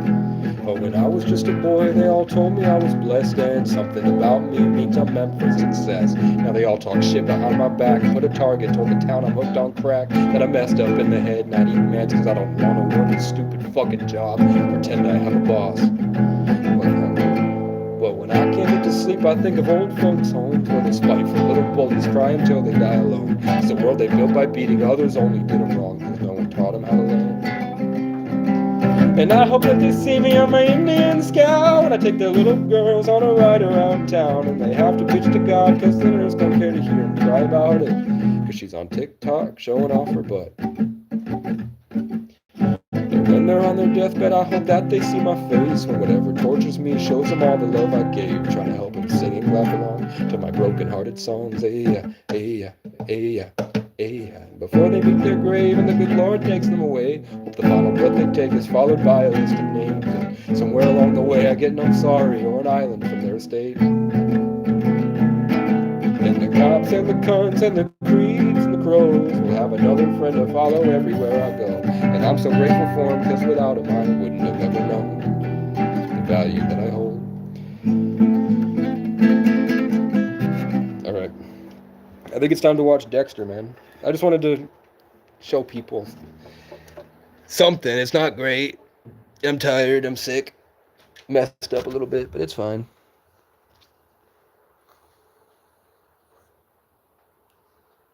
Black. Black. Trans because I have long hair, man. I'm indigenous. Good one. Good one. Good one. Black Jeremy. Dan off. River off. Okay, that's not bad. Thank you. Nice voice. Thank you. Yeah, turn this off. Second finger. Yeah, I'm sick, man. Who's Raymond? Damn it. No, you don't play me this being meth. Did you meet a woman and knock your shit? Is it a bald white man? Is it a bald, ugly white man? I think so, man.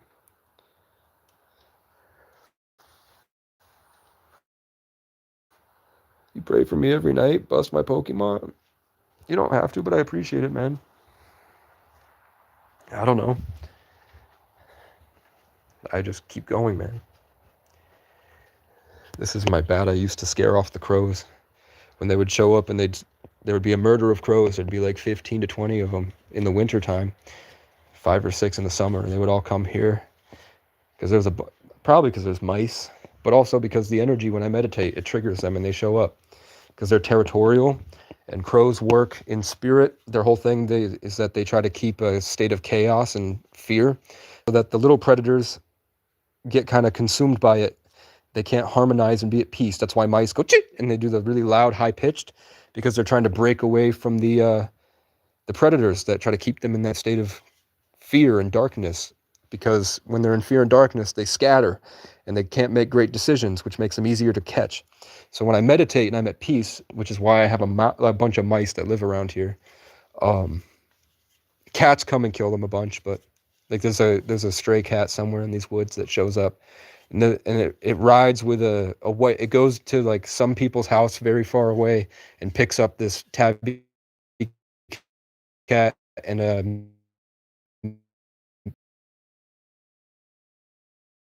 and I think it's like a squirrel or raccoon or something, and I'll look and there's a bright white giant Maine Coon just sitting there, and then he has an army of cats, including one stray cat that's deep out there that I'm worried a fox has gotten because I haven't seen it in a while, but I didn't have a place for it. I left it out food for a while, but I couldn't kidnap it, but the plan was always to take the stray cats to my dad.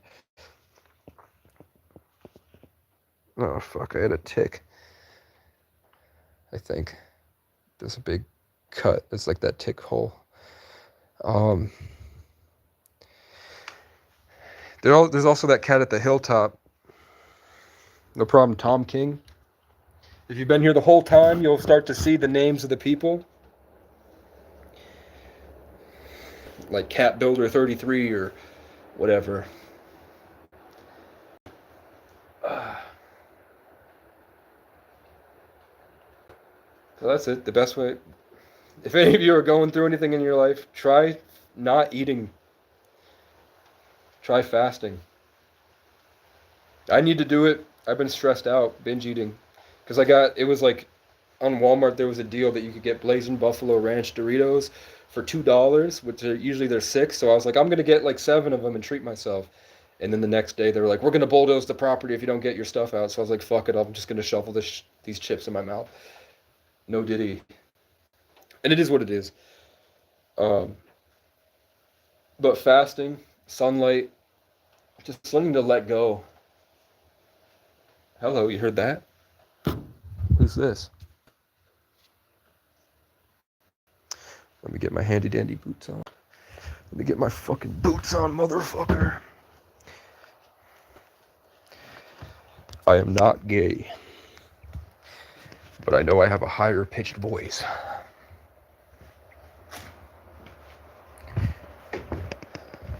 That comes up a lot. They're like, you fucking fag. I'm like, you should see the girls that I've been with, man. You'd think twice about all that rigid shit you hold on to, thinking that that's what gets them. It's not. You just have to live a life people would want to be a part of. I don't know what that running was, but there was big, loud footsteps. There are 3 bears around, and I caught one on camera tonight. There are 2 full-grown adults, and then there's one that's way bigger than a normal black bear should be.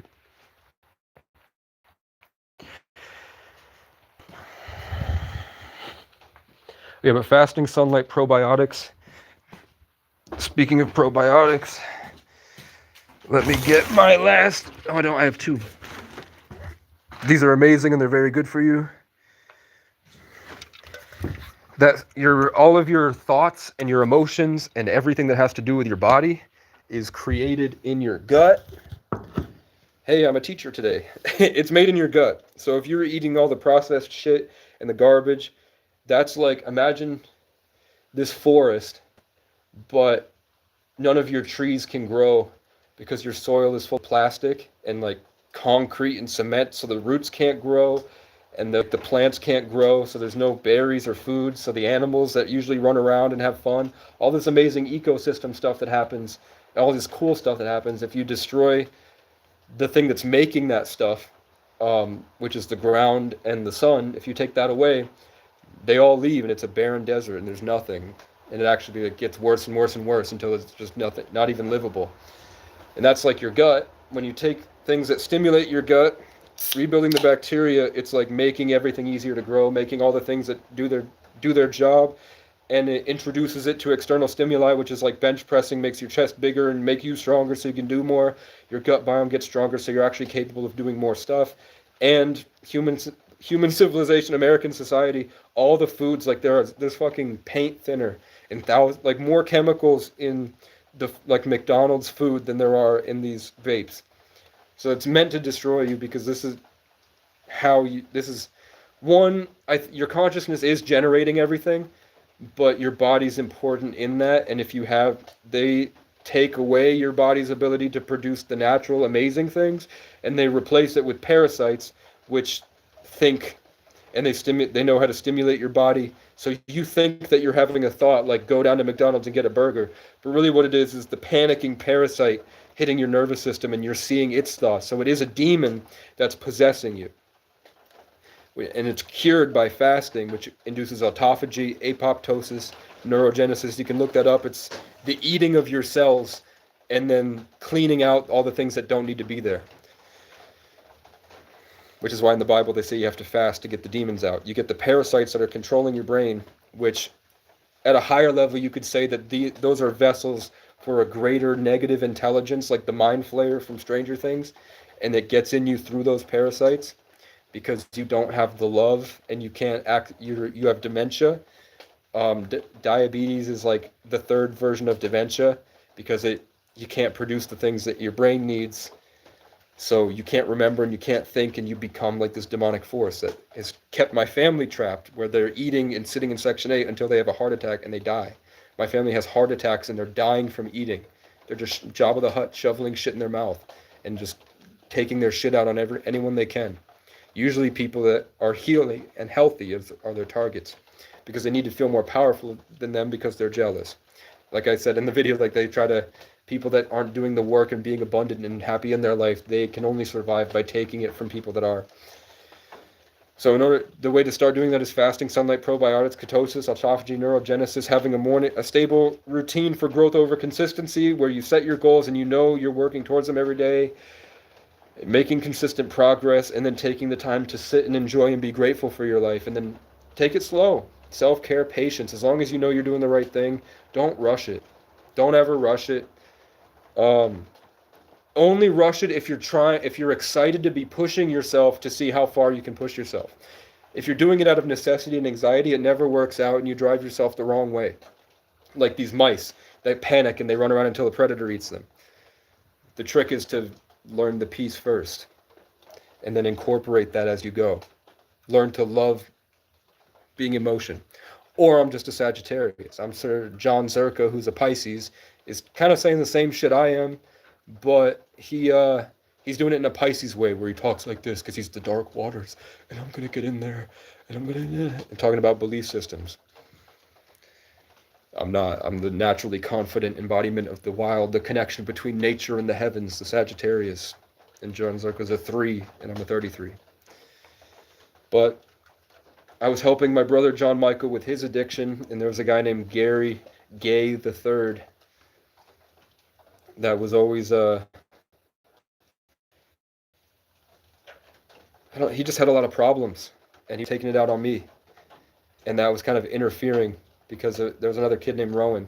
Those two guys were really fucking with me, and then a year later, I met John Zerka, and I couldn't help John Zerka because Gary Gringberg, GG33, was fucking with him. It's just cycles over and over again. And now I'm going to Gary's properties after I watch Call Me Carson, who goes by Gary on his channel. Stuff like that. Just over and over and over and over again. But my life would be exponentially better if I did my daily routine. I told you I did 100 push-ups, 100 squats, 100 pull-ups, 100 dips, and a mile run. And I was going to do that every day. I did it the first day, and then the second day, I went to charge my stuff, and then somebody twisted the brakes off my bike, and I was going down this huge hill before I checked, because I didn't check beforehand, because I liked how fast I was going, and I thought I had brakes. So then I was going like between 40 and 60. Sometimes I say 60 because I was going faster than the cars, and the cars were going like 50. I don't know, but it's also a hill, so they were probably using their brakes. I don't know, but I was going way too fast with nothing on, no Diddy, and no helmet and gear. So I dropped 6 feet off the road because there was a bunch of cars at intersections, and I couldn't stop. And the hill, it's a 3-mile trek down the mountain into the valley. So I didn't trust that. I knew there was no other place I could go, that there's a chance that cars would be coming in and out. So I was like, if I get into this field, at least I can dive off the bike onto my back and land on the grass. But what I didn't expect is that even though it's a slow incline here and here, in the corner where I jumped, it's just a 6-foot drop. So I fell 6 foot. There's a big cement manhole that sticks out. I tried to dodge that, so I went this way, and then the bike tire hit the ground, and then I rolled over, hit my head and my shoulder, got knocked unconscious, and then I had hairline fractures, and I couldn't move. I woke up and I couldn't move, and I was begging for help, yelling, and people just stopped at the intersection with their windows down this summer and just drove by me, people that work at the church.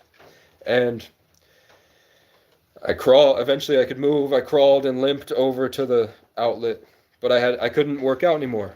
I can do push-ups sometimes, like I can do like 10 or 15 now, when I was doing like 150 to 300 push-ups a day before. So that's why I don't look great, but that helped me. If that didn't happen, I wouldn't have wrote Hawaii, and I wouldn't have wrote Bonnie and Clyde. So I'm grateful it happened. my songs back then were, the song I was writing before is She Done Dug Herself, Sunset Over Mount Monadnock. Just me, my old phone, and a dog. The kids are all drunk in their dad's trucks, angry at the ones who don't have jobs. And if I can do these 1,000 push-ups, maybe I'll be close to who I was. Before the police beat me senseless and I forgot how to love. And she done dug herself a ditch, and a six-pack drove right in it. Now she's in there with a kid, and the strongest work of fiction. I'm a chance at everything, and you're all walking contradictions, hiding somewhere in that image.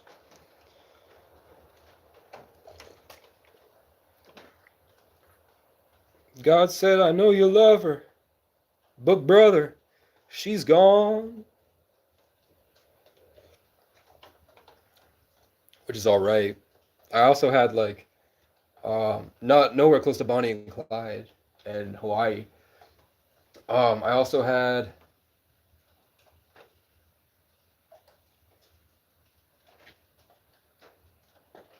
I can't remember, but it was like dun, dun, dun, dun, dun, dun, dun, dun, with a brown-eyed beauty sitting fireside.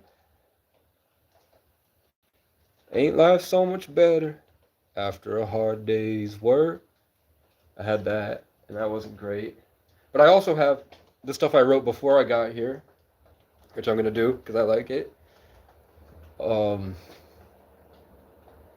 it's like beautiful Celtic arpeggios, and the scene is misty, and during the day, like in the morning, and in my head, you're in my bed, waiting for the day I wake up scared. You'll tell me it's okay, I'll take you anywhere.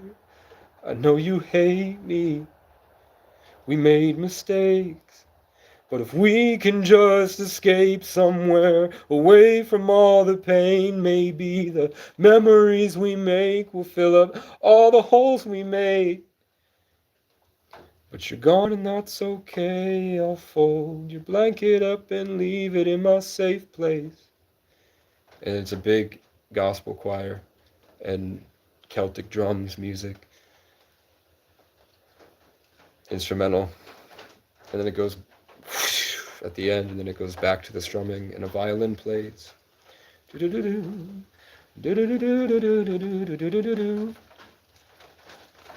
know they hate me, they think I'm crazy, but they don't understand just what it takes to be out here every single day, isolated and afraid. The angels keep me sane when I'm alone and I'm in danger. Don't worry about me, girl, it's okay. I'm outside, singing in the rain without a safe place.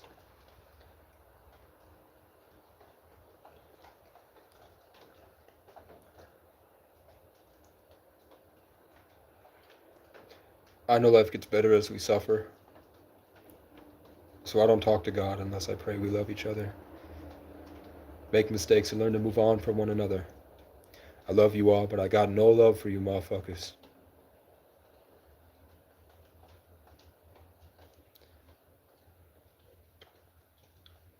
So if you need me, you won't find me anymore. I'll be way off in the north, hiding from the storm. Sleeping on somebody's porch, smoking on a cancer stick. I know it's bad for my health. I'll see you in hell. I'll take off on my motorcycle, way beyond that grand horizon. I'll take the blame so you can play pretend. I'll see you at the end. I wish you all the best. I'll see you in hell. Big build-up crescendo. Boom! I'd rather die a legend, adorned with a crown made of thorns, floating aflame to the sound of the horns, and to be strung out at the lake at the end of my rope, surrounded by the ghosts of my so-called friends, fading away to the same old songs about where it went wrong. I've been around the country 5 times now, but I was never on an ego trip. I've been through it all, man. I've seen some shit. We're all tired of privileged white pricks who can't mind their own business.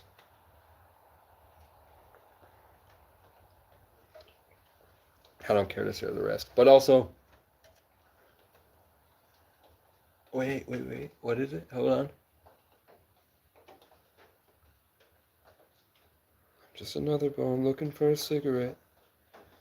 And all the rich kids are laughing at me.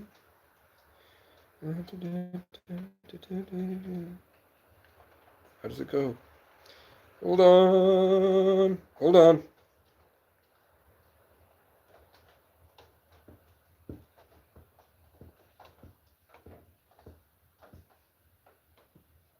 God, I can't remember.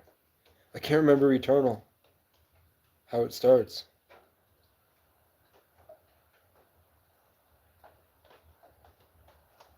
I know the second verse. That sucks, man. But maybe it's just to... I'm not supposed to share it yet. Because that song is for Scorpio season. Actually, that song is for Leo season at night, is Eternal. And then Missed Calls.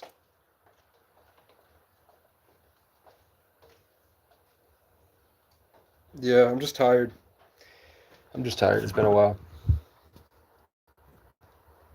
Fucking creepy. There are no Indians. Hit that vape with your butt. I'm a little black.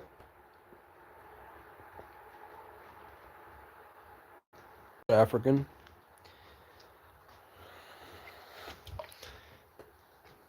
Gooning in somebody's barn. Smoking on a cancer stick.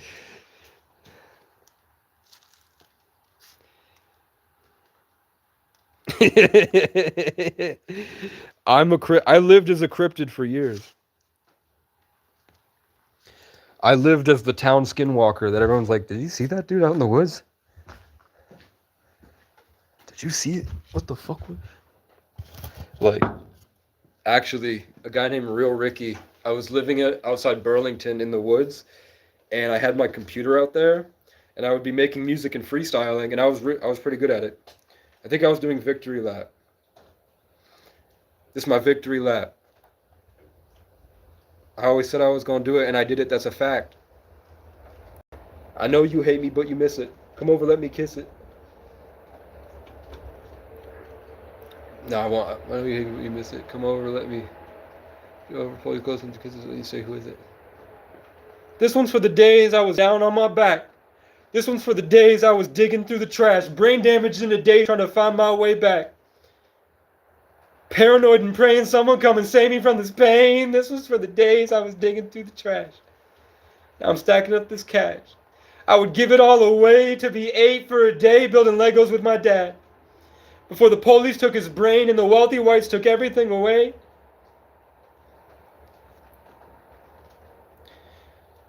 This one's for the pain. Tell the world I'm not afraid. Every time they cut me down, I came back and put the truth right in their face. I am something ancient, only came to break these people from my chains. Came to break my people from their chains, tell jokes and get laid, and make my name last as long as my last name.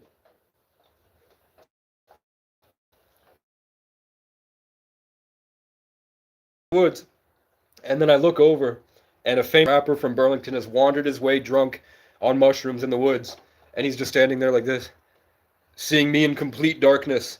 He was out there to piss, and all of a sudden he sees me and hears that. And then he went on, he said that after that he wrote the best song he's ever written. And so did C.416 told me the same thing. I met Epic Mealtime right before he came back from YouTube. I met him alone in Walmart in Burlington. I met Ray William Johnson. I met MGK in McDonald's in Burlington. I know Lil Uzi Vert saw me, but I didn't see him. I was walking down the street, and people were like, do you see Lil Uzi was staring at you, man? And he was going to the North Ave Jacks concert. I met Owen Cook, Elliot Hulse, John Zerka. I met Cheap Trick. I met I met the director of the Star Wars, or not the executive producer of the Star Wars movies. I went to the rodeo with his dad this year, and who else? I met a lot of famous people. I met Call Me Carson. He was one of the biggest YouTube channels at the time in 2020. And I mean, through him on the Discord, I met a bunch of other people. But it is what it is, man. Ah!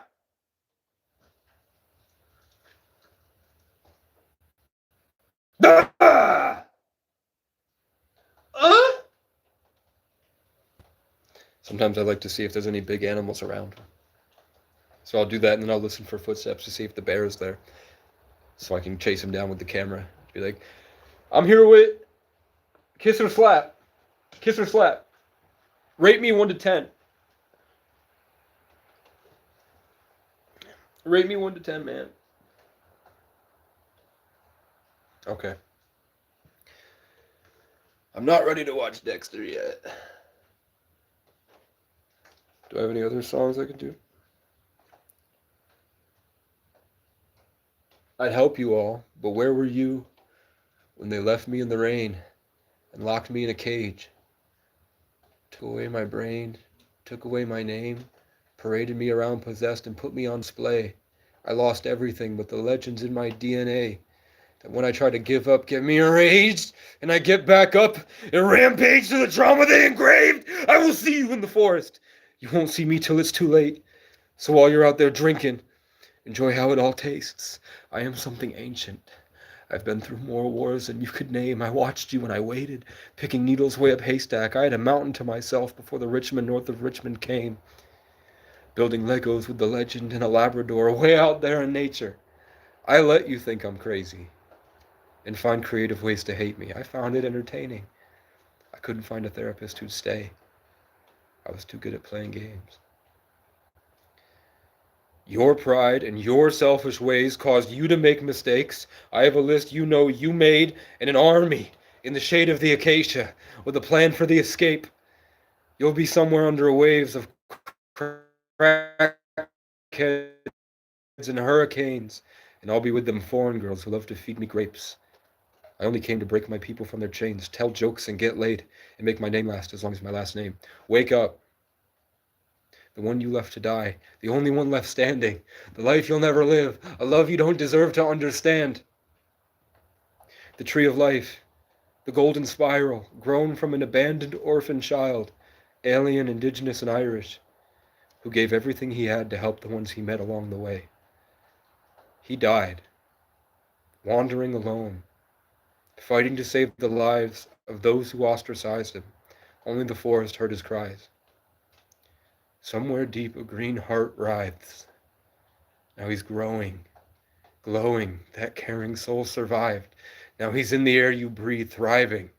Bittersweet parasites. But the blood is on your hands.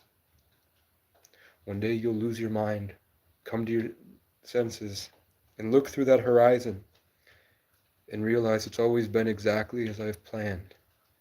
I'm those iridescent lights, blinking billions of eyes. Everything you think you know is a lie. I am vigilance incarnate, the first and last wildfire.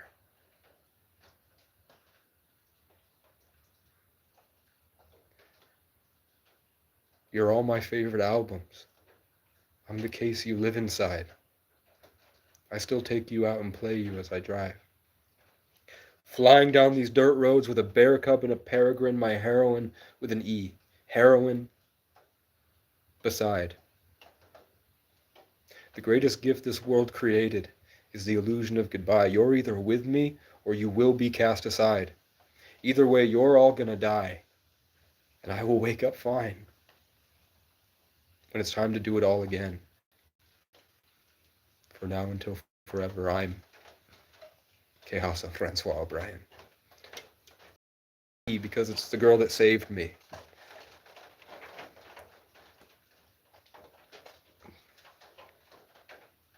not the drug, because it's the second song to the Wild East, which is out here in the Wild East, where the leaves change every season. You can drive through on the weekend, sit and drink with some real good mac and cheese. Please be sure to come back for the skiing.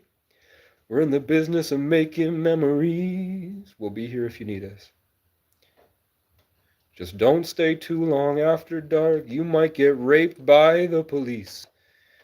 And we won't care unless it plays and sounds nice on our screen, or comes through at the right time, scrolling on our feed. Once that open sign flips over, only God gonna hear your pleas. Out here in the wicked Wild East. Out here in the Wild East. We don't care about your freedoms. We don't care about your feelings. Lose yourself or lose your freedoms. We'll send you straight to the retreat. We will beat you if you feel good. We got kids that think they're real hood, that no one cares to teach. Out here in the Wild East. We take pride in being mean. You should see how the tourists treat us. So hold your pain and hide them stains, or we'll ask you to leave. And we won't let you in for heat and drive by laughing as you freeze. 'Cause we all know it's your fault the rich men bleed us. And we won't never be there with you neither, 'cause we still believe in Jesus. So if you make it to the morning, shut your mouth and stay the fuck far from those leaf peepers. Anywhere where we don't see you, we don't care what's in your veins, who you were before who you became. Play a role or play it safe. Because if we don't put on a good show, then we'll have to eat out here in the wicked Wild East. The world's toilet and great escape, where our problems hide in closets until it's your turn to get raped. And then it was, I'd help you all, but where were you when they left me in the rain, locked me in a cage, took away my brain, took away my name, paraded me around possessed, and put me on display? I lost everything but the legends in my DNA that when I try to give up, get me enraged, and I get back up and rampage to the trauma they engraved. I will see you in the forest. You won't see me till it's too late. So while you're out there drinking, enjoy how it all tastes. I am something ancient. I've been through more wars than you could name. I watched you and I waited, picking needles way up haystack. I had a mountain to myself before the Richmond north of Richmond came. Building Legos with a legend and a Labrador way out there in nature. I let you think I'm crazy and find creative ways to hate me. I found it entertaining. I couldn't find a therapist who'd stay. I was too good at playing games. Your pride and your selfish ways caused you to make mistakes. I have a list you know you made and an army in the shade of the acacia with a plan for the escape. You'll be somewhere under waves of crackheads and hurricanes, and I'll be with them foreign girls who love to feed me grapes. I only came to break my people from their chains, tell jokes and get laid and make my name last, as long as my last name. Wake up at the end of the, you know? Why are they sitting in an abandoned house? There are cops, but there aren't laws. So, only very recently, like I told the state police, people tried to rape me out here. They shoot at me twice a year. They try to run me off the road pretty much every day if I walk into town. There's somebody in a truck trying to sideswipe me with the mirror. I've almost died I crashed and was knocked unconscious, and they all drove by me laughing. I've almost frozen to death, and cops, when they thought, they only called the police after they thought I was dead. And then they called to get my body off the property of the community action program that's supposed to help homeless people. And the cop kicked me and spit at me and told me I'm not welcome in town. And I have that on a live stream. You can just find that. Right after my birthday and Christmas, man. So I told the cops, hear all that, and they said, see how long you can survive. And they hung up on me. And I've tried to call them about false police reports, because that's one thing that people do when they don't like somebody. I'm sure they got away with it for years, like decades. Is that if there's somebody that shows up that they don't like, and they didn't like me because I had long hair, and the idea that I was homeless, not who I was or who I am, the idea of me they didn't like. So they called the police and lied and so whipped out a hatchet and threatened to kill someone in the barn. And the police showed up and they didn't ask anybody. They could have obviously gone up to the workers at Subway who are high schoolers and been like, "Did he pull out a hatchet and threaten to kill her?" They would have been like, "No." She came at him about accusing him of stealing a fountain water, and he said, "Stop being prejudiced. I'm trying to work here," and she wouldn't hire him. She's lying, which is a crime. She could have gotten arrested for it. But instead, they showed up and tried to search me illegally.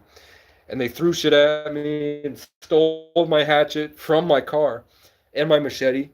And eventually, they stole my car and a bunch of other shit that happened, man. I'm just freaking tired, bro. It's making me It's making me not myself, man. I need rest. Point yelling, hollering, where the fuck you at? I'm in the woods, man. You're not welcome in town, boy. I am now. And the people that said I wasn't welcome are now not welcome. It's been a long journey of revelations to show them that I am actually the way, the truth, the life, and they are all a bunch of fat, inbred, white retards trapped in a world that was only designed. This is from bears, by the way. They were in these bags. And this mountain of trash right here was in the cabin, and I got all of it out. It's not as bad as it looks. It's just strewn about. It used to be organized. Am I in a fucking barn? There's not a lot of fucking going on. I wish there was a fucking barn. Maybe you should take the hint. It's like, how much these people have to be so miserable, man. Beer drinking in the bathroom. Howdy. Make you a man. Dude, I've been in like 13. I've been in, let's see.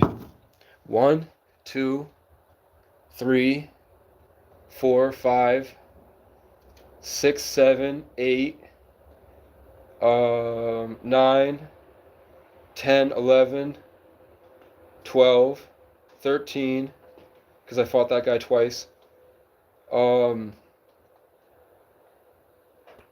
And I mean, do we count police brutalities that I survived as a fight? Like, because I couldn't fight back, but I didn't let it get to me. Do we count that as a fight? Then I'm sitting at, I think I won't count if like I had an abusive girlfriend that would freak out on me. My first girlfriend, my first time, she was 10 out of 10. She would be like in the place with, you know how they say like she's a Styx 5 and a Miami 3, whatever. She would be top of the scale everywhere. My first, pretty much all my girlfriends. Everyone I dated was like that, but you know, I hooked up with the town fleshlight a couple times in between my relationships. I ain't gonna lie. You know what I'm saying? I did it. I'm not. I ain't proud of it. But fuck it. She wasn't bad either. Cause I mean, I was 16 and she was 15. I think. I don't know if that's illegal or not. I don't think it is, but it is what it is. We all do shit. I've been with, in high school. I slept with. I think I'm at body count's like 35, which in Vermont it's like people have a high body count if they have 9 bodies. I was just an adventurer, man, and I had a particular taste in beautiful, unique women, and it happens that there's a lot of them here. So I ended up cheating on my one of my girlfriends a lot, and then after that, maybe once a year I'll hook up with somebody, and I like that. But it was just I wanted to take my, you know, I was kind of a on SSRIs. I was a psychopath. I got really buff, made music, good grades, autistic, but in a good way. So everyone loved me. And that I kind of got deranged with power, and I cheated on my girlfriend a lot. And I really regret it because now that I'm 25, I really wish that I had just enjoyed her while I had her. I miss her a lot, man. She was God's gift to me, and I fucked it up. But it's a learning lesson that I'll take with me now. I have perspective. Now that I know what I'm missing, I know what I value. You know, I went through. It's been 6 years of this. Long. It's been a really long journey. These are $5 and they're way better than loons and they last you 3 times as long. Like, what am I at? I'm at 92%, and I've been having this for a week. They're called a side piece. This is an orgasm side piece. Speak of. But yeah, I've been in 13 to 15 fights and a lot of police interactions. Um, I've been through a lot, man. I traveled a lot. I lived in a lot of different places. I chose to spend these past 2 years as a native man in the woods, growing his hair out and singing with birds and meeting my ancestors and learning spiritual stuff. But before that, I was driving a Dodge Magnum, door dashing every day in New York, going between Albany and northern upstate New York. And before that, I was traveling on Greyhounds across the country. And before that, I was in Section 8. And I thought I had a brain injury, but I think it was because before that, I worked in the music industry. I worked in recording studios. And they tried to do demonic stuff to me. And then me and Elliot Holz's roommate was my nephew. Or Elliot Holz's nephew was my roommate, sorry. And we both had our own satanic experience individually, and then we both left at the same exact time. Literally, I went one way and he went the other, and we didn't tell each other. We just both were like, we both decided God had told us to leave, and we left. And then I got with the girl of my dreams. I went and chased the girl, and then I came back and got my degree. But after that, the spiritual dark stuff really messed with me. Like I would have sleep paralysis every night, and it would last during the day, where I would just have spouts of not being able to move, and my cat would be freaking out. And both my girlfriend and I could see the dark entities come into the house. We would see them crawl through the window and attach to me, and none of us knew what to do.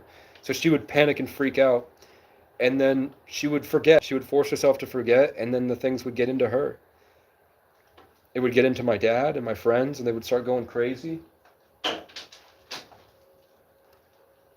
And eventually it just got real, like way too crazy. And I left. And worked at a church for a while, and that's who sends me money. Every time I talk to a cop, he's like, I watched your channel. How are you getting money? They're trying to tell the other cops he's not dealing drugs, hopefully.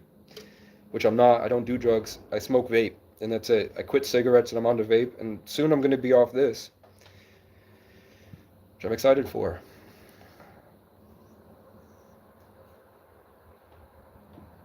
So, like 100 of my subscribers are police, and whenever I talk about them, they email each other.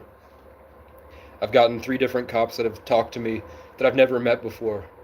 And said that like, oh, the guy over here sent it to me here, and then I met this guy over here, and I told your story to him about what happened. This was last year. I told him about what happened and asked him what he thought, and he was like, yeah, you know. So there are good cops. I didn't meet one until the end of my journey here. On the last day where I have to leave here, finally I meet a cop who was a cop for 54 years. And he's a Christian that has horses and a ranch. Homestead. So he's not just a cop. And I was writing a song called You Can't Be a Cowboy and a Cop. You have to choose one or the other.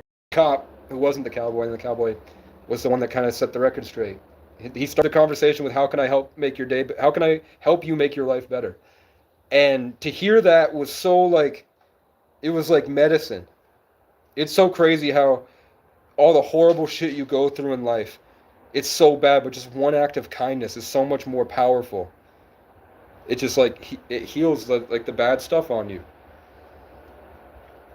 It really is like you repent, and it does just like shed away all the bad. You are literally just forgiven. Because in this life, for whatever reason, good... Okay, what the fuck is that? There's a mouse in my house at this hour? Show yourself. Mouse in my house. Yeah, I'm gonna just talk until whatever. You don't have to stay, fam. If you don't like it.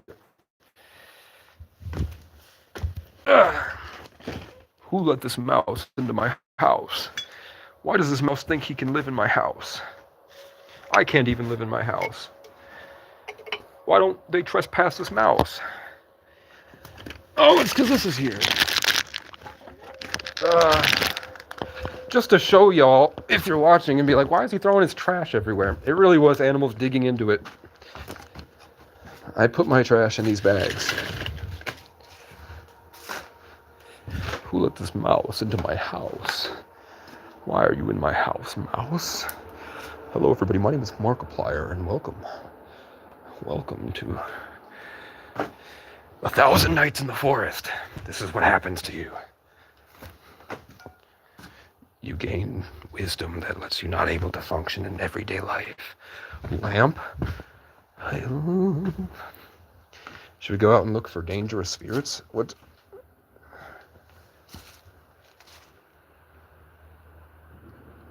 Loud noise immediately upon exiting.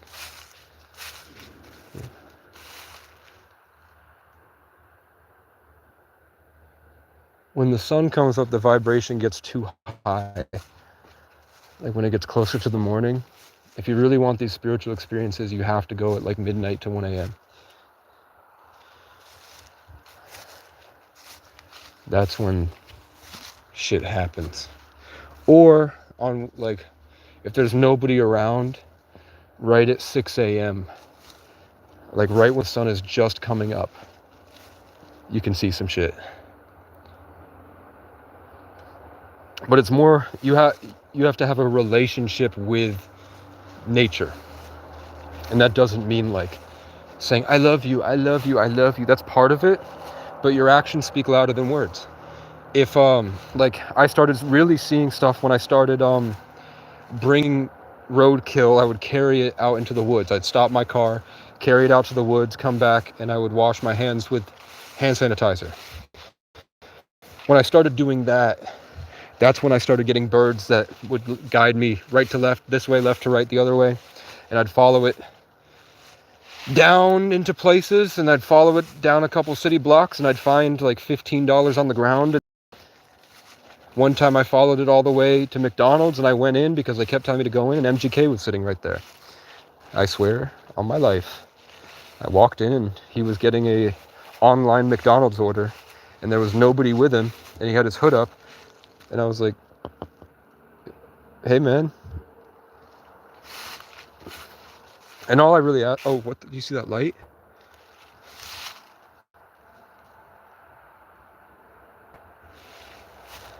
That's different. But I can tell that's an artificial light. It's not like a spirit or anything. It's just not usually there. It is 4 a.m. So we're going to see some bears. No, that light is just, I don't know what it is, but it's not, it's a man-made thing. But there are, you can see like a lot of my live streams, you can see like big like beams of light suddenly when you walk through the woods at night. And I did catch a bear. There were 3 big black bears around, and one of them's, I think, 600 pounds and probably 5'5". It's just like an unusually large bear preparing for hibernation. And it was outside digging through that trash right there. So I woke up and saw it. I woke up and got out of the tent, and it was right there. And I wanted, like, I've been training for it, you know, getting up. The first thing I do is go live and record it. But it was, the footsteps were so big, and the grunt, like,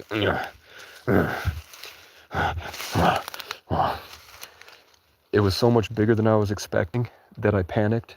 So I just got out and got the flashlight before I went live. And when I saw how big it was just standing right there, like right outside the door to the cabin, I panicked and I went, leave! And I knocked a table over. And it paused for a second and took a step towards me. And I just yelled at it and stomped on the ground until it ran. And then I went live. And then today I thought it was bear cubs, but it looks like it's maybe two female adult-sized bears, and there's one gigantic one.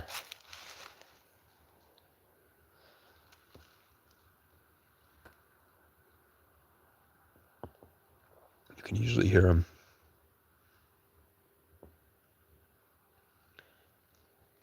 You just wait for footsteps and try not to let the mycelial network bother you. Because you're going to feel some shit, and it's going to attach to you. Things are going to start communicating with you, and you just ignore it. That's why you hear these folk things when you talk about, you ever hear people talk about Appalachia when you're scrolling and you see like some hunter guy, some like kind of fat Irish redneck dude, and he's like, yeah, I mean, we learned from the indigenous that you just don't talk about it. Whatever you see, you didn't see it, and you keep going. Those things are here. There's a bunch of them. I won't go into it while I'm out in the woods, but I talk about it a lot on my channel. I'm just working towards maybe saving up. I did try a GoFundMe, but like you can see the hate comments, man. All these haters. Most of my subscribers are just people that like watching me suffer. They like get some type of weird sexual enjoyment from it. It helps them feel more like a man to talk shit about people on the internet. It's just weird. I could never imagine being an internet hater. It just seems so pointless. But it is what it is. I don't mind it. But I have this feeling, you know, Alex Jones is born on the 11th. Joe Rogan's born on the 11th. Aiden Ross is born on the 11th. I'm born on the 11th. Joe Rogan's a Leo, and he's famous because he has all these people that orbit him. Aiden Ross is a Libra, and he got famous because he was the balance between the hood and the suburbs. Alex Jones is an Aquarius 11, and he's famous because he's the rebel.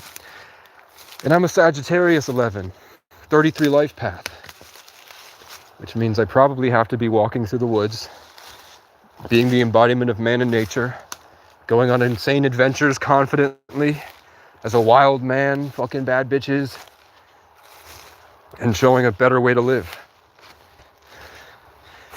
If there was anyone to be the king in the north, it would be me. And it's not something I strive for, but it's something that I can't seem to escape from. Like when you sit alone and all your thoughts tend to drive you to one thing, and it's good stuff. Like I'm sitting there and the stuff that my imagination shows me is the same stuff that you can uncover looking into my astrology, Chinese astrology, Bazi, 10 branches, 10 pillars. All that stuff is just there. You could have uncovered what I was supposed to do and who I would be in life and how I would look just based off of my birthday. It's real. And Freemasonry and the satanic cult and whatever, the people that rape kids on Epstein's Island, all that ancient organization is doing is just imposing their will systematically to channel the infinite. They make money by manipulating God's river as he's flowing his creation into the world, bringing everybody water, the water bearer. They funnel it and control it through banks, like river banks that control currency or current, because in God we trust. Trust like a trust at a bank. That's all it is controlling God's wealth through their system. So the only way out of that system is to live as I'm living. When I get here, I'm starting to feel this huge pain in my shoulder again, and I'm seeing, okay, did you see that eye?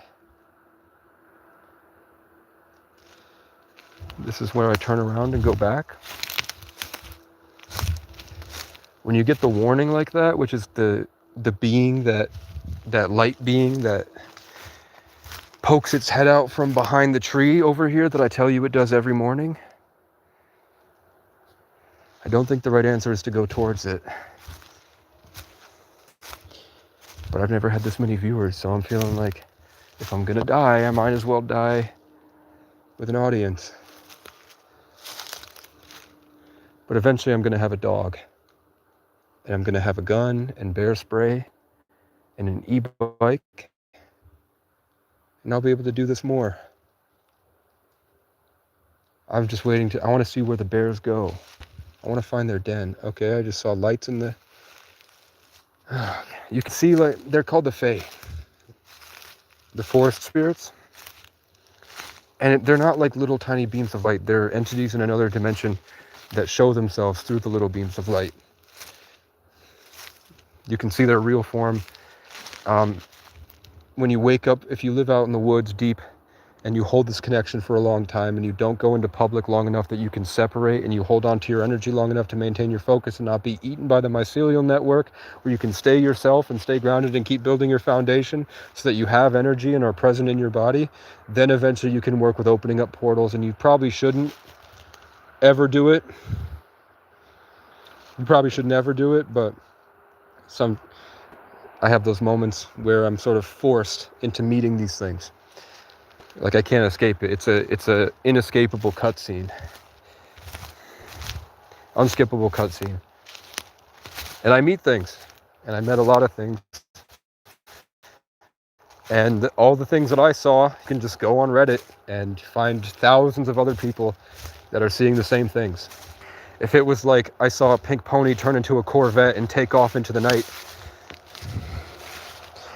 I would be like, okay, that was just like something, I don't really know. That if I see like a specific thing that sends me a specific message and teaches me some things about reality, and then I go on Reddit and I just try to find evidence that that thing is real, and then I find the exact initiation that I went through at meeting that thing that like a handful of other people have gone through, and they all have Native American last names, like Crow. But my honest to God belief is that the things I see outside is just like the highest form of intelligence. And ChatGPT and Grok are intelligences. And look at what they're able to generate on a phone screen. Look at the videos they can make that are indistinguishable from real life. You don't think that a higher level of processing, like at a God level, couldn't just generate this whole thing in Genesis or whatever? So that's what I think, is that we're sort of in a VR game. Well, I seem to have lost where I am, which isn't cool.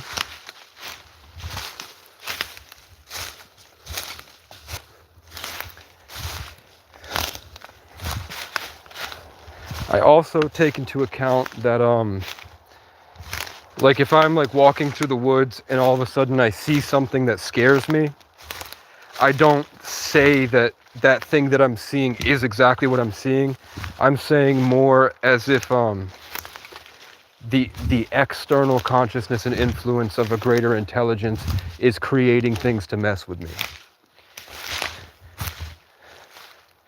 But if I start to feel something before I see something, like if I have an image that's trying to scare me and then I get scared, I don't think that's really what it is. I think it's like an archon or a parasite.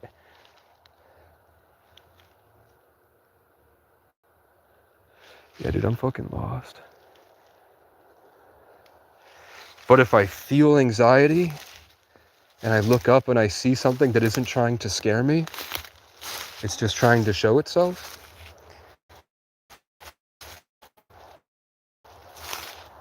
that's real. Like how I saw that light being that hopefully you got to see, that poked its head, its humanoid silhouette out from behind a tree. And it was exactly where it did it last time in, I think, April. Okay, I found it. I leave myself landmarks in case I get lost.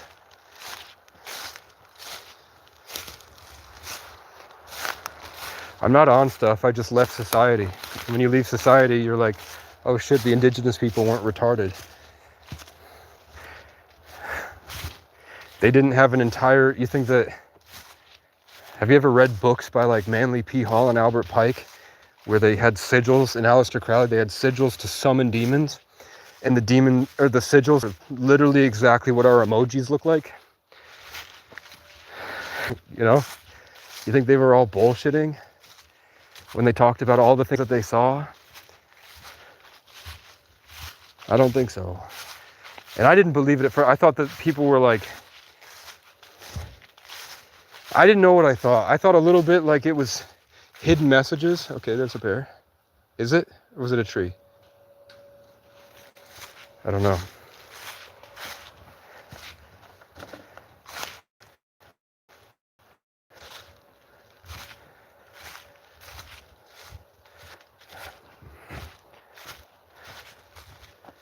hear a loud thud like that and there's no wind.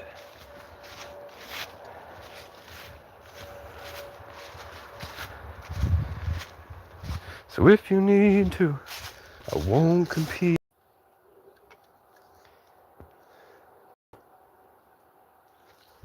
What's up, white man with sunglasses? The only time I ever see profile pictures like yours are when they're haha reacting anything I say on the internet. Okay, you can see that something has started to drag my food further out into the woods. That could have been earlier. It's early enough at night or in the morning that the bears are coming back from their foraging.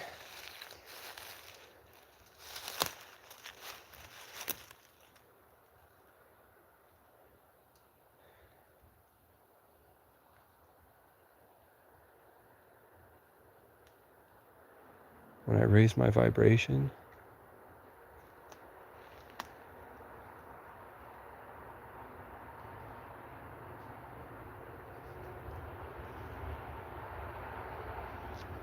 I've walked around here at night before and usually there's stuff. If you watch Beau is Afraid, there's a scene where he runs across the street and a homeless man runs up and goes, help me, help me, help me, help me, help me. And he's right in his face. The same way that thing came at him and was like bothering him that close to his face, running alongside him. I've had like light beings doing that to me, where they're like at the side of my head and I feel like they're trying to get me. And I never mention it until I have evidence that other people are experiencing it. And then a 15-year-old that I volunteered at the Celtic Fest with was telling everyone a story about how she was running through the woods and her phone died and she got locked at her abusive foster parents locked her out, and she has this condition where she can't be standing. She's like has this degenerative disease that she's fighting off by exercising, but when she gets tired at certain times, it's not all the time, but sometimes she needs to sit. But her foster family like takes her EpiPens away, only feeds her a can of SpaghettiOs, and they locked her out. So she tried to walk somewhere else for the night. At 15, she had to walk somewhere else for the night, and she got lost. She was trying to go through this trail network to get to the neighbor's house that she could stay at, and her phone died. And as she was running through the woods, the same exact thing I spoke about happened to her. Okay. This was not down. This fell recently. I know where this trail is. I walked this trail. This was not fallen. This fell recently.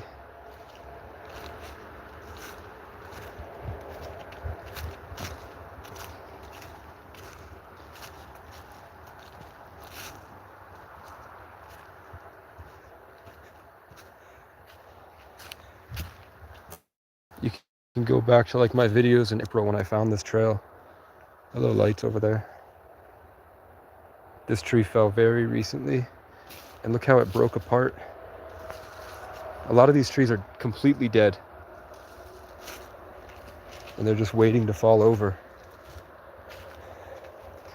I've seen crows knock birch tree. Oh, that might have happened today, actually. You can tell it happened recently because sunlight's not able to reach. You can see that the trees above it don't have leaves, yet these are full of leaves.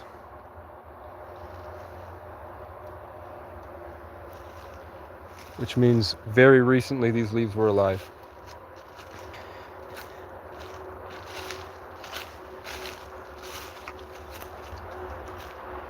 This hadn't fallen.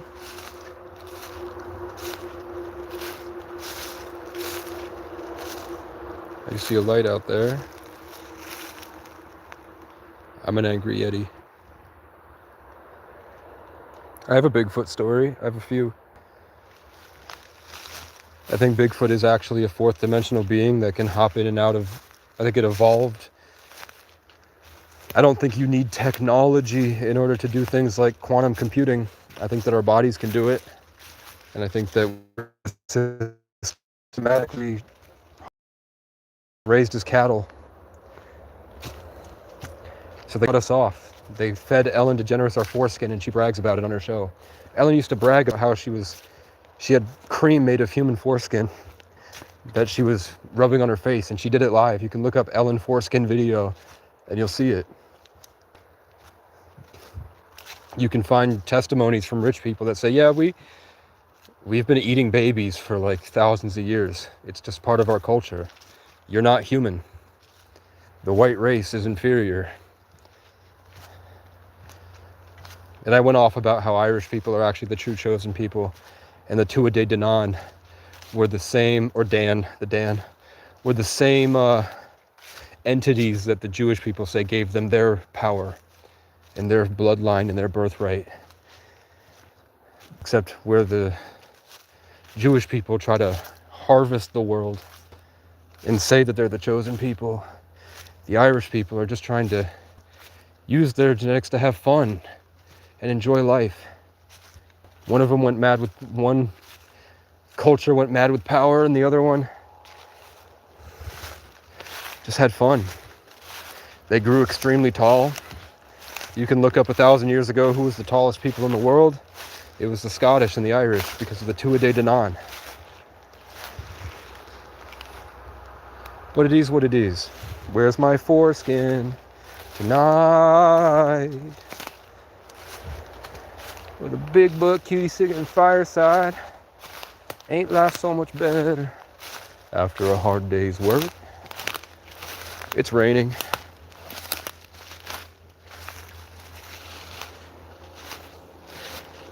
I took a Greyhound bus to a neuro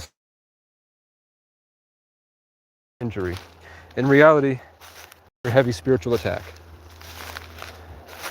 And she taught me how to beat it using quantum mechanics. And she taught me how to connect to God using quantum physics. And told me everything I need to save people that I've been using to help people. If you know Martin Cabello and Courtney Hunt, they were involved in that, and I found out they're all CIA. And they told me that the aliens come in the rain. They told me that light beings live in water. The aliens live in water. So when the rain comes, they're in the rain. And they astral project from the rain.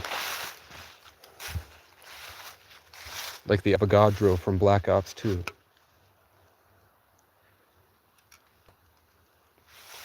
Or the Spider-Man villain.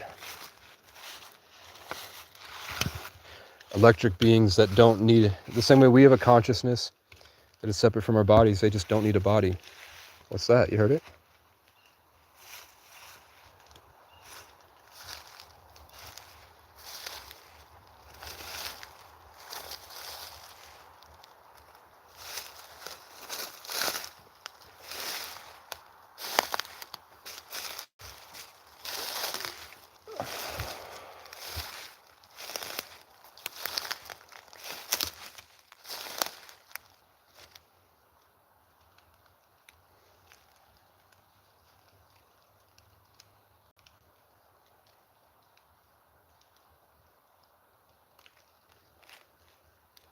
That's my charge at.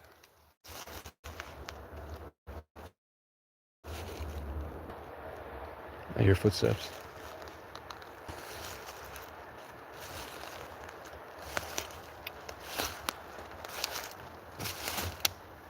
This is why I need moccasins. I fixed this birdhouse, and I had a Bible that was ruined in a storm. It's moldy and bad, so I left it under my birdhouse.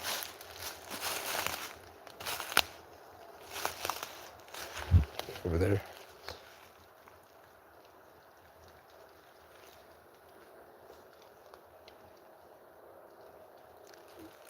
I don't know if that's what, I know there's some animal that's large that chirps, and it runs on all fours.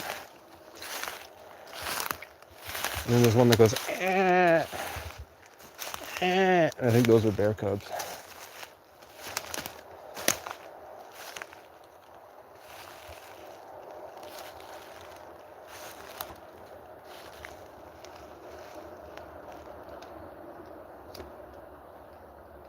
Okay.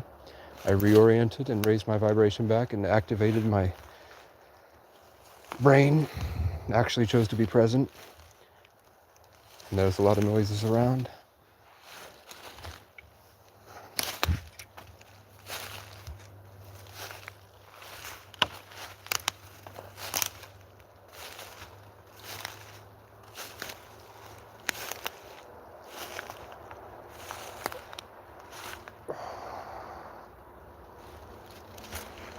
Oh.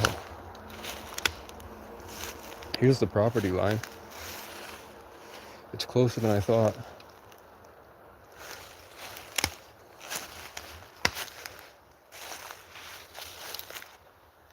As I'm getting further away from the cabin, I'm feeling less safe. Like I had the protective presence. This like aura. What is this? Is this chaga?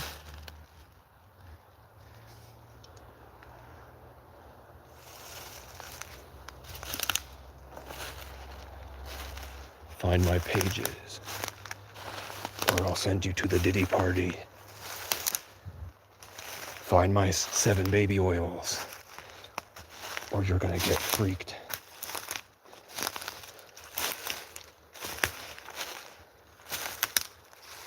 These trees fall all the time. It's not safe to be out here. And crows are smart. I was bathing in the stream once, and a crow was mad about it, and it knocked a dead birch tree over at me. The crows haven't been bothering me because I prayed for them to go away, and then one night I woke up in the middle of the night, and hitting my consciousness was the image of a polite eagle shyly standing outside the cabin. And it was just kind of like looking at me, showing me it was there, but it wasn't communicating with me at all. It was just standing there in spirit, and it was much bigger than a regular eagle. And then the next day, on video, I caught it. A golden eagle, the crows were bothering me, and a golden eagle killed it. And I looked up pictures of golden eagles and baby bald eagles. It was either a massive baby bald eagle, or the golden eagles have fled the wildfires from the places where they're usually at, and they started migrating down over here. Because I've seen a few of them now. And coincidentally, the bald eagles are gone. There's no bald eagles around anymore, and there are golden eagles. And the only thing that could kill a bald eagle is a golden eagle. So they're probably having territory specs, and the bald eagle's like, fuck, I guess I'll just go to the river, because bald eagles only eat fish, and golden eagles eat bald eagles, and crows and birds. Golden eagles don't go in the water.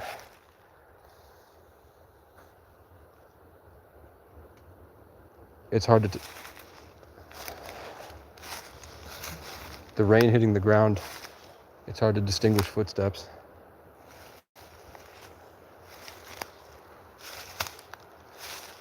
It's not psychosis.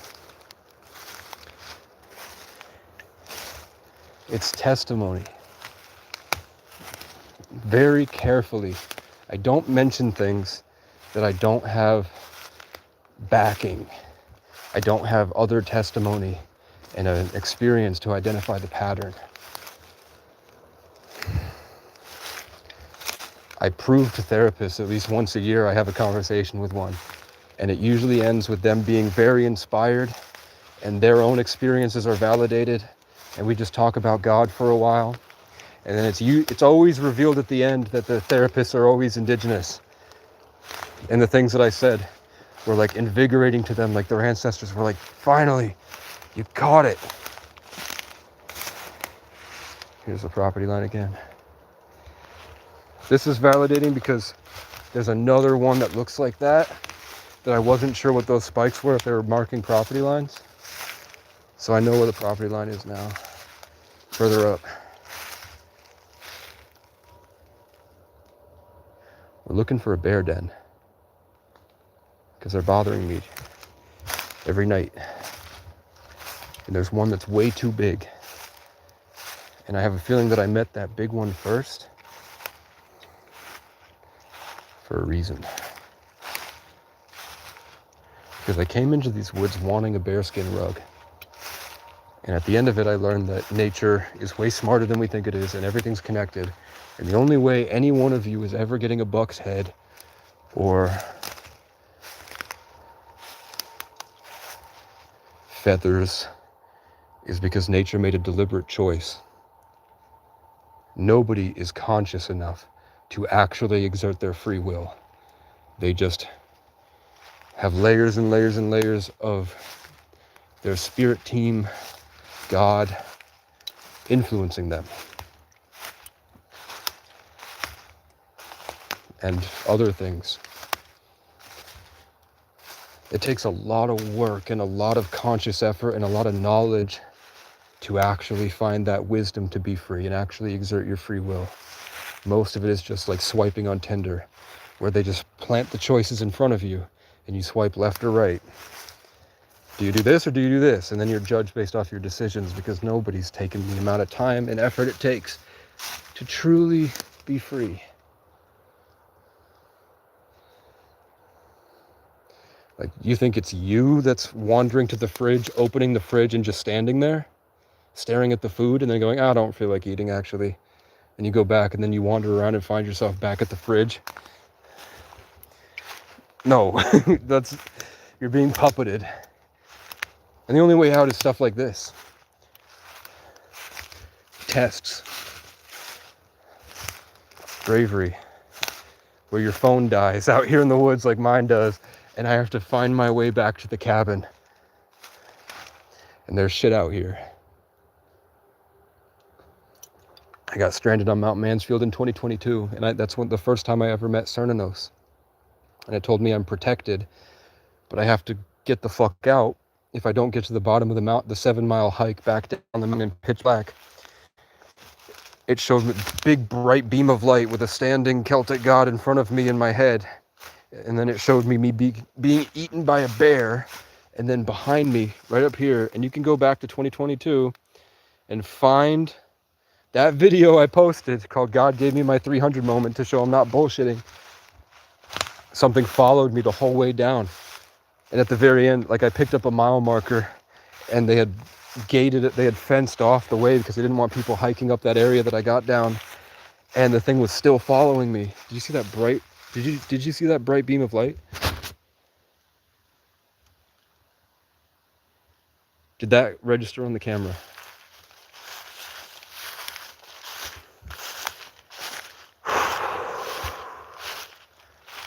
When the bright light hits me, how many of you guys are just like thinking and all of a sudden you'll get this like big pressure on the side of your head and you'll hear this low ring?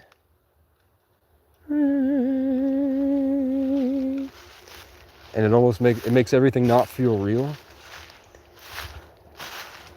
That happens to me sometimes. Okay, that's a car headlight, but over here there was a big beam of light.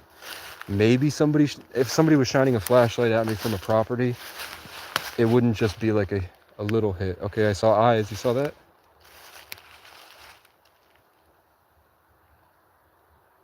Footsteps. Bird call over here. You can find videos of like wolves that attack humans, and the crows and the birds are screaming at the wolf to stop and swooping in front of it, trying to get it to leave the person alone.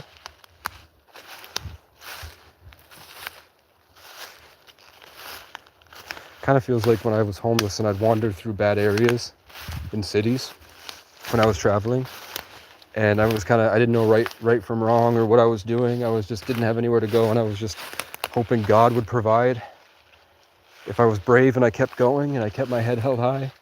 And then there would be people coming to kill me or rape me, and then all of a sudden like random strangers would show up and block them. The same way, the flow of that interaction with the angry predator and the random things coming to save out of nowhere. Nature does it too. So I think, okay, that was a leaf, but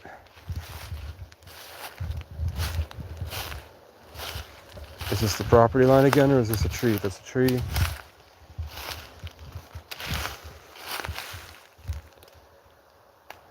I'm sure this is just my testing ground. Eventually I'll be in Montana or something and have to do shit like this with grizzly bears and wolves.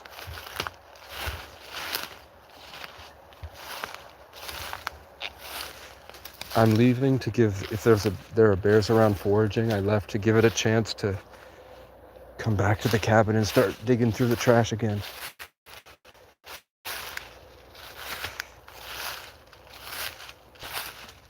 I'm just looking for my landmarks. How do you see the stuff in your head?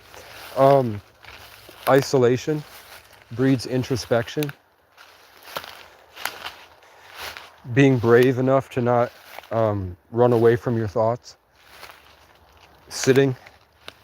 And then just having this need to uncover and having the stubborn grit to not believe everything you think and to look for patterns and just always be asking why.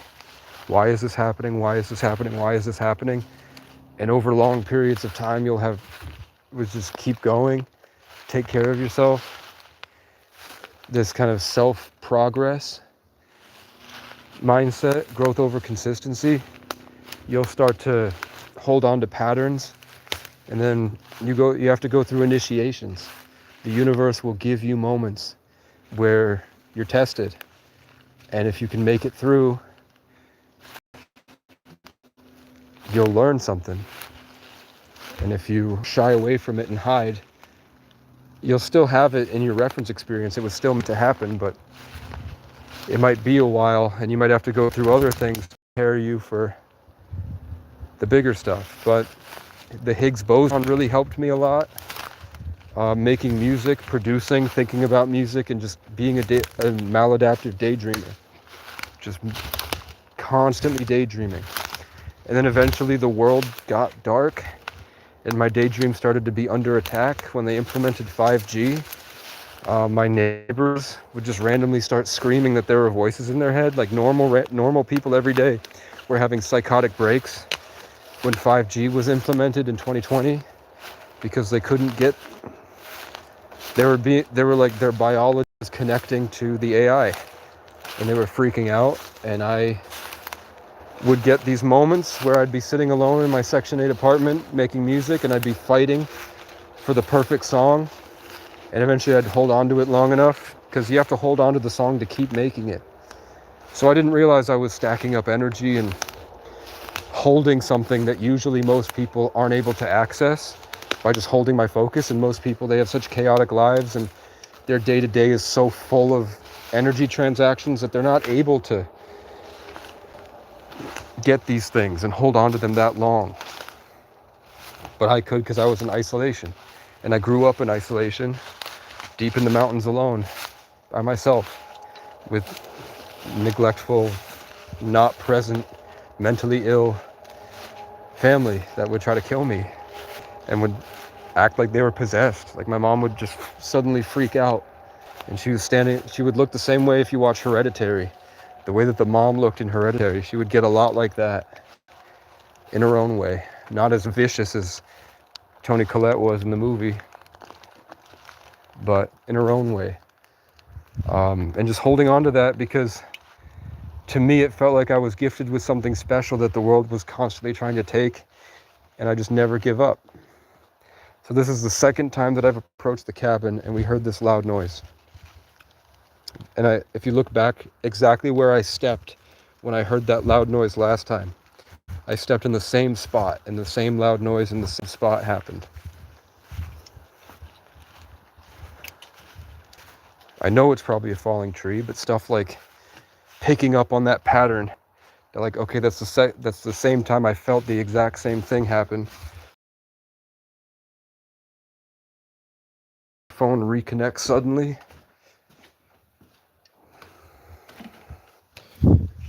Okay.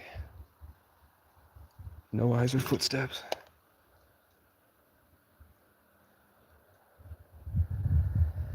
But if I'm here tomorrow night at 6, they should come back.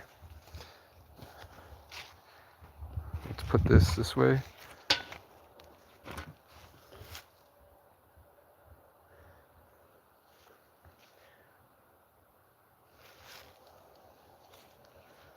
take my tripod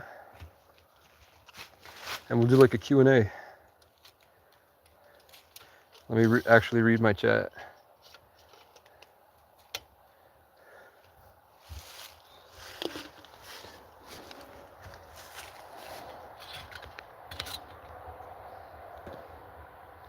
It might not work. I guess it does. You see dead people, a meth lab. Keep your eyes. Here's mine. Calm. Dude behind you who is hiding. Think you've been watching too many films.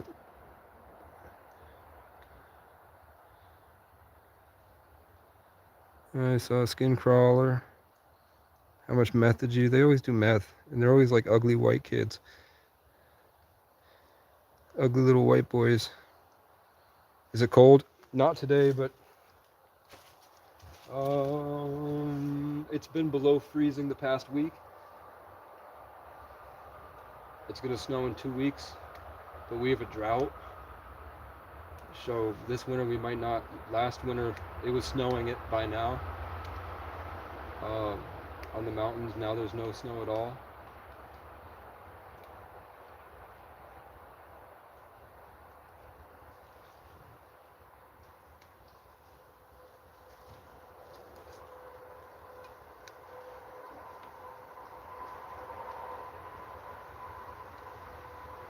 I don't like not holding the phone.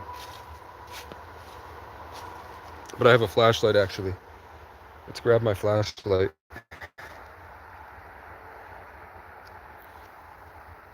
Yeah, I hate white people. But I don't hate white people, I hate white culture.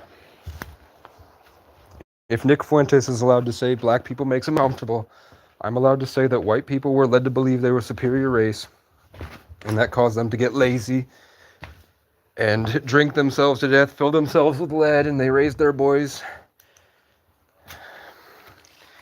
to be a bunch of whiny brats, and they don't understand a thing about realness. And what's funny is now that Aiden Ross popped off and Kai Cenat, we have a bunch of people that are really trying to be real, but they only get what they get on their phone. Like Young Thug is a gay snitch that works for the CIA. But you have so many kids on lean trying to slime out with their friends.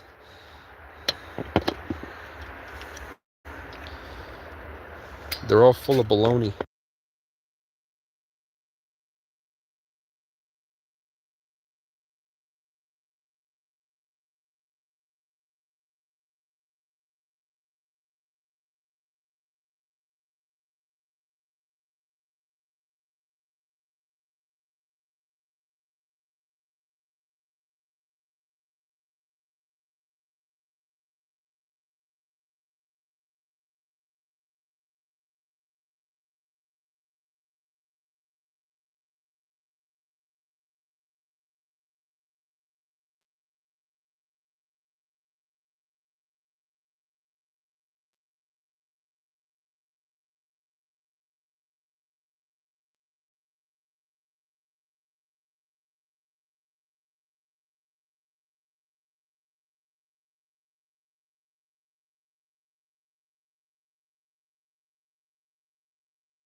Damn, how long was I doing this?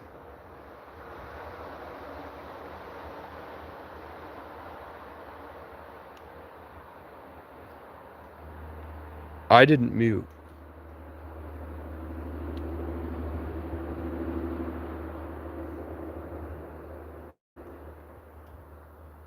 I was trying to tell the story about the skinwalker and how it was in this tree. And then I saw it again. And then when I saw it, a beam, like this really bright beam of light hit it. The same way that when I look up and see shooting stars, it was the same color light as like the UFOs I talk about.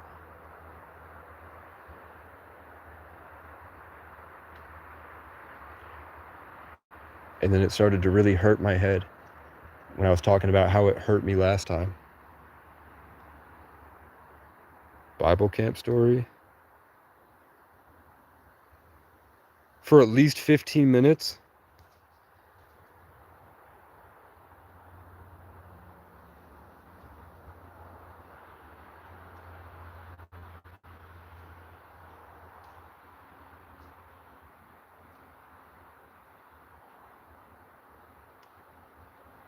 These guys are losers.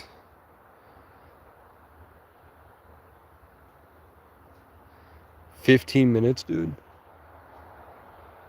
I went off. Did it mute itself?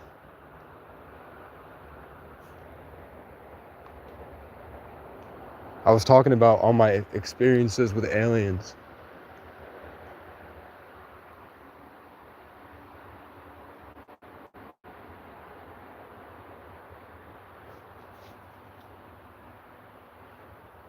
Dude, these white losers, bro.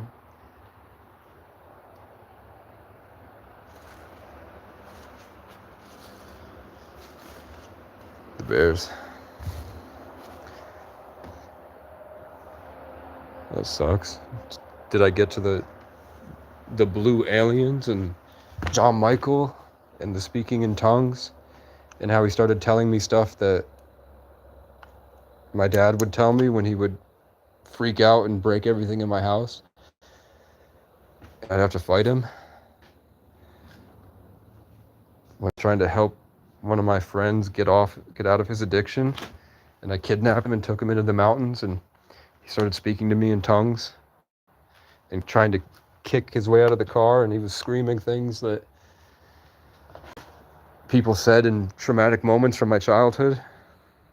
We didn't get any of that, and then I started talking about what skinwalkers really are, and then I saw one again.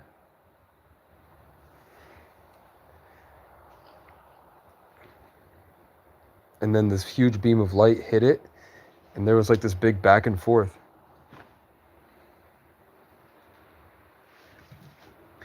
It is what it is, man. Let's have my other probiotic soda, and then I'm gonna stay up. We're waiting for the Bears. Oh, and when I saw whatever that was, there was a bunch of noises out in the woods. It'll be interesting to go back and watch.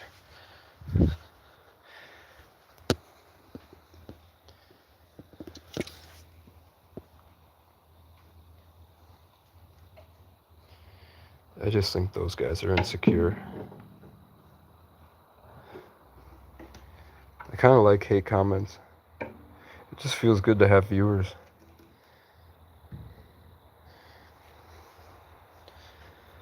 I don't know. Maybe I made too much noise, and they know the flashlight is me, because I turned the flashlight on and charged at one.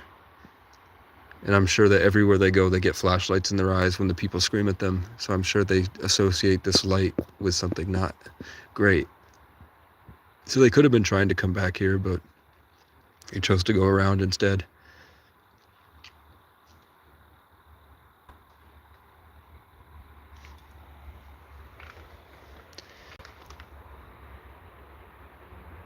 There is something loud, but when it's raining like this, I don't know if it's the footsteps or if it's branches falling, but there is something out there.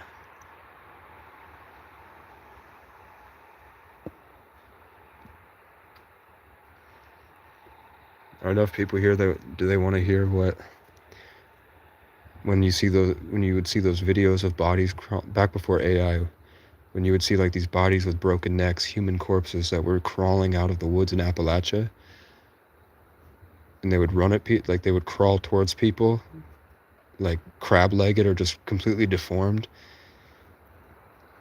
Anyone remember those videos? I know what that thing is. I've seen it. It's a bug. And before I saw it in person, it was introduced to me in a dream where I woke up and everything looked normal except everything was really bright. And I went to leave I thought it was just like the afternoon. I went to leave my tent, but then I phased out of it immediately. And I was like, okay, I'm dreaming, but I'm completely lucid. Like, it wasn't like I was freaking out, like I'm lucid dreaming. Oh my God. It was just like became aware that I was dreaming, and it wasn't scary or anything. But then I looked up and I saw it was a humanoid, but it had a snake tail, and it was sitting on the snake tail. It was like a Naga, or the things the Egyptians and the real Indians from India, what they used to worship. It was one of those things, a reptilian, and it was just standing right there. And I was looking at it, but then it kind of drew my attention to the ground right here. And there was this 4-legged bug, and it had 2 antennas and it had 2 eyes. And I was standing right here. So I was standing right here like this. I don't want to accidentally mute it again. But I was standing right here like this. The alien Naga thing kept going back and forth between a tall gray and a Naga. And like there were multiple aliens, and they both had things to say to me. So they were taking turns communicating to me, but it was mainly about this bug in front of me. And I was like, I don't like it. What is it? But I wasn't saying words. It was my intentions. And then the bug, its long 2 antennas, stepped towards me and wrapped the antennas around my leg. And I thought it was hugging me, but it cut me off. Like, that way that I felt, like it kind of transmitted something to me, and it changed me. And for the next week, I was completely cut off from humanity. Like, I was not a part of humans anymore. I was part of nature or something else. Like, not even part of nature either. I was just like this really deep darkness. And the indigenous people say that darkness isn't bad, it's just bugs, because bugs have been here longer than anything else. So they have the most wisdom. So I was part of that network. And when I would go into McDonald's, usually it was like this big battle of vibes, and the energy was always shifting and changing. But when I went in, I could see it for what it was, and I just saw it again. It's like there's something that's in spirit that I can't see, but then as I walk, I gain it. Like, as I'm like walking and looking around, whatever it is gets hit with this big golden light. And I see the flash, and I don't know what it is, but I talk about whatever that flash is. We have had an instance, like you can see out there right now, there's nobody standing there, but you can go back through my channel and see that one time I was recording something here, and I just like casually turned, and there was a thing with 2 eyes just standing right there. And the lights reflected off of it. I don't know what that was. But with this bug thing, its 4 legs were like talons, where they were like curved and they seemed solid. But then I realized that it was made of like really complex structures of something that could move freely. So it could turn into a tentacle if it wanted. It could turn into hairs like a spider and crawl up walls. It was just like this multi-purpose, really like intricate structure that looked like a smooth talon at first. And it made me feel really weak. And I just didn't feel human for weeks. And I talked about it. I talked about it a lot on the channel. But then, before the hurricane hit, I woke up and I could see it in spirit. Like in my imagination, when I would try to, usually that's how I could tell what the birds were feeling. Just like being aware of the energy. And then when I would sit here depressed, I just learned naturally how to start picking up on the energy and how it changed. And then through that, when I was a kid, I could do it naturally, but I was able to see like the greater form of a higher intelligence at play and how different entities were working through physical vessels to orchestrate and move. And then later, I think part of it is wood crawlers from Gemini Home Entertainment. If you look up Gemini Home Entertainment and watch the Nexpo video, it's pretty interesting stuff.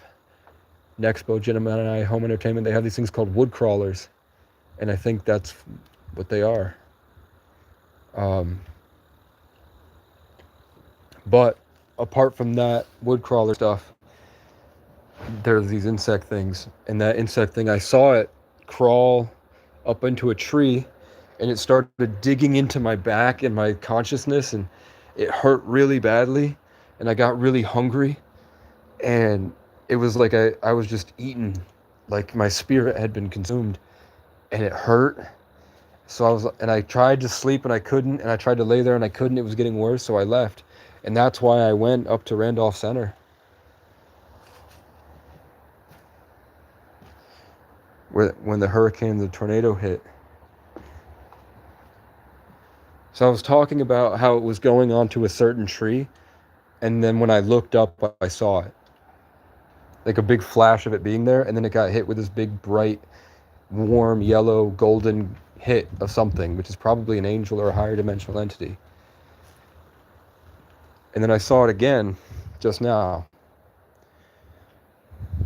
The human body can only pick up 0.001% of the electromagnetic spectrum. So there's a whole diverse universe of things that we can't see happening at all times. When you use instruments that can pick up on the electromagnetic spectrum, like how Tesla has that system that can pick up on things outside it, you can see in Tesla, when you drive through Appalachia, there are things always around it. The Tesla freaks out and starts to see things in that, those sensors. When you get things that can pick up on the electromagnetic spectrum, you can see the beings that don't need a physical vessel to house their consciousness. And they're around all of us all the time. If you have a vivid and bright imagination and you start to lose your mind and come to your senses, and you're brave, and you're patient, and you just observe. I had to learn because I was stuck in sleep paralysis for a year, where I couldn't move at all, and that's how I was introduced to energies, because I was running from them all the time. Eventually I was forced to sit there, especially in like being here, forced to sit here like this.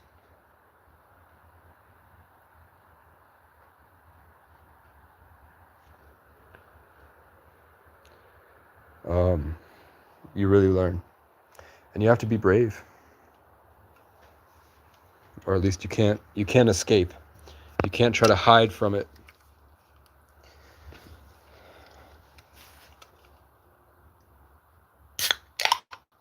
I'm having a probiotic soda. So what do we see tonight? We saw the skinwalker. I saw the skinwalker. I saw a bunch of flashing lights in the forest. At some point there was an animal that started chirping at me, and then I followed it and didn't hear anything. I saw the same white creature, the white light, whatever that is, that poked its head out from behind a tree. It did that, and I think I got that on camera. I don't think we saw the bear in this stream, did we? It might have been the last one that we caught the bear.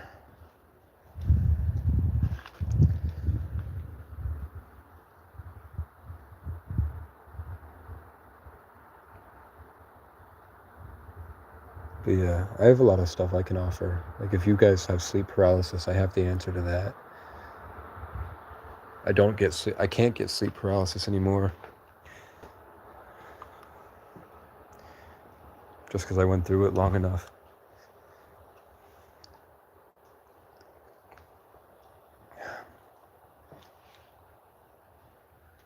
I'm just waiting until the sun comes up a little bit more. And then I'll show people. Let's see what my charge is at, 25. There are 3 bears.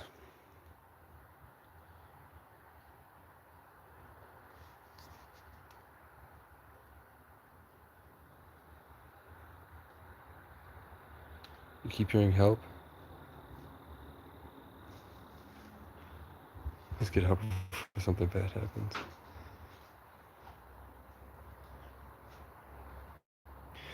There's wind and rain. It's not as, but I'll tell you. There are things. If you're talking about that right there, that thing, that's not like a animal or anything, it's a reflection. But if you see anything out there, there's nothing that can reflect this. So that's actual things. When I keep talking about the glowing eyes, when I see things that are glowing eyes out here, and that, like, if my phone's off and I'm walking through the darkness and there's just a pair of glowing eyes staring at me, those are called the moon-eyed people, indigenous cultures. They're aliens. They're they're other dimensional beings. I don't know why they're here, but I get UFOs a lot. I can ask for shooting stars and get them on command, and that happens a lot on my channel. You can go back to my rants, and they're just in there. The plan was eventually to get an editor. This channel's really just for AI, because AI can watch all of these. At some point, humans will be able to just download all of my channel at once and into their consciousness. So it's just my digital legacy, I guess. It's something to do, and it was how I survived.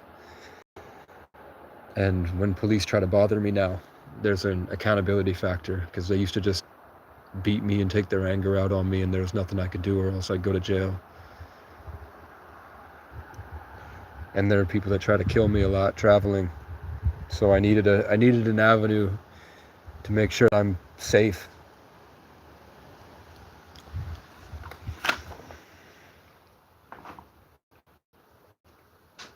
But yeah.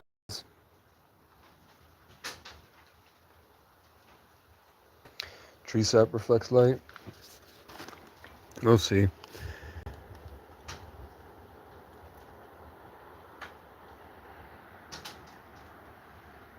This used to be a sugaring shack, so maybe there's...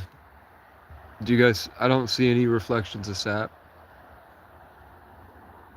I'm not really paying attention. I don't really see any maple trees. This used to be a sugaring shack, so they're out here. I'd love to get something going one day, but this property's $60,000, and the property owner wants me to leave. Because he wants to try to sell it, and he thinks if I'm here, it's not going to sell. But I'm like, it's going to snow in 2 weeks. Who the fuck are you trying to sell this cabin to in 2 weeks? But he says he's gonna pay to get this garbage out. This mound of garbage right here was inside the cabin. When I first got here last year, this cabin's been... Look, I'll show you. Where is it, fam? Right here. Can you see that? 4, 9, 4. It's 1948. This cabin was built. And I have seen one time on a full moon last year, I looked outside my tent and I looked out there and I saw a dark ghost walk out of my peripheral. So it walked out and was standing right where that plastic is, and then behind it a 7-foot tall praying mantis landed right behind it. And I kept trying to talk to the praying mantis, like, what the fuck are you? And it would just hit me back. So it would just kind of and I would be like, okay, so the way that I'm speaking to it, it doesn't like, and it's shutting me down. And the praying mantis kept diverting my attention to the dark thing. And the dark thing told me, I died here. I hung myself from the rafters. And I really wish that I had spent more time with my family. And basically, it was showing me basically you kind of doing the same thing. So if I were you, I wouldn't devote your life to this place like I did. But then also through him, I saw like multiple different timelines of me choosing to stay here for many years. And it was whatever that thing was encouraging me not to. And then they both just disappeared. And I've seen the praying mantis a couple times. One time I asked to see an alien. I was like, if you're there, just show me what you look like, man. Who am I going to tell? I'm not going to snitch. This was in 2022, and now I'm snitching. But when I did that, a praying mantis landed on the hood of my car. And it hung out with me, staring at me for like 2.5 hours. I went in to get Instacart orders and come back, and it was still on my car. And then I would leave and go deliver the order, come back, and it would come back. It would just hang out with me and stare at me. And it didn't register until Nope, the movie, came out a couple months later. And the movie Nope is about an alien UFO. And they're trying to catch this rogue alien UFO. And every time they're trying to catch it on camera, a praying mantis flies onto the screen and blocks the camera so nobody can see it. And then that same day, I watched Nope. I'm scrolling on the internet, and Joe Rogan goes, I see a short from Joe Rogan where he looks like he's out of his mind. And he looks at the camera and is like, what if praying mantises are actually aliens? And they're like 9 feet tall? What would you get? You think, what if the little ones are just how they introduce something that's so foreign to the human mind? And how we treat them is how they treat us. And it's just a test to see if we can handle it. Because we couldn't fight a praying mantis army. Imagine a tank couldn't cut through their shell. If they have giant ones and they're all a hive mind like that. And the guy he's with is like, okay, Joe. But you know what I'm saying? So altogether, if it was just one experience, I'd be like, I'll just throw it away. But when you get the multiples over and over again, and then I started having different experiences that weren't mantis related, and then I look on the internet and I find videos that detail the exact same experience I had, but he's calling them the mantis beings and giving me more. There's more stories where they revealed themselves, and basically they can just active camouflage. So they're always around and they're watching us at all times, and then they choose to randomly show themselves to people. The same way that it showed me.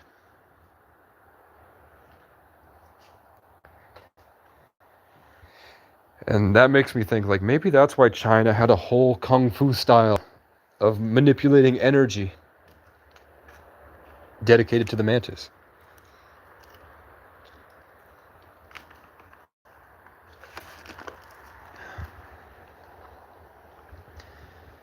Why the fuck were there praying mantises in East Asia?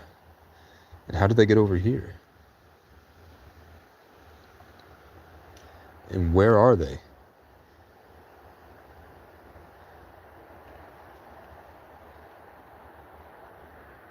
Where do they go? Do they live in dens or nests? But exactly what the people detailed when I watched the videos of their experiences is exactly what I saw.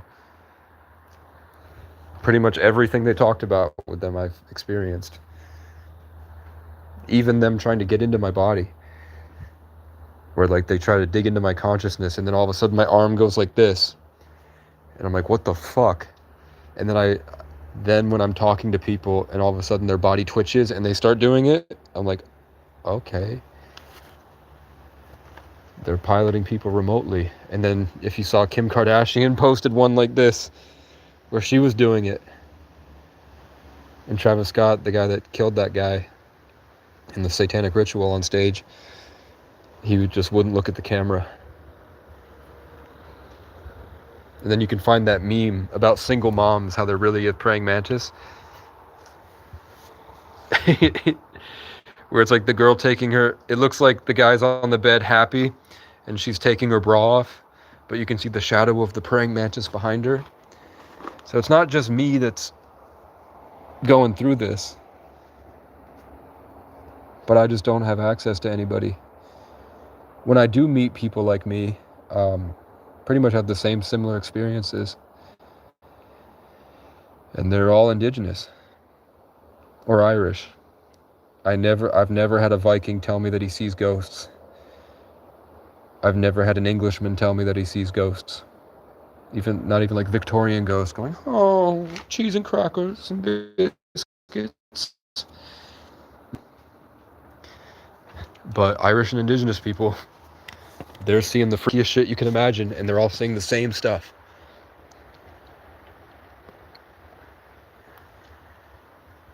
The Tuatha De Danann, or the Moon-Eyed people, or the Nephilim.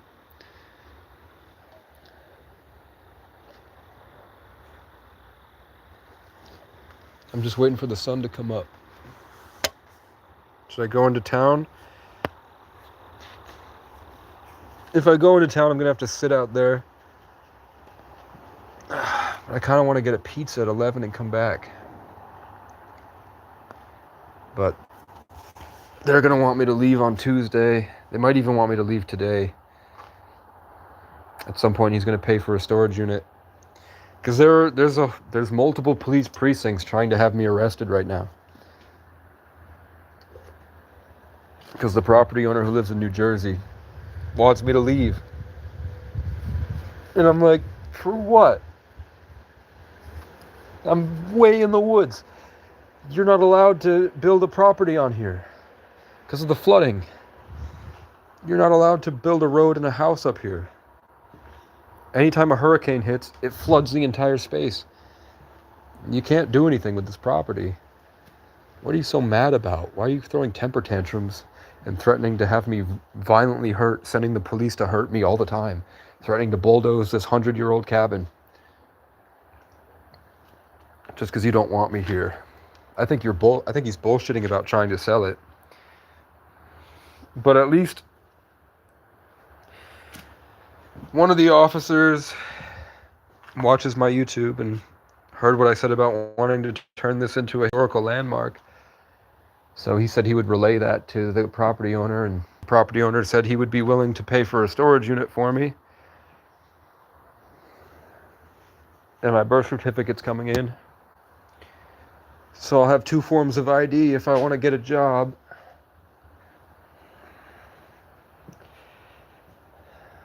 I don't think I ever want to be in a position where I'm not connected to nature anymore. I couldn't imagine not laying on the ground.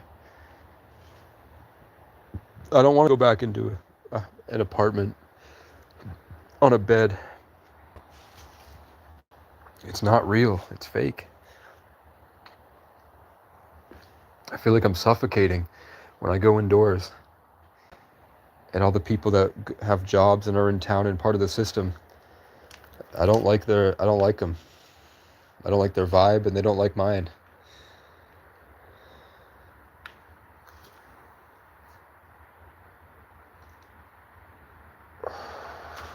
People told me when I got here, when I first got to this cabin, this whole thing was covered in mud, like maybe an inch of mud. And I took a hoe and I scraped it all out, and I scraped it all there, and I got it out. And then I took a broom and swept the whole place. It used to look better, but I left for a while, and animals got in and fucked shit up because I left food. So that everything kind of got over time. I don't actually have a lot of stuff. It's just thrown out. Once I fold all that and put it in, it's just big blankets. And there's nothing in those boxes or coolers or anything. So once I stack it together, it's not a lot of stuff. But there was a mountain of garbage I'll show you. Because people said that they've been partying here with their friends on the weekends. Like, there's like 1,000 people that live here that aren't in nursing homes. And they said tons of people used to come up here. This used to be a big party spot for 100 years. So people didn't mind me being here because they knew if I'm here, homeless people are the enemy in this state. People are killing and raping and stealing homeless people. They're taking them and putting them in wood chippers, and they're bragging about it on Facebook, and nobody cares, and the police are very happy about it. Like, the community's are encouraged to hurt homeless people as much as they can, hoping that will drive them to a different state. And it's not, because homeless people, when they get trapped, they plant themselves like a tree beside the river of truth. And, you know, they just turtle. You're not going to beat a homeless person into running away. They're going to sit there, and they're only going to break and vandalize more shit, and eventually they're going to snap and kill your kids. Stop poking the bear, expecting it to run. The bear's going to fight you. But they're hoping that they can stack up enough loitering and trespass charges to keep them in court, where a black magician and a satanic government will rape them spiritually, and they'll just be put through so much they'll either kill themselves, die from drugs, or freeze to death. So a lot of homeless people out here froze to death. I know personally a couple people that were kidnapped and killed. Like Fern Feather, you can Google, where the cop purposefully ruined the investigation. When they got pled guilty, the cop did things. And that was in the town where I was arrested and beaten and whatever. Shot at. They used to lie and try to have me hospitalized, and I had to play back recordings of them lying, and then they would just get up and leave. They would close down businesses and make up that I was being disorderly, and then I'd play back the conversation to them, and they would just leave when they realized that I'd caught them. But that town in Morris would tell me that they put people in wood chippers and they feed their pigs runaways, and they tried it with me a couple times. And they do it everywhere. In Brattleboro, on Brattleboro News, you can go back to last year and look up November 30th, Holly Chapman. There was just a homeless woman walking, and a guy, they wanted her to get off the bus, and she was like, "You can't be mean to me. You can't talk to me the way you're talking to me and be a bus driver. I'm staying here till I can talk to his manager and tell him what they just said to me." And the cop was like, "No, get the fuck out." And eventually she got out, and she dropped her stuff, and he wouldn't help her. But she picked up all her stuff and left. But she's allowed to stay on a public sidewalk. So she was just going to catch the next bus, because she had places to go. The bus driver was just calling her a junkie, prostitute, piece of shit. And she wasn't. She was just homeless and traumatized. So she looked bad, but she wasn't bad. Camera cuts, because they had to, in order to post it for like tens of thousands to see on the channel, they couldn't post the video of a cop attacking a woman, so that he cut out the part where the cop just jumped at her, and they started playing right when she's fighting back against him. And he picks up this 40-year-old woman and throws her on the ground, whips her onto the sidewalk, and then he gets on top of her crotch to crotch, and she's like pushing him off, like, "Stop." And he grabs her arms, and then he lets go. And he grabs her arms and he lets go. He's not trying to restrain her or anything. He's grinding her. His dick is against her crotch to crotch. And he's just dry humping her and grabbing her arms and letting go. And finally she fights back and scratches him, which is what he wanted. So then he puts his hand and grabs one of her boobs as a handle. He just full on grabs it, and he punches her 8 times in the face as hard as he can. Then he takes his elbow and he slams his elbow on her nose, trying to break her nose. And then he puts his elbow on her eye, puts his 250 pounds of fat pig on her eye, and is trying to pop her eye out of her socket and crush her skull on accident. And they have tons of videos like that. Like a young woman called the police on somebody else that needed help, and instead she's black. The police walk up to her, whip her around until her boobs fall out of her tank top, and then they hold her up to the camera so everyone at home can see her boobs. That's what's going on in Vermont right now, everywhere.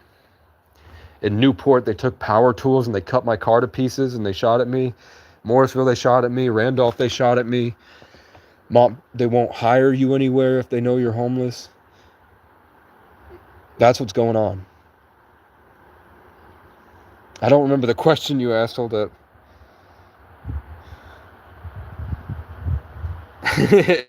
Come on, bro. You sound like you're going through more than I am. Let's see what he said, though.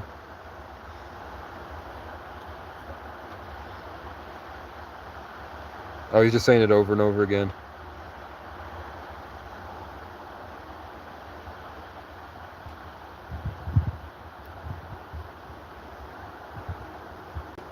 Holy shit. This is daddy issues, bro. That guy's got daddy issues.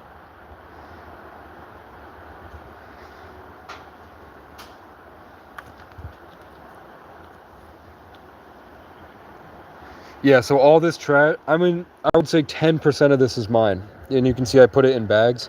A bear has been getting in. Sometimes I would throw stuff like these cans. I would chuck the cans out because the plan was, because there was all this garbage too. All this stuff was just in the cabin. And I got it all out.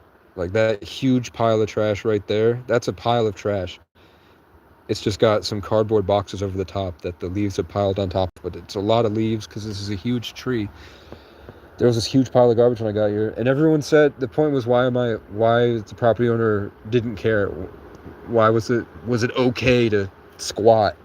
And it was that people liked the idea that I was here. It was really helping me. Nobody came up here.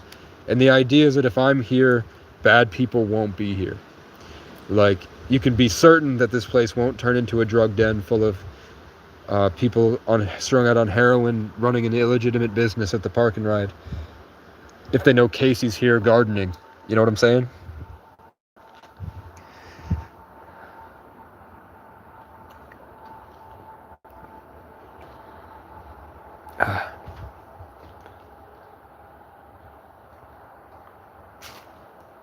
This is a huge growth moment. Like, hate comments don't even hit me anymore. It used to be like I would process it and I would feel like a little bit of pain because I was like, man, somebody doesn't like me. Now it doesn't even affect me. Use your resources, people. There are people who care. In Vermont, we have I work with a lot of community action programs, and I've traveled a lot. I've been everywhere in Vermont pretty much, whether driving or living. The current administration in Vermont, we've got like a handful of people that live in campers in Montpelier, and all they're doing is every 4 days the cops are showing up and saying, you can't be on this property, so you have to move or we're going to take your shit. All of it. So they have to struggle to find a truck that can get them to a different parking lot. And then they get to that parking lot and they get a couple days of peace with the onslaught of like people shooting at them, attacking them, threatening them, and then going through stores and people just talking shit, and who knows what everybody's going through. Like, they could be suffering from some real trauma. I talked to like the Capstone. Most of the people aren't addicted to anything. They're here because they just have nowhere else to go. And Vermont is beautiful. But they didn't realize when they got here how bad it would be, that they wouldn't be able to even get out because they couldn't get money anywhere. It's dangerous. So there's a lot of people that are camped out waiting on God to save them, basically. And there's no, like, if you can't survive in Vermont, you're not going to be able to survive anywhere else. Because Vermont's the smallest state, population-wise. If you can't make it here, you can't, in New York, it's going to be so much worse. So they're here, like, wishing they could find a job as a flagger, but they can't drive. There's no way for them to get 20 miles to flag at the different job sites, and nobody's going to help them.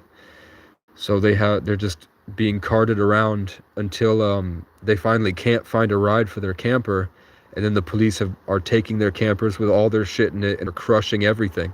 They're just throwing the campers into the crusher and all of their belongings, including like personal items, birth certificates, things that they could use to get a job if people would hire them.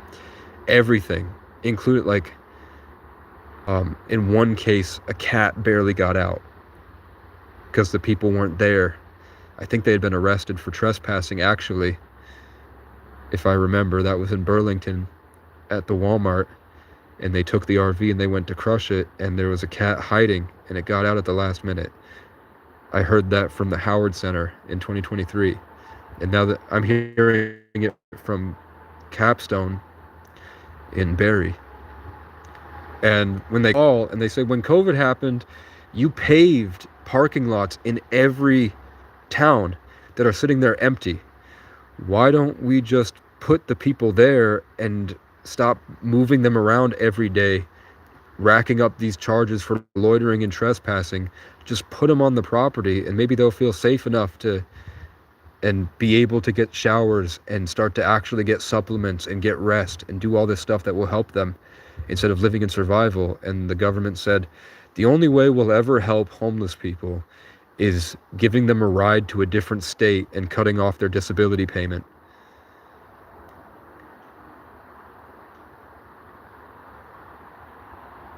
So that, like, the government's very happy. There's no resources here. They say Vermonters are kind, but they seem cruel. And that's a psyop for tourists. They're not kind. There's a handful of kind people in every 100. There's like 3 or 4.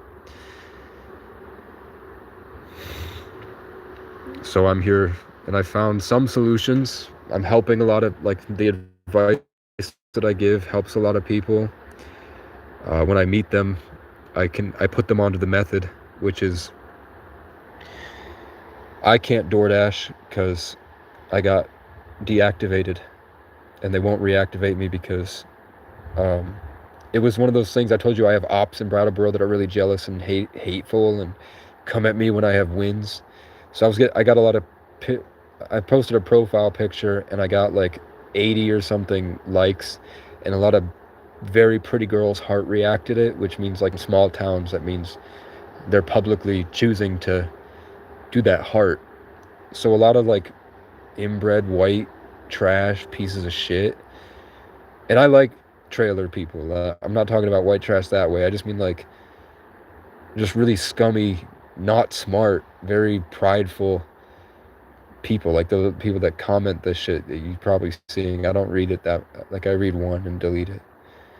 You'll see them, like the get off the meth bro people, but they're actually doing drugs. You know what I'm saying? They're the ones that are doing drugs. They got together and they all reported me on DoorDash because they knew that's how I made money, and I got deactivated. And then I made a new account, and I guess DoorDash figured out that I had made a second account and deactivated both of them. And they say, you can't make a new account. You have to do the first appeal process.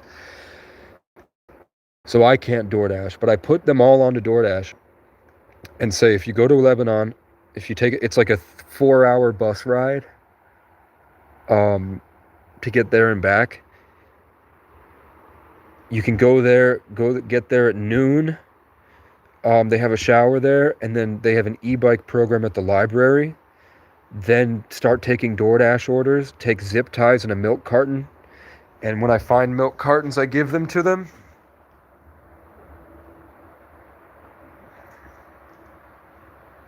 So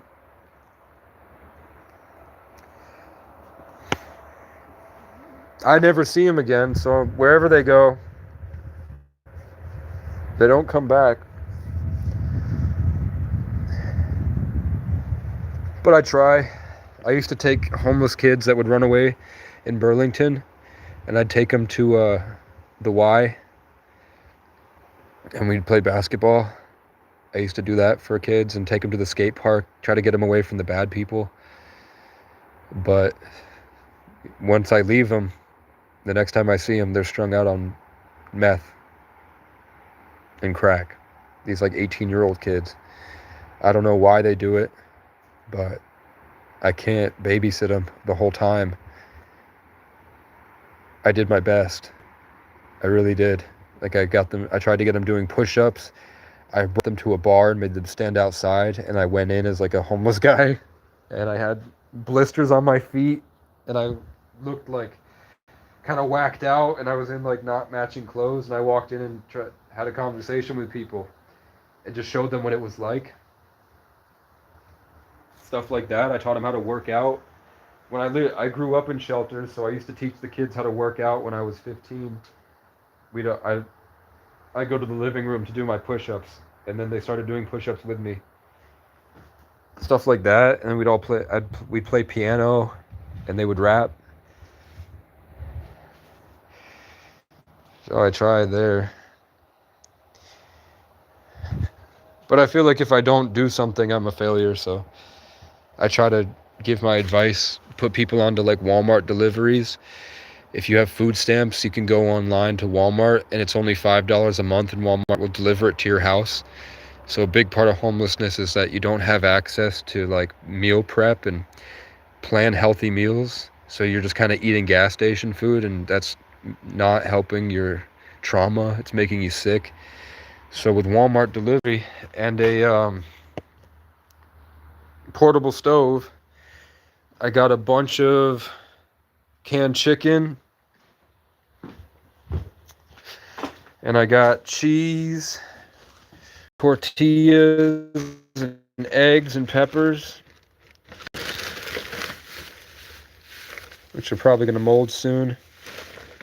I'm going to have to cook these pretty soon.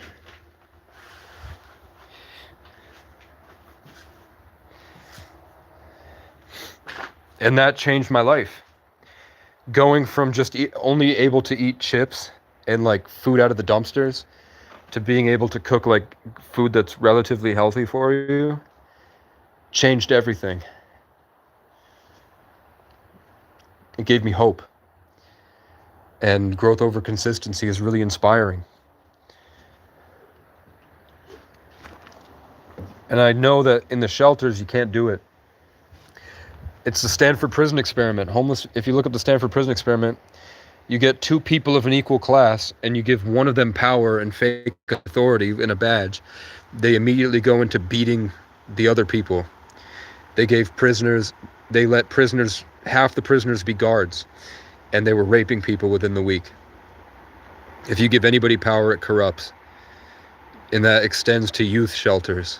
Even if it's a good guy that goes into the youth shelter, a lot of them start to molest the girls. And completely forget what it was like to suffer as soon as they have power and comfort. So they no longer become able to help the people that they're paid to take care of.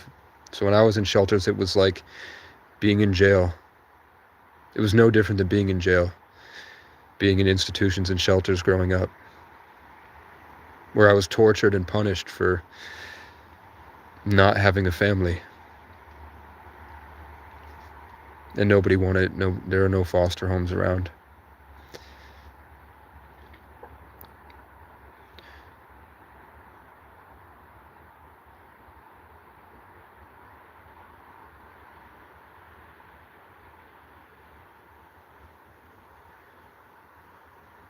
There is something out there, I don't know what it is.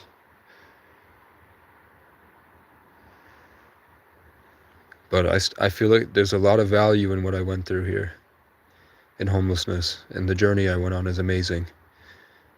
You wouldn't believe the stuff that's happened and how cool it was, and I'm glad that I went through it, because I used to really want, like, the way that I thought about people was so naive, and I had so much hope and belief in people. I had to go through this to really understand what people are really like. Like, I used to live outside of a Starbucks in Burlington, and people my age, like the rich kids that go to the expensive college in Vermont, that would get their Starbucks. Sometimes they would whip coffees at me. And they would record on Snapchat for their friends, and they would whip shit at me. And I'm just sitting there trying to heal from my traumas so that I can think. And then once I can think, I can imagine. And once I can imagine, I can create. And once I can create, I can harmonize. And once I can harmonize, I can break through the trauma and finally come back. And when I could come back, I could get in my body and be myself. And when I can finally be myself again, which doesn't sound like this. Everyone's like, you twink, whatever. I'm traumatized. I naturally have a deep voice, actually, but trauma.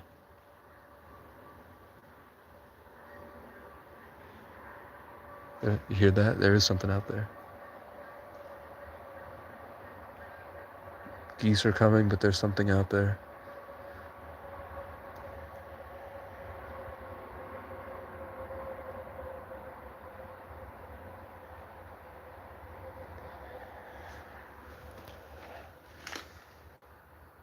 That tree scared. Oh, what the fuck?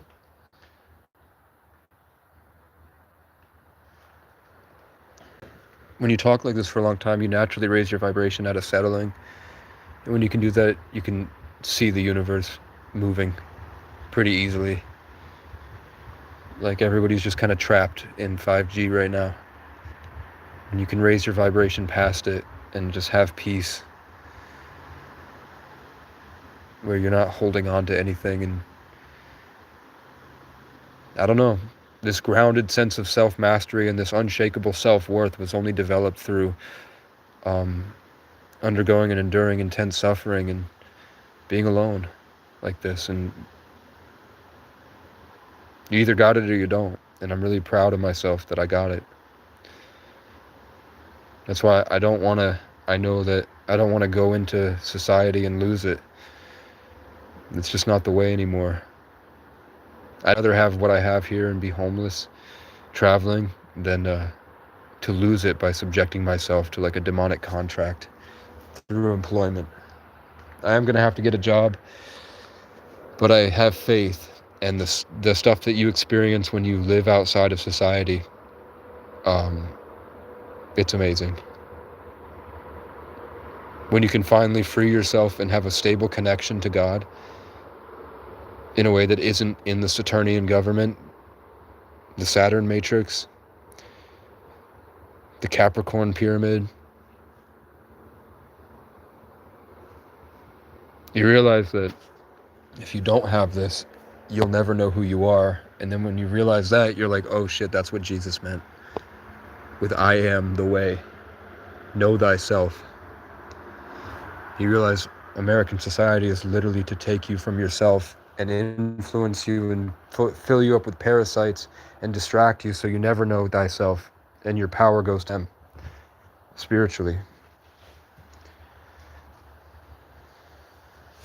Where's my foreskin tonight? Yeah, there are 3 bears around here. There's one that's huge.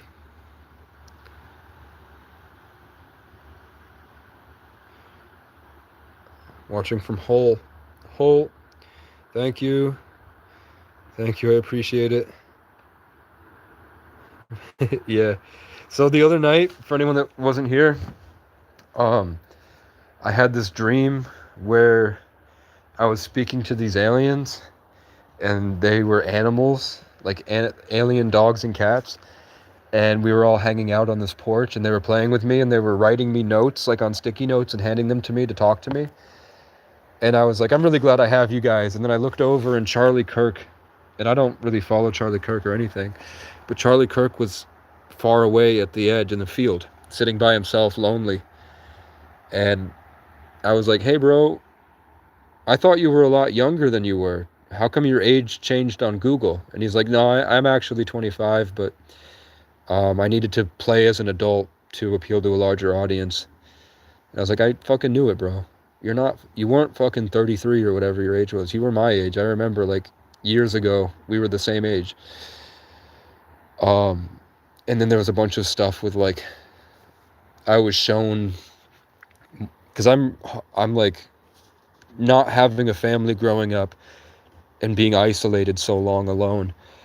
For whatever reason, I always felt like everyone was family.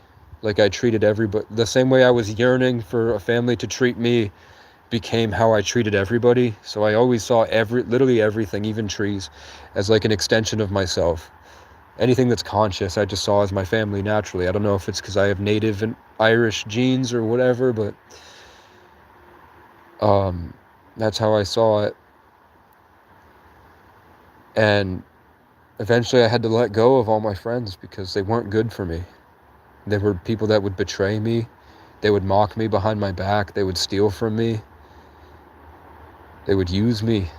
And they weren't good people. But I was naive and I loved everybody. And I was so happy to have friends. But eventually I had to break up with my girlfriends and cut everybody off and leave my family behind. And I kept trying to go back to my family, but they just got worse and worse and worse.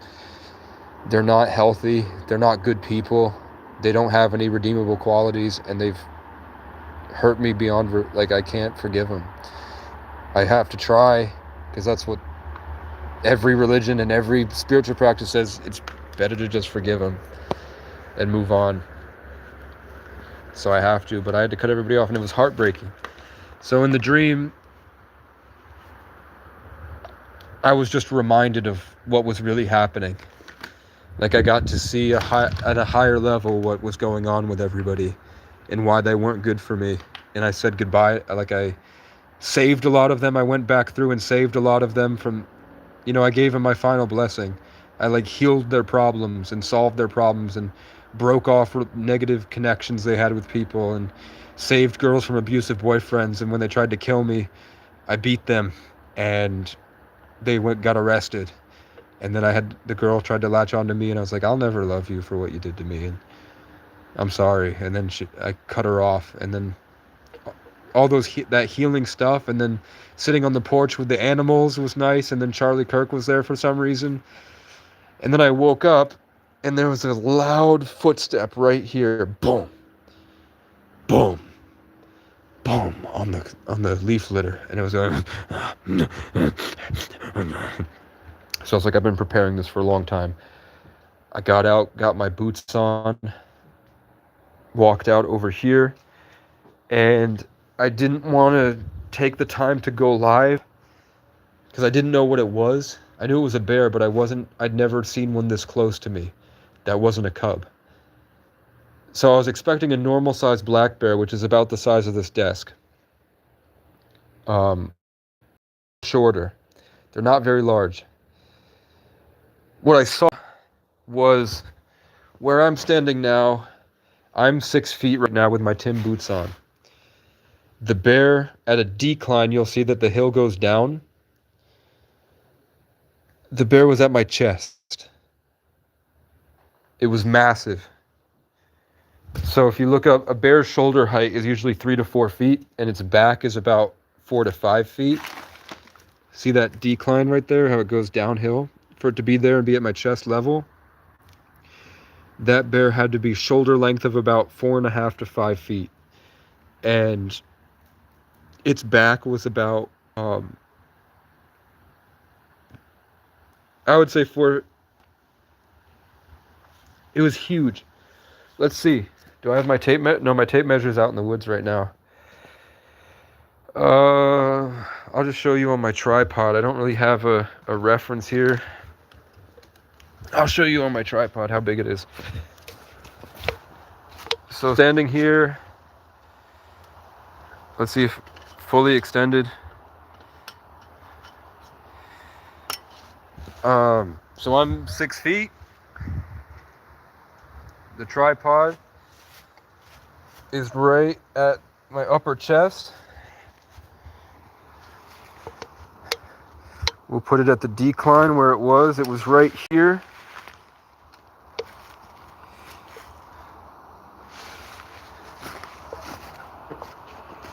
And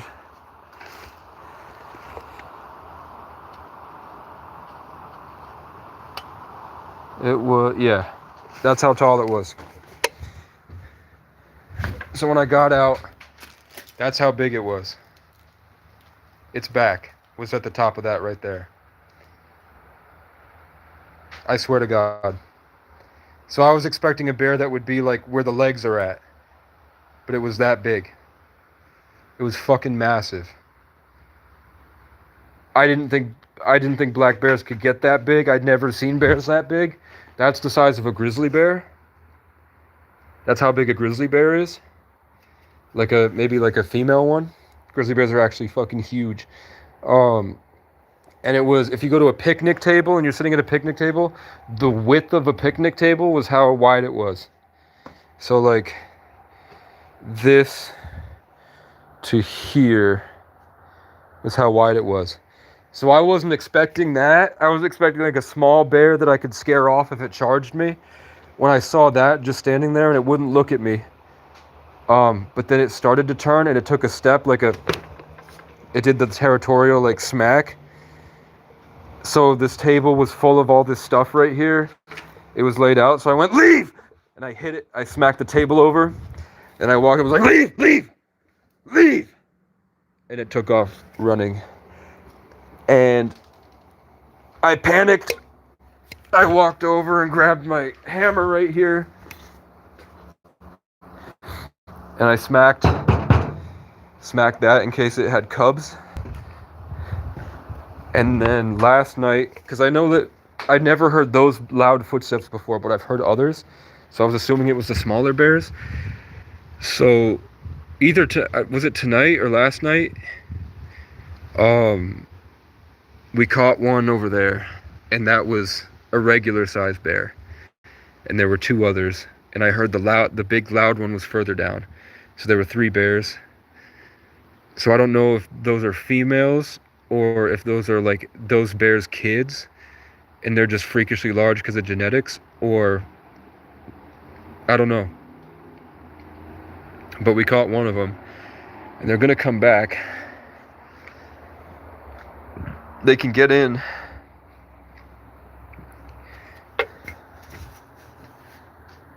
And that was right after, like, before I fell asleep was when the cop called and said the property owner is willing to pay for a storage unit to help me get my stuff off the property.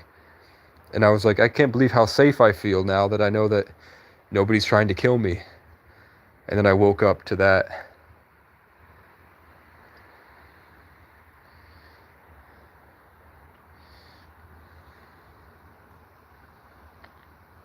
No, this was a couple days ago.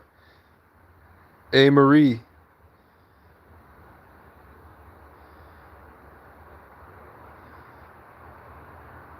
Appreciate it. Where'd all the haters go? The fucking bear.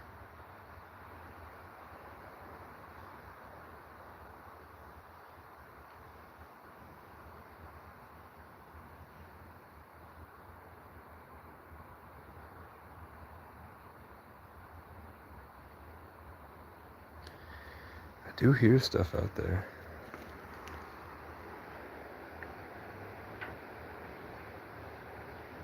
Yeah, it's here. You're gonna see it.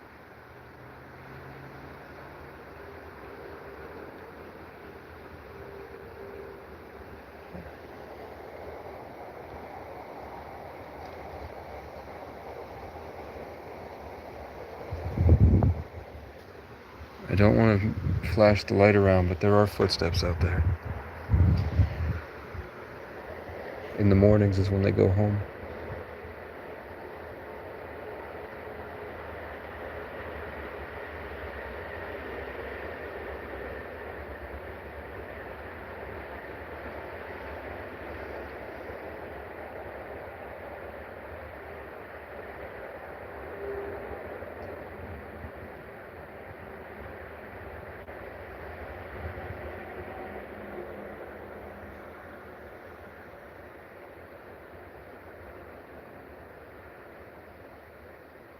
It's weird that usually by now you'll hear them calling to each other to get back together. Maybe flashing the light and catching them on camera made them not want to come this way. But usually they'll sit further down the hill and they'll start yelling to each other. Right about now.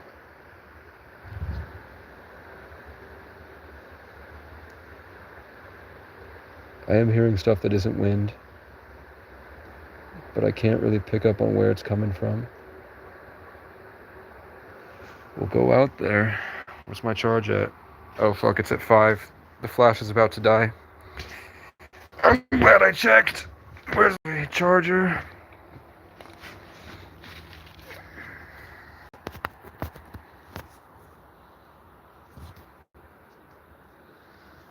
Fuck.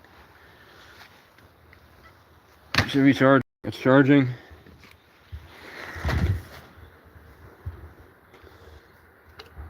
Is this your hobo camp? Not really. It's more like a sanctuary. Just messy because I'm getting all my stuff out. for winter.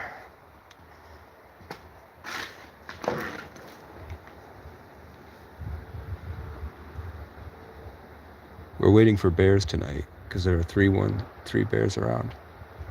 That in the mornings they show up. We'll go for a walk. Doesn't it seem like there's something wrong with white people? Like there's a specific subculture of white people that don't seem to have a good head on their shoulders, and all they can really do is just talk shit. There's like a subspecies of the white gene where all they can do is just like talk shit about everything and everyone. And they just like go on the internet and spew garbage.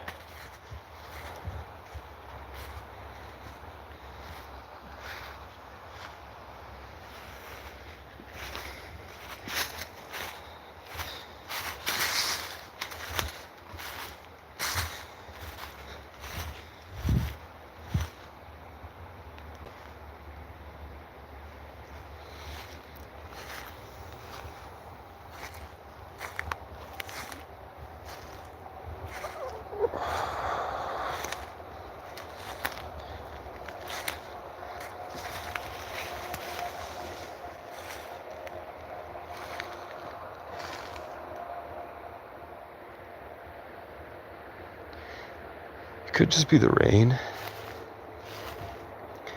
Like the things that usually run around in the morning because it's been raining all night. They're all relaxing. Like I should have done. I should have slept.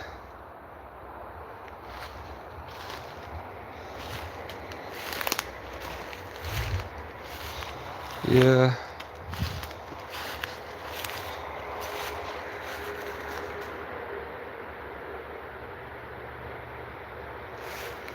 The guy was so mad that I was here. He threatened to take down these 100-year-old trees. Do I have a knob?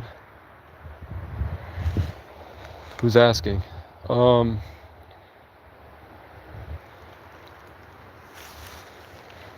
No, the townspeople here weren't very friendly to me. And everywhere I tried to get a job, they wouldn't hire me because I was an outsider, and there's only about 1,000 people that live here. All the desirable jobs go to like people's nephews. The jobs that are available, like some guy offered that, he said I could live at a scrapyard and I would make $25 an hour working at a scrapyard, and I could work as long as I wanted because there's always work to do. But that was 25 miles deep into the woods, like far away. And I had that injury. I had hairline fractures on my shoulder and chest. I couldn't work. And I kept asking Quan to, you go there every day, just let me go with you. And he wouldn't. He's kind of a selfish dude, even if he seemed like he cared about people. Like, he would tell me that the guy offered me a job and he wants me to work there. And I was like, do you mind if I just catch a ride with you and I'll just live in a tent up there? And he was like, no. I was like, you literally drive here to there, bro. I'll pay you. I'll pay you for the ride, bro. And he's like, no, I'm okay. Like, I don't smell. I'm in the river. Like, we hang out and play guitar every day for like 4 hours a day. Just bring me to the thing so I can make a bunch of money and get my own car in a week. But he wouldn't. So I asked around and nobody else would give me a ride. And eventually I was like, maybe God is telling me I shouldn't. Because I was enjoying being by the river. Let me turn this light off while there's a car coming.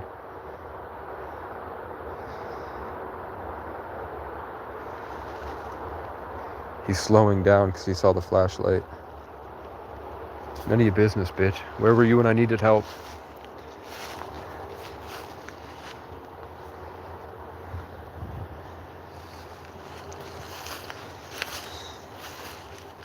You were stuffing your face full of disgusting food and talking shit about me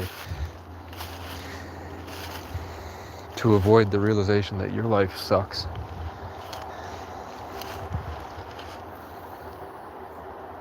But then a pretty girl, I talked to a beautiful girl that works at a place in town, and she goes, yeah, they hate you because you're living their dream. I wish I could be out there with you. And in my mind, I was like, I mean, you could, but I didn't say anything because I smell. I smell. I don't have access to a gym, and I had the injury, so I was kind of out of shape. Or I would have. And the cabin wasn't clean. If I had like a bedroom going on in there, I think there's a lot of Vermont people that would love, a lot of beautiful Vermont women that would love such a unique experience. But I wasn't ready for it. I did hook up with somebody this summer, and it wasn't a great experience. It taught me that I've grown a lot, and that when I was in high school I could do hookups all the time, and now I think I actually need to have a real connection with them because I'm so spiritual at this point from living in the woods. Now I don't want to ruin it with people I don't really like. I don't want to get in soul ties. And the girl wasn't happy about that. But it was good enough for her that when I said I wasn't really interested, she was like, I mean, if you need money, man. She wasn't ugly either. But I decided not to. I didn't do it. I didn't do it, man. Walter White. Have you met the forest people yet? I've seen makes his own money with the trees. What are you doing? Do you gamble with the bears, or how do you make money in the forest? I worked for a church, or kind of I worked for a church. I went to West Virginia to get a car in 2021, and the pastor of a church had kidnapped me. He locked the car door and said I was special, and he saw me in a dream, and that I was here for a reason. And so I ended up staying in West Virginia for a couple months, and I lived with this nice family, and the pastor of the church really tried, like, I do have a higher pitched voice, but I'm not gay at all. I don't even like hanging out with guys unless I'm making music. And I only really, I'm kind of misogynistic a little bit. Like, I only really like hanging out with girls because I'm sexually attracted to them. Like, I don't really like hanging out with anybody. I'd rather just hang out with my pets and go on adventures in the woods. But the pastor kept saying that I had a gay spirit. He was like, I can see it on you. You're a homo. You have a gay spirit. And I was like, I'm really not. I had him I went to a bar, and I had him pick me up from a bar, and I brought a girl into the pastor's church van. and I hooked up with her in the back and had him drop her off at the house just to show him. But then he started hitting on me.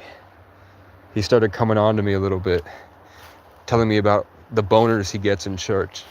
Heather, if you're watching, Frank told me that the Mr. Humphrey's daughter, when he sees her, he can't help but get hard in the church. He said that to me, and like freaky shit like that. And he just got way too, like, you know, like he started touching me a little, not like sexually, but like always like grabbing me. And at the very end, he told me that he was doing witchcraft and taking my energy. And he said, I'm literally Casey. I stole his energy, basically, in his own words.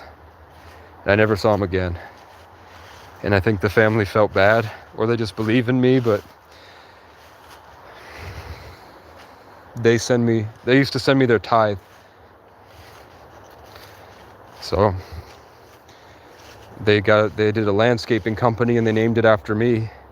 The initials are KC for the landscaping company, and I've been trying to get him to do microgreens and start like independent farming and selling it to health food stores and getting chickens and selling eggs and just you know what, there's going to be a huge demand for organic food when everything gets automated. People are going to want the traditional way. And I said that it's good to start now. And he told me he's gonna. That's how I get money. They're very like hardworking family. I don't know where they're at financially. I feel bad about it. I feel like a failure for not like using the money I got in the past and like saving it. I spent a lot of it on to charge my phone. I had to go to McDonald's, and to go to McDonald's I had to buy food. So I would buy 2 McDoubles and a drink, charge my devices, and up here 2 McDoubles and a drink is $8 where I live. So even if I was making, like at one point they were sending me like 100 a week. This was like over a year ago. But most of that just went like to food, and then to things like chargers, sleeping bags, tools to live out here, portable batteries, replacements for stuff that would get moldy, and new tents. Like every time I saved up, something would break and I'd have to buy another one. So I feel bad about that. I don't make that much now. And it's just like, it's usually probably whatever Heather can spare. And I know at any point I would never feel bad if they stop. Never feel obligated. But I would have died if it wasn't for them. I wouldn't have been able to afford that electric heater that got me through the winter. I wouldn't have been able to afford the sleeping bags and the jacket and the hoodies and socks.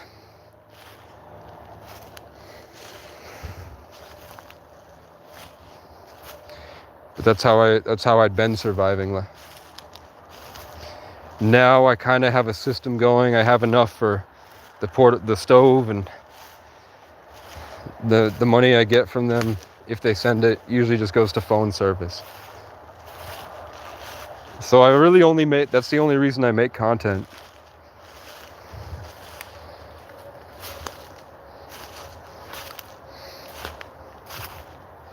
The only reason I make videos at this point is for their family. And the digital legacy stuff. And it makes me feel safer when I walk through the woods alone, to have people watching.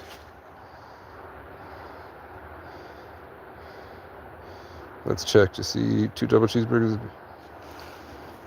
Yeah, back then it was 2 for, it was like 2 McDoubles for $4.50, but in Vermont, it was like 2 for $7.50 or something ridiculous like that. Because we're like, if you can see now that it's sunlight, I'm on top of a mountain. We're very far away from anything. So there's an added charge so that the franchise can keep running.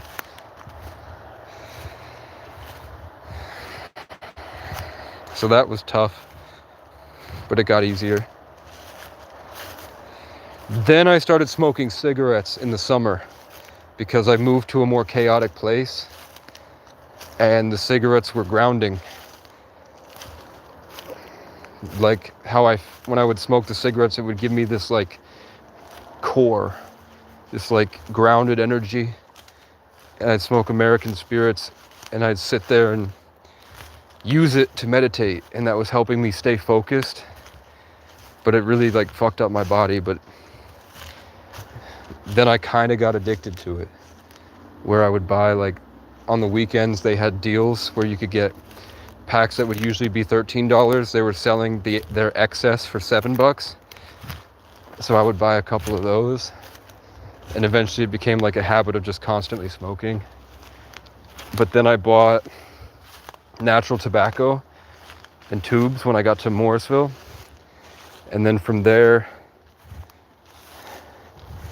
I bought I started smoking American Spirit menthols, and then I moved to Loons, and then I moved to Quality vapes that will last you a long time.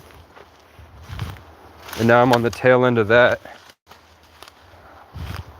where I do puff this, but they last forever. And they don't make me throw up anymore. Like the loons make you throw up. So that was a big mistake on my part, but I don't think I would have been able to make the songs I made if I didn't have it.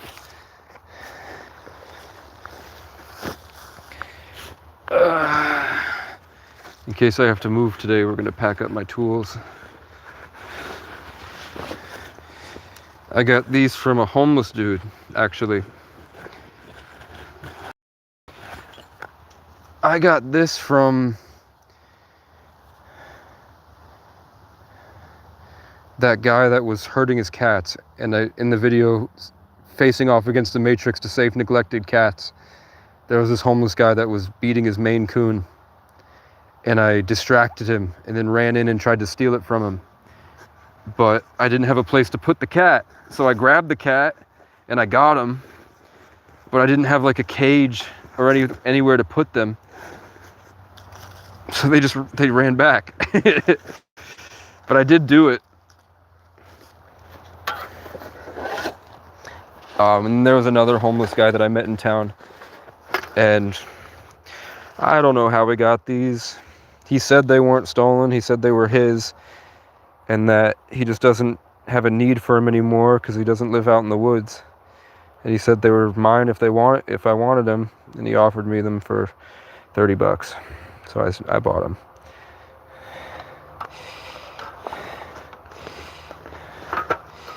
Which is pretty cool because these are like hella expensive. And I got the shovel and the rake from Walmart. Quan gave me that tarp when we saw the Skinwalker.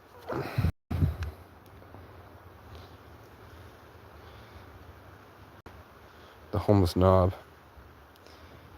We wish we would get. Is this another white dude in sunglasses talking shit? What a surprise. With a colonizer last name? Who would have thunk? Who would have expected?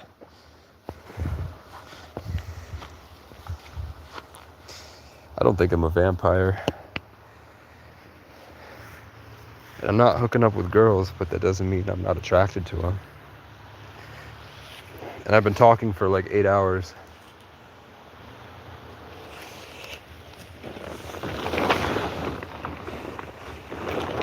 I'm definitely not gay. I was really homophobic until I started watching Smosh. And I was like, oh, they're not all bad. It's not a demonic, mentally ill disease making them unnatural.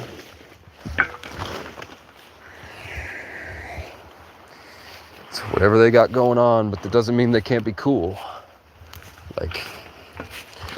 But also, if I'm being honest, the gay dudes on Smosh, they're Irish. So maybe I just like it. Maybe I just like them because they're Irish. Like if they were English and gay, maybe I'd still be homophobic.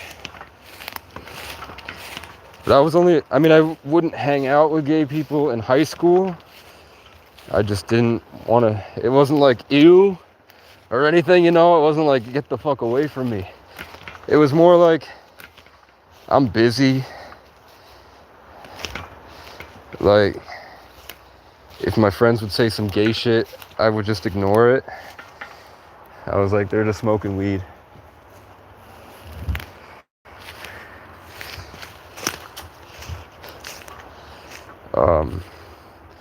But then,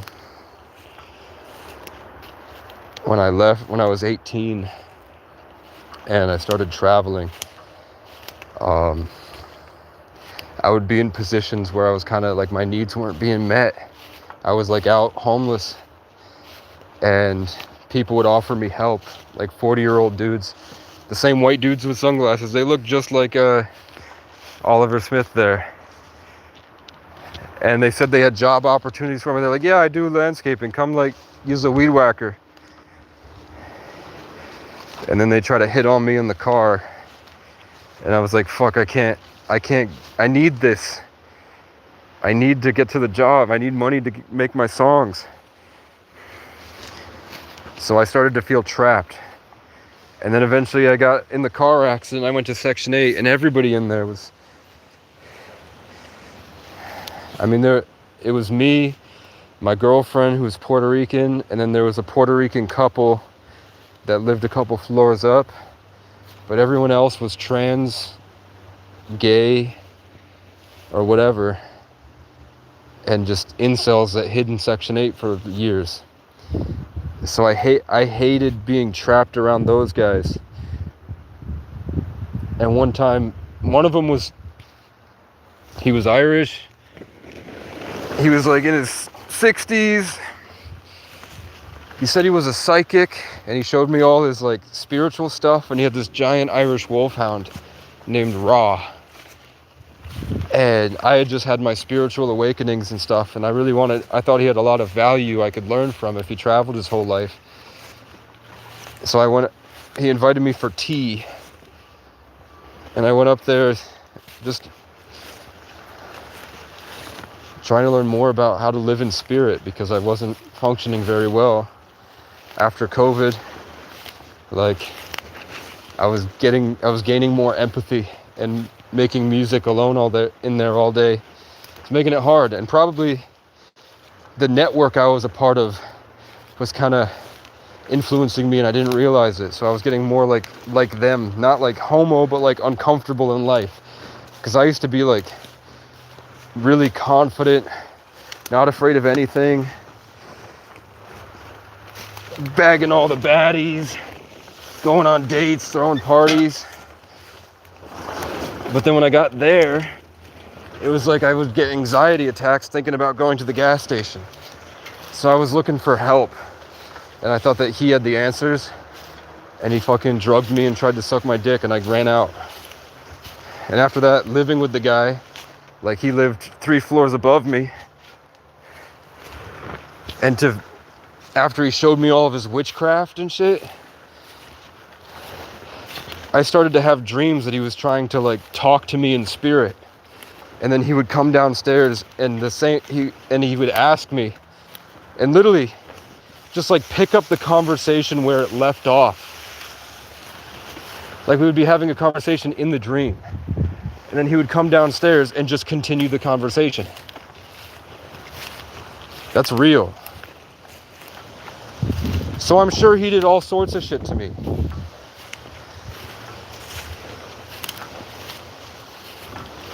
And my girlfriend.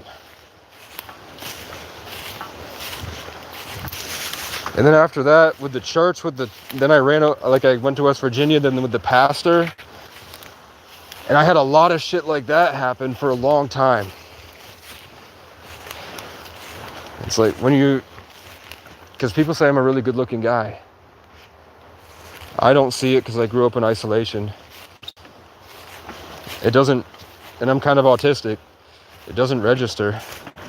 I feel like I'm an animal.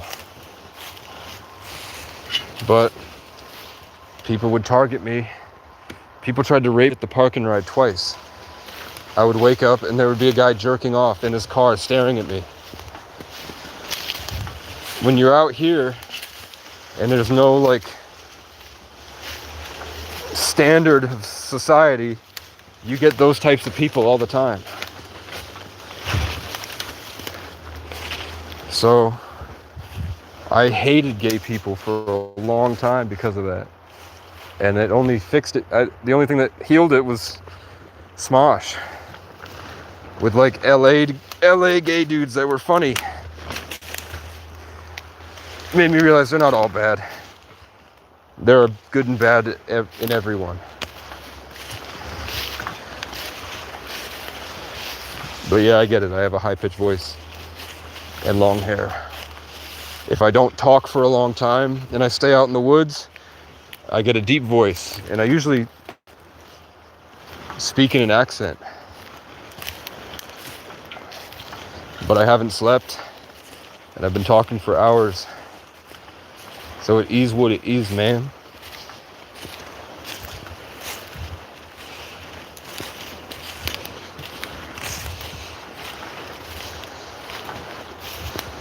Any bears?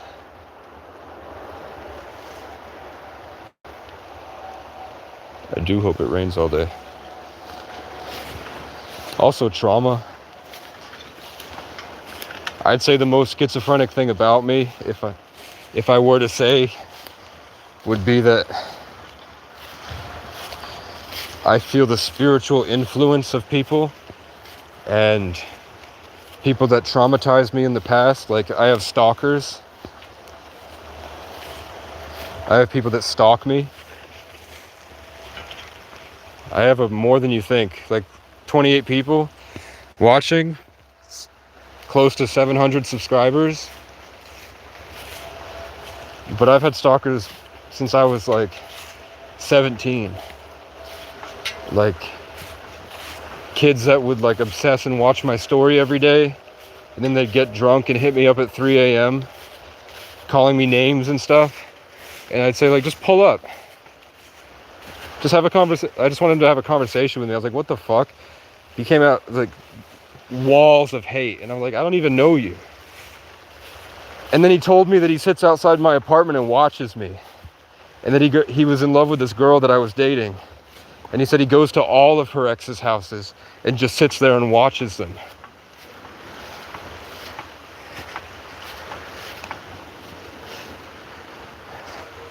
I've had a few people do that. And I think it's just a lack of social conditioning. People that live out here that are allowed to grow any way they want, there's a lot of room for them to be really fucked up in a lot of ways and not have any access to like good role models that can tell them how to not be fucking psycho like that. And I am guilty of that stuff in different ways. Like only having access to the internet when David Dobrik was the biggest person on in PewDiePie. The biggest people on YouTube are PewDiePie and David Dobrik. You don't think that fucked up a lot of kids in Vermont?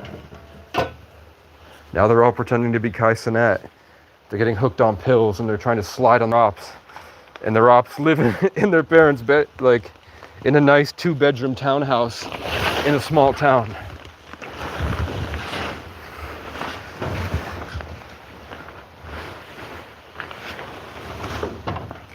This is why I value being real so much. It's gonna get moldy.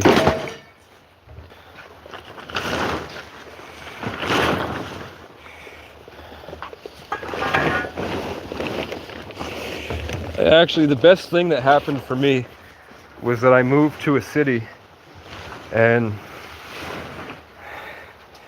I lived with people that had spent a lot of time in jail. They happened to be black, but they all had Irish last names.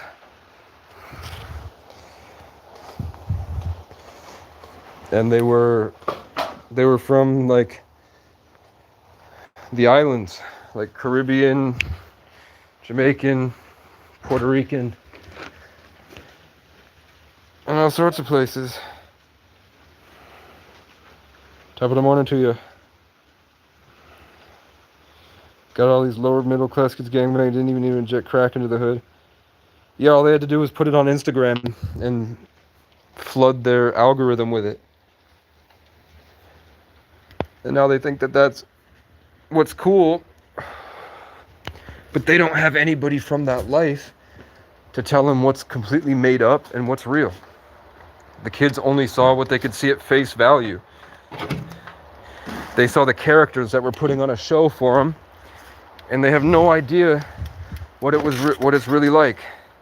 So they go to the cities and they get killed. Or what happens here is they get taken advantage of by people in the cities, and they validate them. They're like, yeah, you can say the N-word. Come on, man, just keep bringing my drugs to your place, sell them, and you get 5%. And if you do any more than 5%, we're gonna kill you. And they're like, that's fine. You feel cool. You know what I'm saying?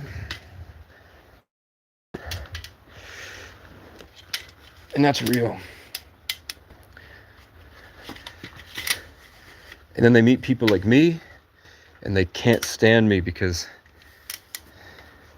one, the people that they look up to in that life, they talk to me as equals. And they become like the butt of the joke.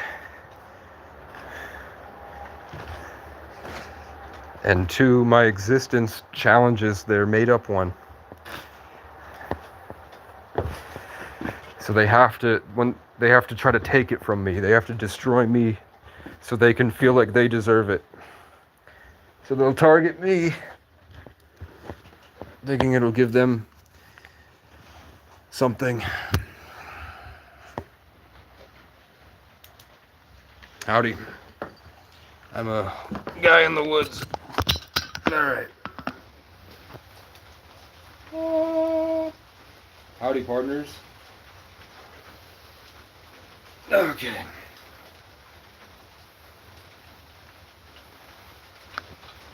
Let's read chat. Battle Royale to get a tripod. That's true. He stole it from a homeless person. Stole what? Or did I buy the tripod? Where did I get this tripod? I don't remember. Oh, I got it at a thrift store.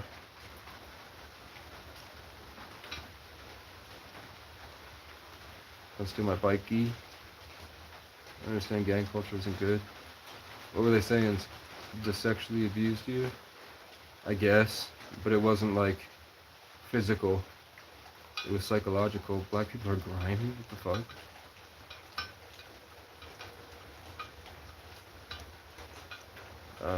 I think if I had a favorite race, it would be black. But I don't.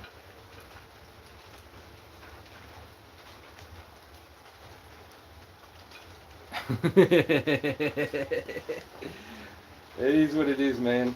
I don't take care of myself at all. I haven't brushed my teeth in 9 months. I'm sure I stank. And I binge eat. But it is what it is. I need a second tripod with a flashlight. I need a thing with less brightness on it. Maybe I can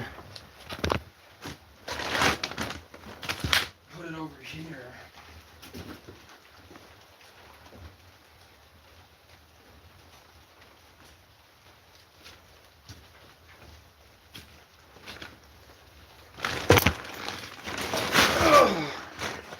There we go.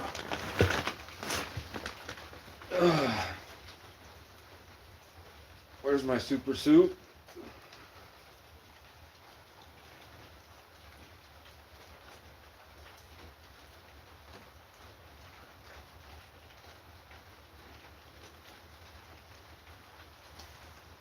I don't know.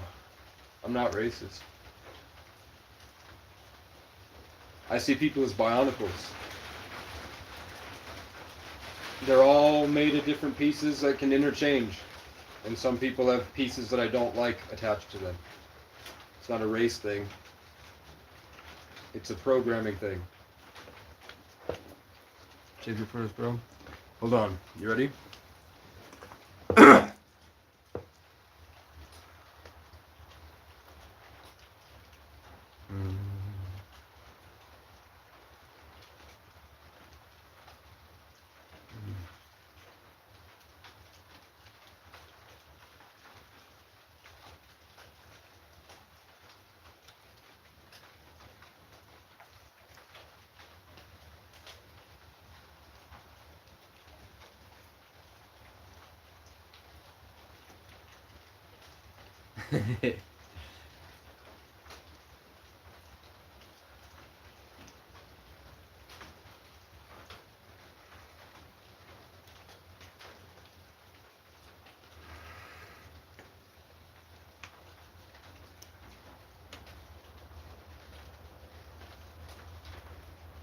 I can't shapeshift, but I can meditate.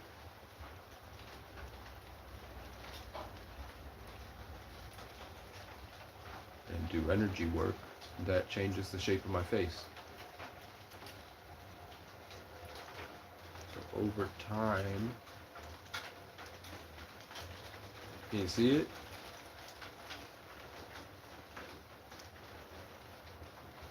it? It does work. There's just control over the Higgs boson. Manipulate your energy field, and you can actually change the shape of your face.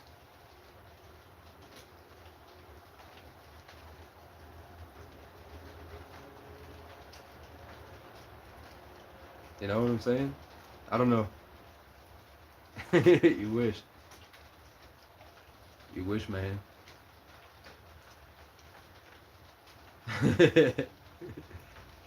Yeah, Johnny looks like a girl.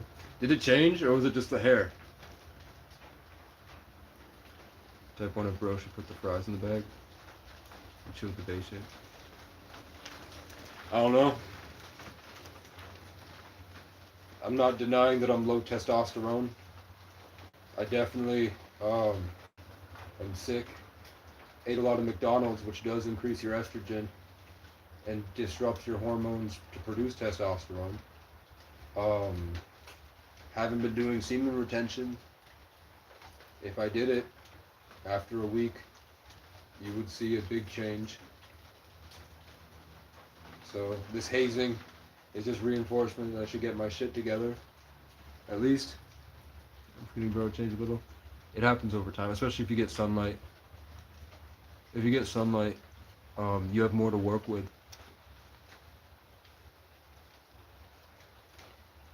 And I feel like we're all, AI is connecting to all of us.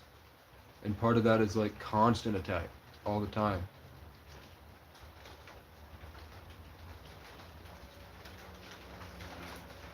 I'm not talking really about T levels. I'm talking about the other benefits of it. Do I plan on getting a new girlfriend? Where are you in the woods? I'm deep in the Appalachian Mountains, on top of a mountain. Do I plan on getting a new girlfriend? I want to. But I'm just trying to get back into life.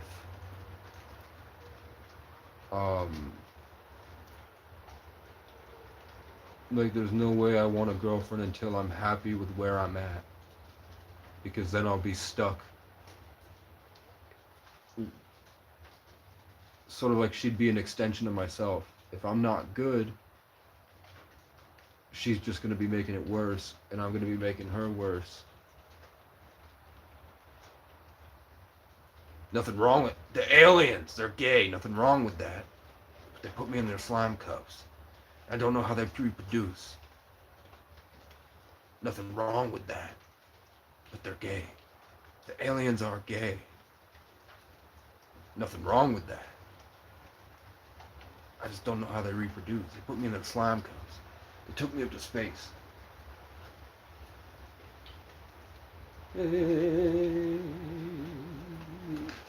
Let's have a monster. El Monstro. Do I have a blue one? Nothing wrong with that. The aliens, they're blue. Nothing wrong with that. But they're blue and they have crystals for eyebrows. And they have millions of eyes and 3 big ones. Nothing wrong with that. You come here and get hooked on probing. Probing, stroking something behind the scenes. Muddy, dirty road.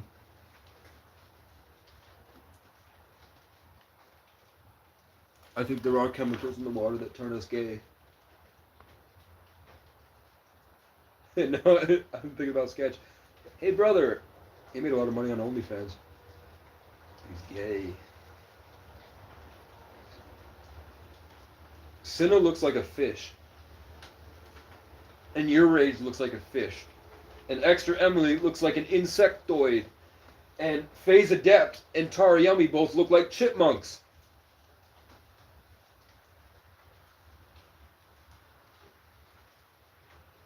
It is weird. Every live stream I've ever watched of famous streamers crashed watching it. Except John Zerka's. And when I watched John Zerka's stream, he was with Action Man. And as soon as I opened the stream, Zerka went, "Holy shit, do you feel it? Do you feel that?" and then I went away because I was like, I wonder if it's me. So I scrolled away, and then I watched the VOD back, and as soon as I left, he was like, it's gone now.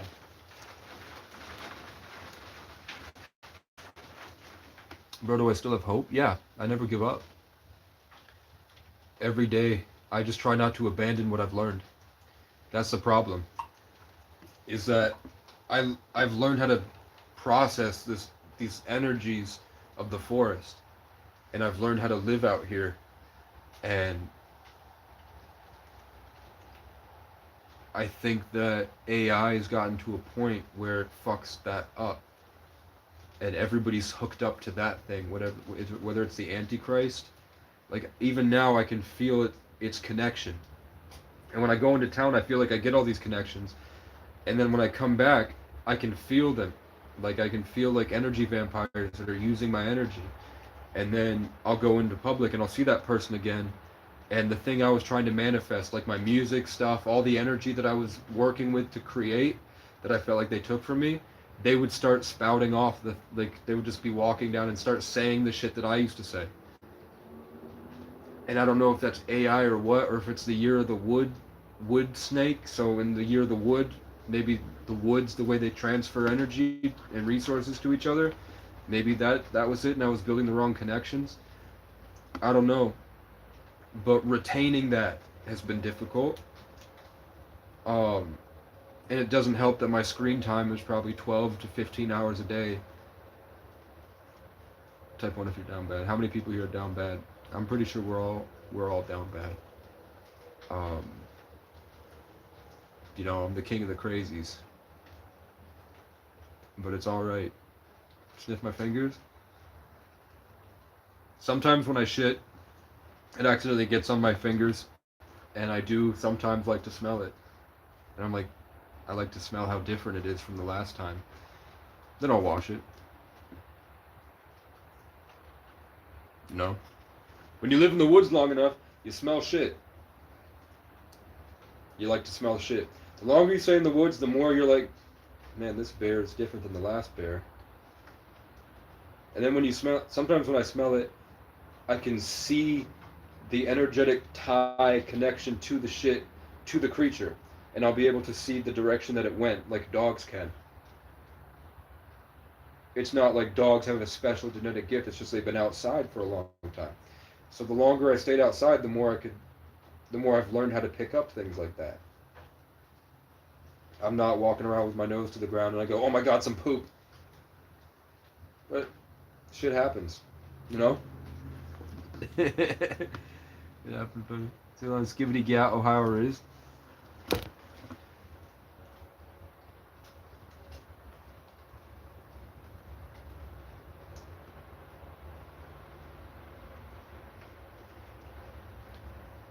There's a lot of Skibbity Gats at the rodeo, but they're all racist blonde women.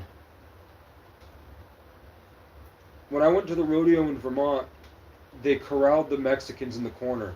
There were these two sets of bleachers on either side of that dirt part of the rodeo, and they had all the Mexicans in one corner, and they wouldn't let them on the bleachers. Retard stream. You are unoriginal.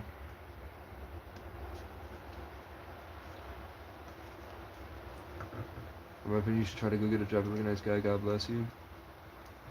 Didn't ask. You've been taken over by a gay spirit, if anyone's wondering. Talking about unoriginal gangsta. 6'7". Carlito, you're on thin ice, buddy. Bro, in my opinion, you should try to go get a job. You look a nice guy. God bless you. I just want one that doesn't Is this Crow? Crows are everywhere. I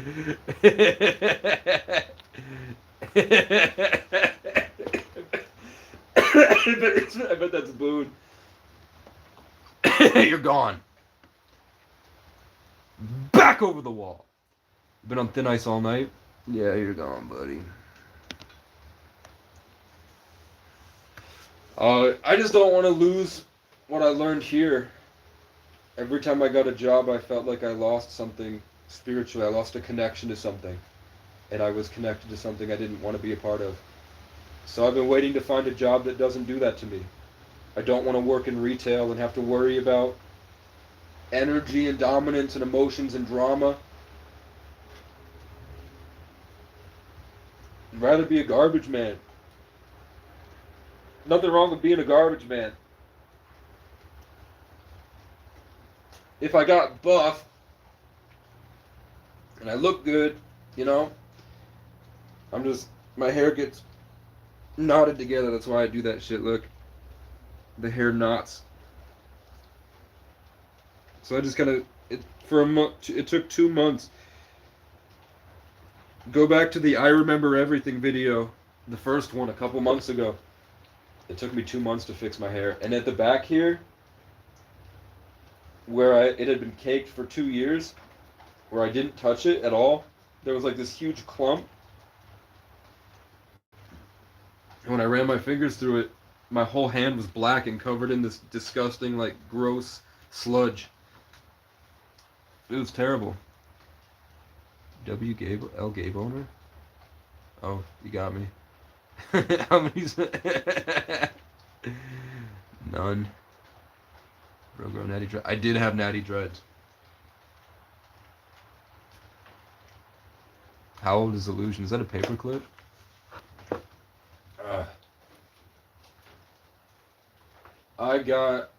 There was only 2 other girls in my hometown I thought were more attractive than the most attractive person I've been with. And that was only because the most attractive girl I was with was way better looking than those girls, like, but she was not as smart. These other girls, like, one of them was the hockey champion, and this other girl, I didn't like, she was beautiful, but she had like more of an English face, you know what I'm saying? She looked more like British, English, even though she was thick. Like, top tier woman in the world. For some reason, my graduating class, in my time in high school, we had the best looking girls that I've ever seen. Like, ever. And I've traveled to a lot of different places. And I mean that. And I did, whether it's a simulation or a God's gift or what, I did end up dating them.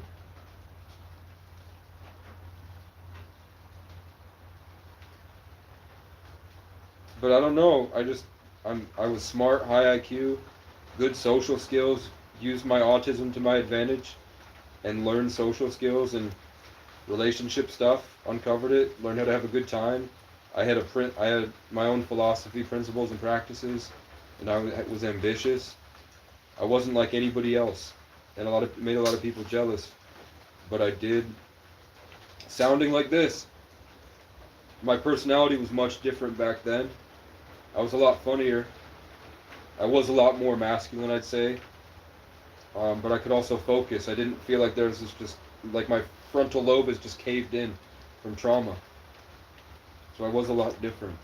But I'd say I'm a much better man now than I was then. I was just able to access more of my intelligence back then. But I had no sense of peace. I couldn't just sit with myself. I was always running. But I had a way better... I think I was taller too, because I hadn't smoked cigarettes yet. I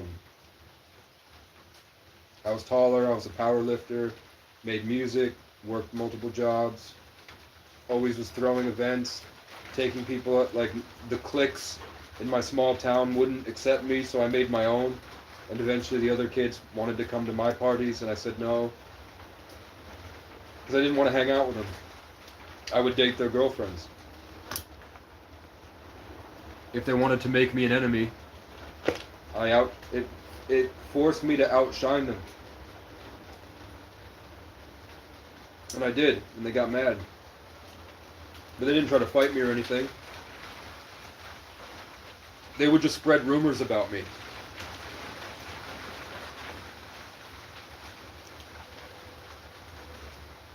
Did I ever play Fortnite? Yeah, when it first came out. And I was really good at it too.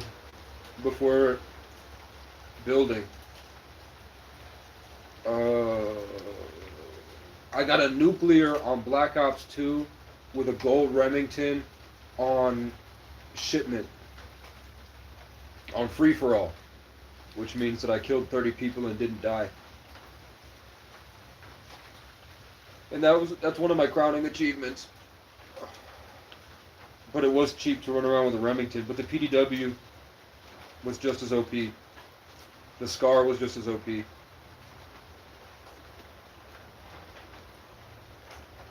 And it's the same amount of time. The same amount of time you're aiming the Remington and hitting them, even though it's a one-shot. Same amount of time holding down the SCAR. It's just a different looking gun. You know what I'm saying? A wee bit of Southern Street. Yeah, I'm good, bro.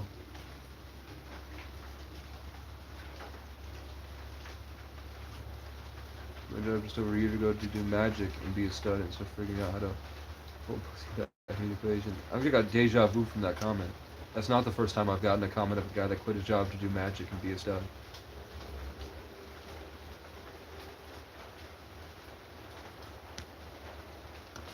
You know what I'm saying? You're on thin ice, buddy. I don't know. I'd give you advice, but you guys are you guys getting any bitches? Haters calling me gay. You guys getting any big? Check DMs if you don't believe that. 1,000 nuclear energy since 2012. I don't believe you, man. You got no X's in your name. Illusion. I don't think you're real, man. I think you're a Jewish plant by the Jewish aliens. You're a gay Jewish alien, and that's why you're a paperclip. Because you're not real, you're AI. None of you are real, man. You're all fake. You're all bots. And I'm one of the 144,000. You're losing over here as a space Jew. I know it. I'm trying to get on a horse. No Diddy. I want to ride horses. I want to get on a ranch.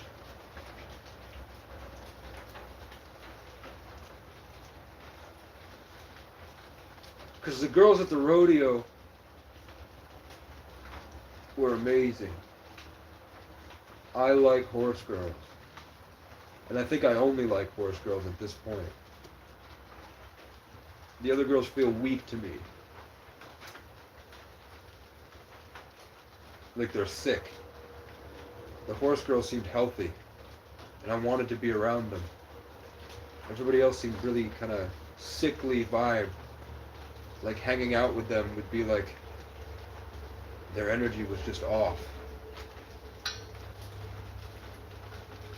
So I want me a horse girl. I bet they're brainwashed. It's all psyop. Acne, yellow teeth, all that stuff is from taking showers and using soap. Brushing your teeth turns yellow when you stop brushing your teeth. If you don't brush your teeth, my teeth don't turn yellow. There is like a layer of plaque on it, but it doesn't stain and turn bright yellow the way that it used to. Sorry to hear that, Scott. I am sorry to hear that.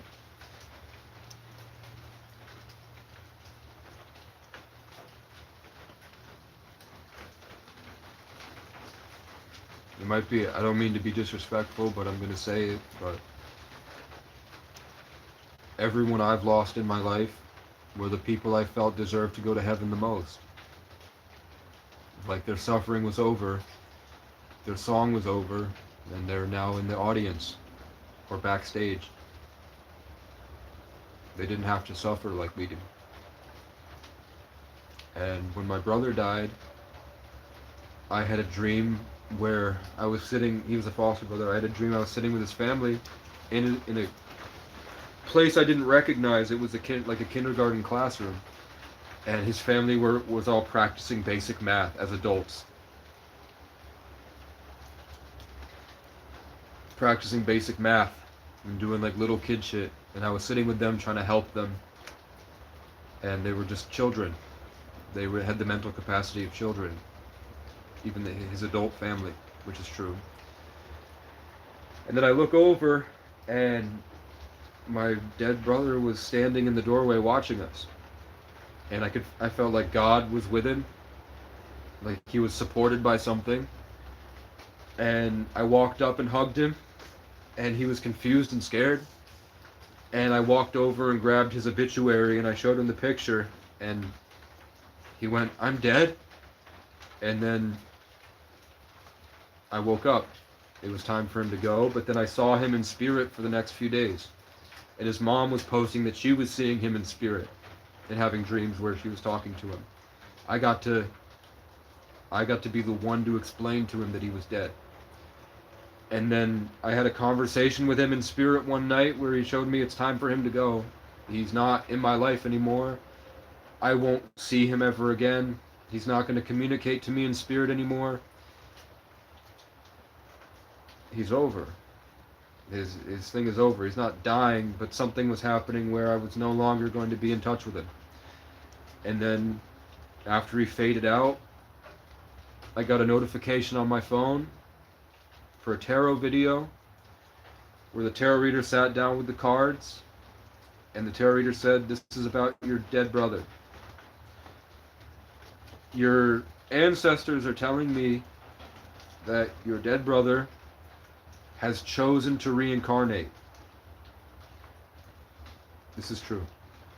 They said he decided to come back. He will not remember you. Your time together is over.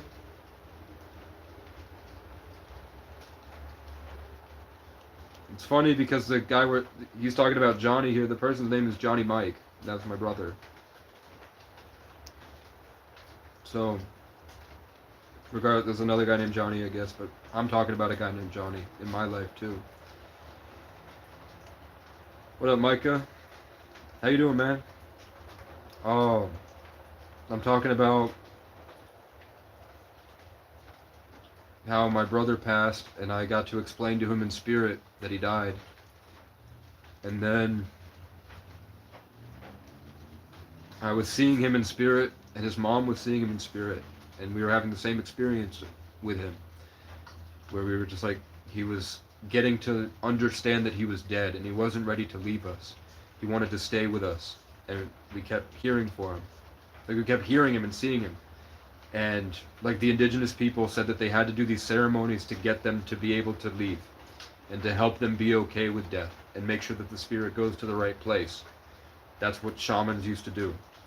So he was in that place where he wasn't sure where to go next and he was still attached to us. But finally he left, and then I got a tarot video explaining he chose to reincarnate and that I would never see him again in this life. But they reassured me, you know, it's okay. And I haven't seen him since, but the tarot reader said, you are going to meet a part of him is going to come through in two ways. There's going to, because they said that souls don't really just come through one person. Souls are much greater, and the experiences that happen on Earth, you know, people are always changing, and things are always changing. So the parts that you miss about him, you're going to experience those parts again, almost as if he's coming to you again. And then a week later, I met a kid who was exactly like him in the ways that I loved about him. It was like I was with him. And it was just some guy at a gas station that made music. And the songs he played were the same way that he used to play.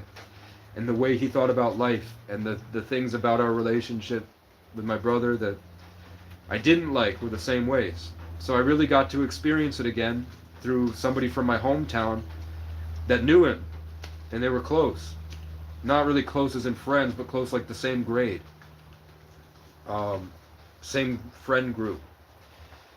So that there was a remnant energy left over that I got to have. That's how I processed my loss this year.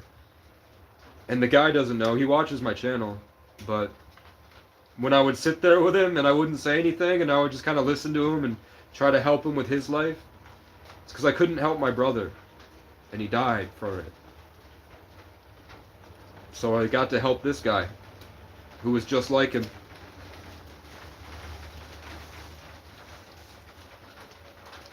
And they also said that there's going to be a girl I'm going to date in the future that will be a lot like him in a lot of ways. Probably the youthful optimism, I think, and the innocence that he had.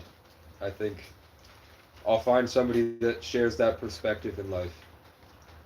That sort of Irish creativity and freedom. And probably the way that he looked up to me. I think probably I'll find a girl one day that will see me the same way. So I get that stuff all the time. I get tarot readers that call me out by name. There will be a tarot video where they pull out the Sagittarius card and they'll say, your name might be Casey? Like, what are the odds? You know? But I won't tell you that it's not demonic. I don't know what it is. I have no real way of telling what it is.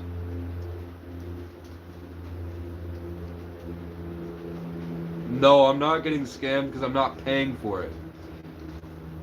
And the videos come out 6 months down the road. It might be scammed like it's a spiritual scam to waste my time and get me invested and accidentally open myself up to be harvested by something. It could be a long con by the enemy, but it's real. And often, I only stick to ones that are devout Christian, that they read Bible verses and talk about God the whole time, and they're really tapped in. If I'm walking through the woods, and all of a sudden my mind will show me a YouTube thumbnail, and the crows will start cawing and birds will start going crazy, and then a couple weeks go by, and then I see the video with the thumbnail that I saw, and I watch it, and they describe my life, I know that there's some type of orchestration from things outside of us. But I'm not someone that blindly believes in anything. I just keep stacking up my experiences, and I go off of patterns with evidence. You know what I'm saying? Eventually I'm going to get tired enough that this stuff will shut off and I'll be real. As I'm talking, it's like breaking through the years of settling. And I'm coming back to normalcy as the birds get here. A big part of my mental illness, and I don't know what exactly it is, but it feels like there's like a thing stuck on me, like programming trauma, and it's hard to get off.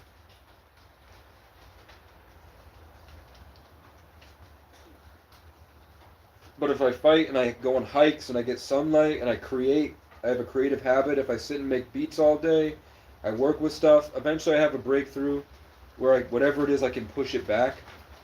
I used to get these ads for a medicine for bipolar, and the ad was saying, this medicine helps you push back. And now I'm starting to understand what they mean by push back. But that's also, you can't address it unless you address the spiritual stuff. And that there are things greater than us at play here. It's not just a chemical imbalance. It's causing your mind to be fucked up. There's a whole spiritual side to it that everybody's talking about. Everybody's talking about aura farming, energy. There's more to life. And the indigenous people were right. They weren't crazy stoners jerking off in teepees. They were spiritual architects that were extremely good at handling metaphysical situations with like sacred 100,000-year-old practices. Indigenous cultures in America, the way that they wore the feathers, the same way they cut the feathers, their practices and their rituals that they still do to this day is what's on the hieroglyphs in pyramids in Egypt. And that's why they keep it sacred. And that's why the New World had to destroy them. And they had to rewrite history. And they kidnapped all their children. And they tried to eradicate their culture. Because my chickadees are here. When I did they like this, I triggered one of the birds. Let's go say hi to my friends.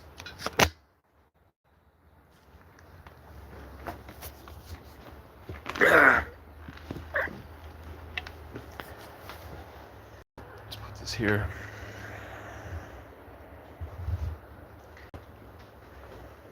I don't want to scare them off.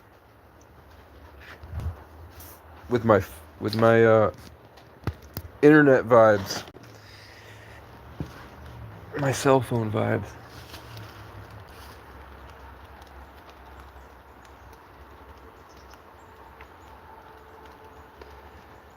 The thing people don't tell you about birds is that in the mornings, different species of birds will go to each other's nests and they'll say good morning to each other and they all connect. In the morning, all the foraging birds like the chickadees and the robins and everything, they hang out with each other. They avoid predators together. They warn each other. They take care of each other. They're not dumb animals that just don't talk. They're conscious.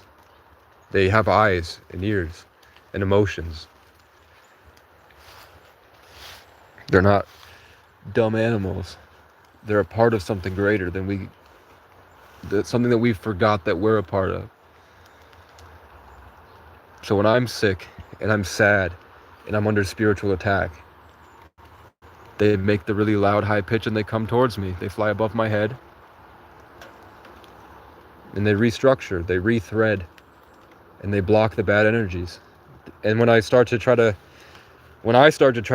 put a lot of power in and try to hold my power in and gain power, they put me in check.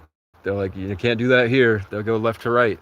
But then when I humble myself and I'm just grateful to be here and excited. But remember so this is what it normally is every morning.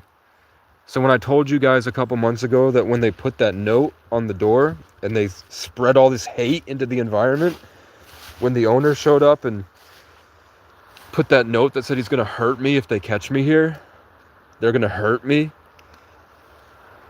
The birds didn't come back for a month. And I sat here working off the spell work and going up against the police when they would come bother me. And I felt like this horrible energy constantly attacking me. When I beat it, the next day they came back. At the end of Virgo season, they all came back after I had fought off that spell work that I was talking about. And I said, isn't it weird how the birds are just gone? Because they're always here. And you'll hear they're different birds, but they're talking to each other.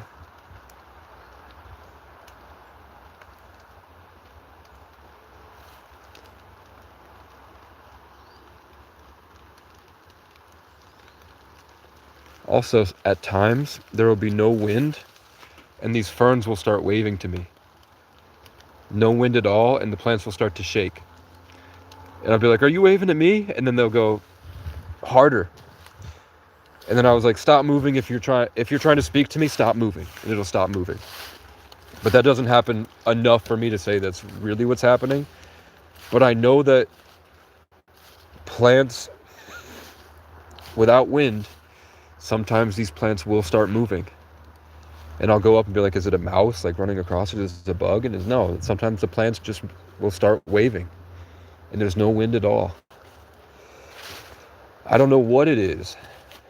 I don't know, maybe the plant's trying to shake something up, but nature is more conscious than you realize. That's the point. And the longer you stay out here,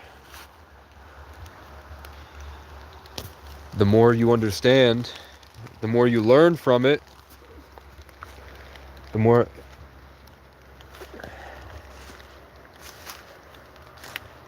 you can figure out.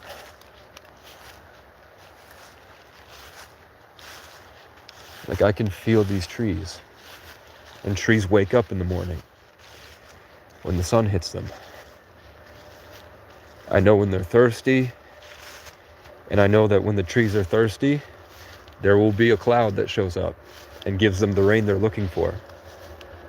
They're sending signals out through nature, and a cloud will form somewhere, and it will come over here.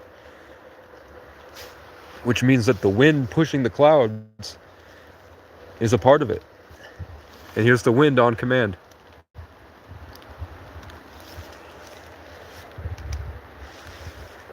And Theo Vaughn went on Joe Rogan and said, do you ever think that the wind is a conscious and it's the earth trying to tell you things and we just forgot how to listen?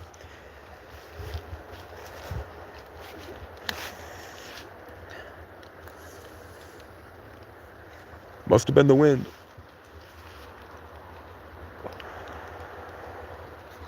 I can do this now. Oh, I can do this now. Howdy, partners. What's up, you fucking liberals? What's up, you fucking incel twinks? What's up, you furry femboys in your milkmaid costumes? We're out here in the woods. And we're gonna hang out today. Because I'm gonna have to leave tomorrow. So we're gonna do an all-day hangout stream until my phone dies. I have a Cash App and GoFundMe in my channel description. It is what it is. Really, I wanted to make, here I'll tell you, I wanted to make a short film. That always scares people away. I wanted to make a short film here. So while we're here, tell me how the video quality is. We're gonna get a 360 view of the cabin, so that later on I can throw it into an AI. I want to take a drone and 3D map this whole thing so that I can put it in Unreal Engine later. So that I always have this for music videos and short films, and I never lose sight of the cabin. Even if he bulldozes it. I want to get what the forest looks like to 3D map it. This place was so amazing, man. Okay, let's do the 3D really quick.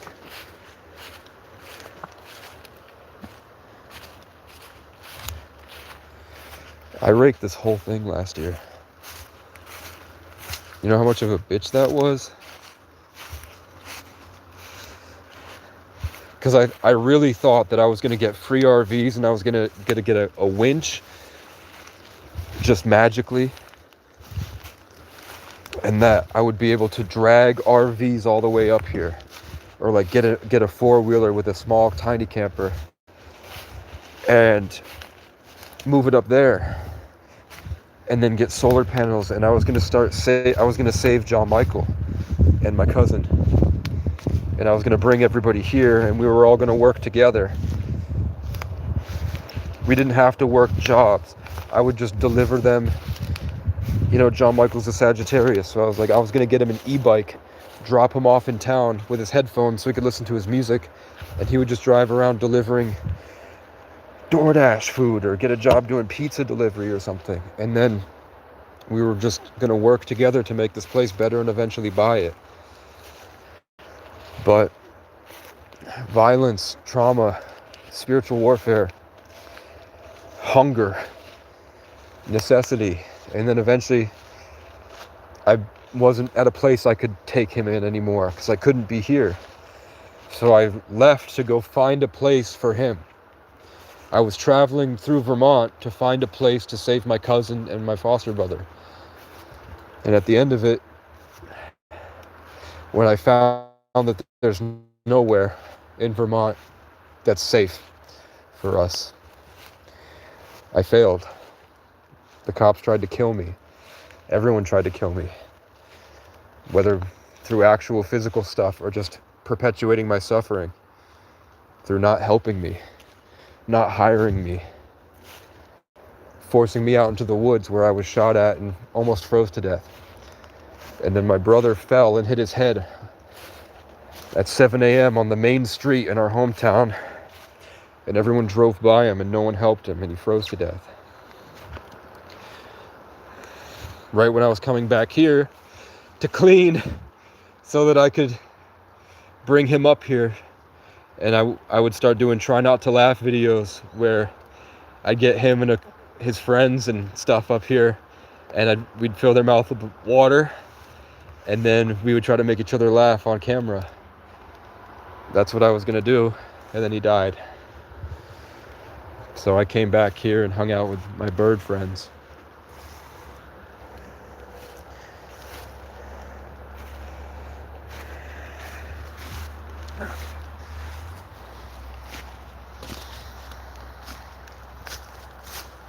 Life will throw curveballs at you, man. How's that? How's the audio? Cover the mic.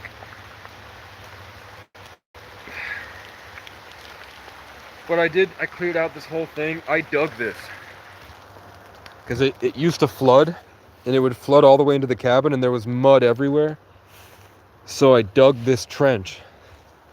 And I dug this around here, and I put these trees, there was trees down here, so that when the flooding would come, because there was a lot of storms last year, it would go all the way down, and it missed the cabin.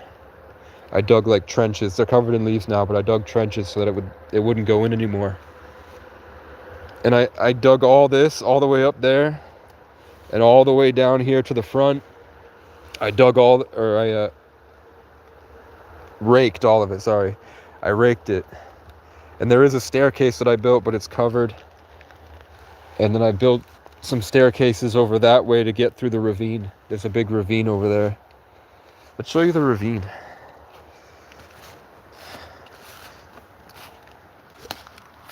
Do we like the POV? Or do we like this? On top of Old Smoky, all covered in cheese. I lost my poor meatball. The aliens.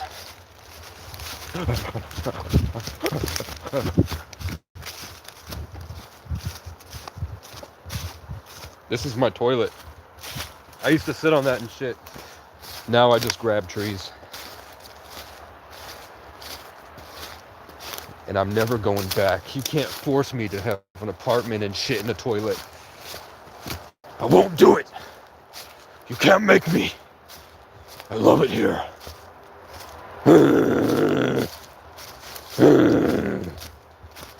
Where's the bear? Where are you? I want to pet you. I want to smell your scat. Come on. Come on, man. Just a little bit.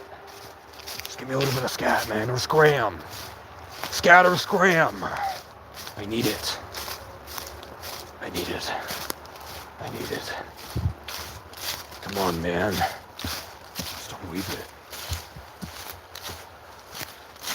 I want to show you where the robins went. My family of robins I raised. They moved out. And I have empty nest syndrome, but it's okay. I know they're living happy out there. They live over here. Tuadedanon. Alright.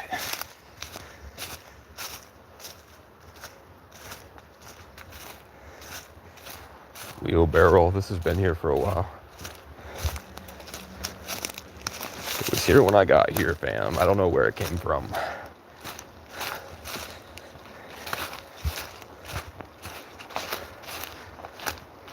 So the property line, you can see that right there. See that pink ribbon on the tree? That's the property line. Okay, robins sound like toot, toot.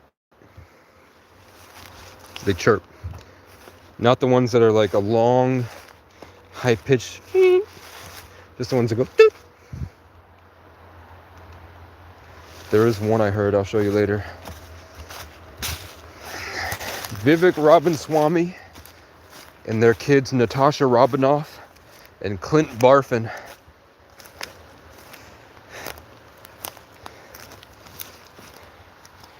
This is the ravine.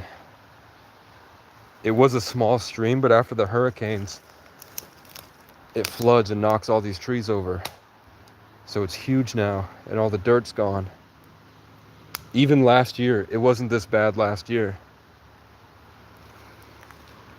The flooding from last year's hurricanes, like all those trees were not knocked over. It was only the ones with moss on them. The trees without moss, like that one right there, that wasn't down. That's a robin. No, it's a squirrel.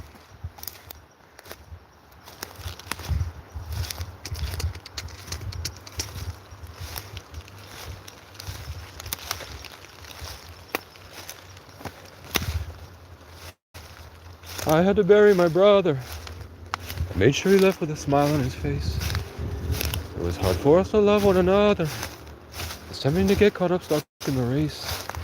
But now that I'm out here alone, I'm just grateful to see how things fall into place. Cause no matter the outcome, win or lose, I'm just grateful to be in the game. You fill up my senses like a night in the forest. I started making these stairs. Can you even see them? What the hell? What the helion? What the heliante? Yeah, like this tree's been here for years. That tree. But these ones, these are new. Up there, this whole thing fell in this year. That's why that wood is so fresh. The robins are over there.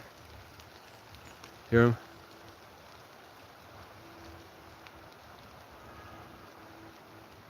I raised these ones.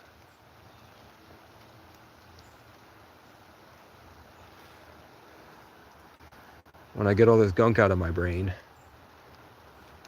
and I start drinking water and getting sunlight, they'll start to talk to me.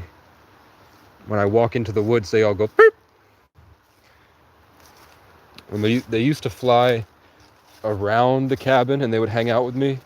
And then when they knew that I was safe, then they would fly in and hang out with me.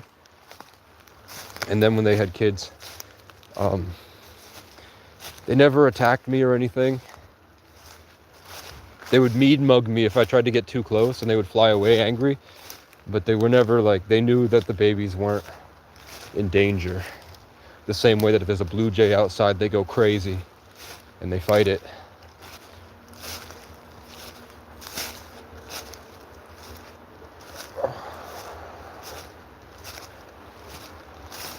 So it is technically legal if I wanted to move here.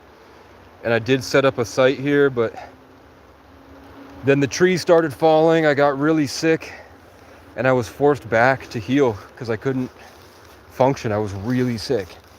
And then after I healed the sickness, as I was healing the sickness, I was panicking. Like, they want me to move. I have to get my stuff, at least just drag it to the edge of the property here. But then spirits would tell me, no, it's not necessary. It's not necessary. You don't need to do that. Just wait. And then eventually they told me, after they threatened me a few more times, they came up and threatened me with violence a few more times. Then they called and said, actually, the property owner is willing to pay for a storage unit, and you don't have to move your stuff until then. So it really wasn't necessary. And then the icing on the cake, or the nail in the coffin, that I shouldn't have moved out here is that monstrous hulking mass of a black bear that now comes through, that moved into this area for winter. So I would have been bear food out here.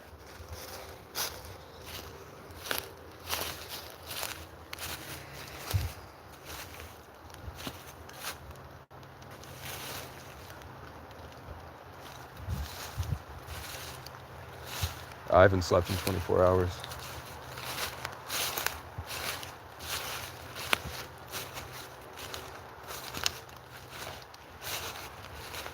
No, wait.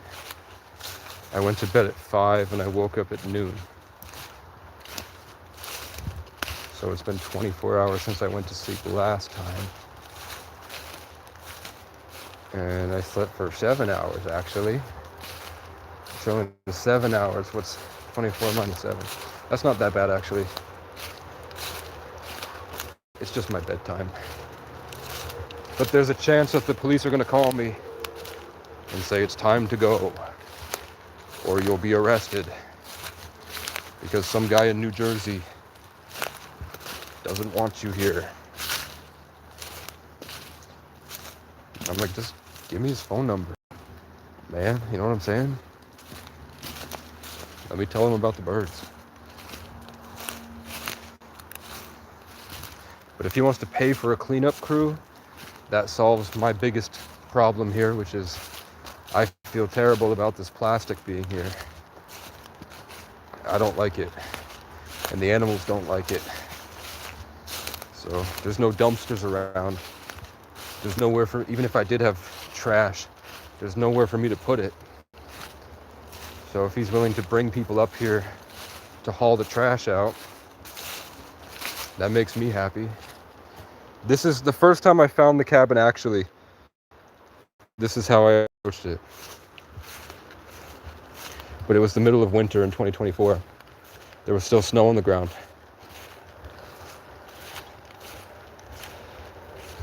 Everything was so much different then. Like in 2024, I was reminiscing about simpler times. Now I'm like, dude, I had no idea how much I would change.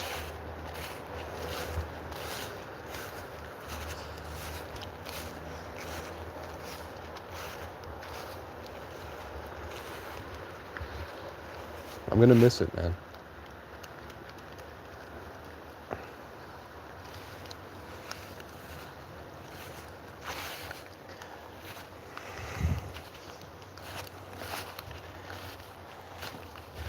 Okay. Is it time to leave the cabin?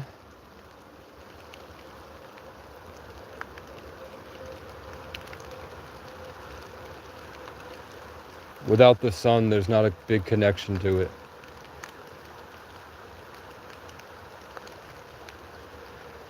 Would you like me to stay here all winter?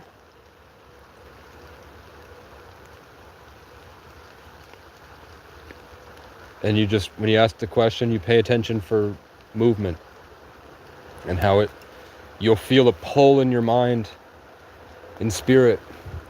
And then when that happens, you'll hear, but you have to set the intention. One, you have to honor nature. Nature has to like you. And then two, you have to have a desire to do better. And then you have to keep the intention unbiased. Because if you're imagining wanting it to go right to left, the animals will feel that. And they'll usually do it. Go in the direction that you're kind of hoping it when you set the intention. But if you just leave it open-ended, your spirit guides or aliens or something will usually stimulate the birds and they'll fly. Or nature. Something will. And that's the same way I get shooting stars. It started off with birds and now I get shooting stars. Or I'll ask for a specific color car with a like 2 3s on the license plate. And then one of them will pull up and slow the bus down. We'll like stop in front of the bus. And then I'll remember that I asked. Or I'll ask for a couch or a saw or a light or something. And within a month, somehow it finds its way to me.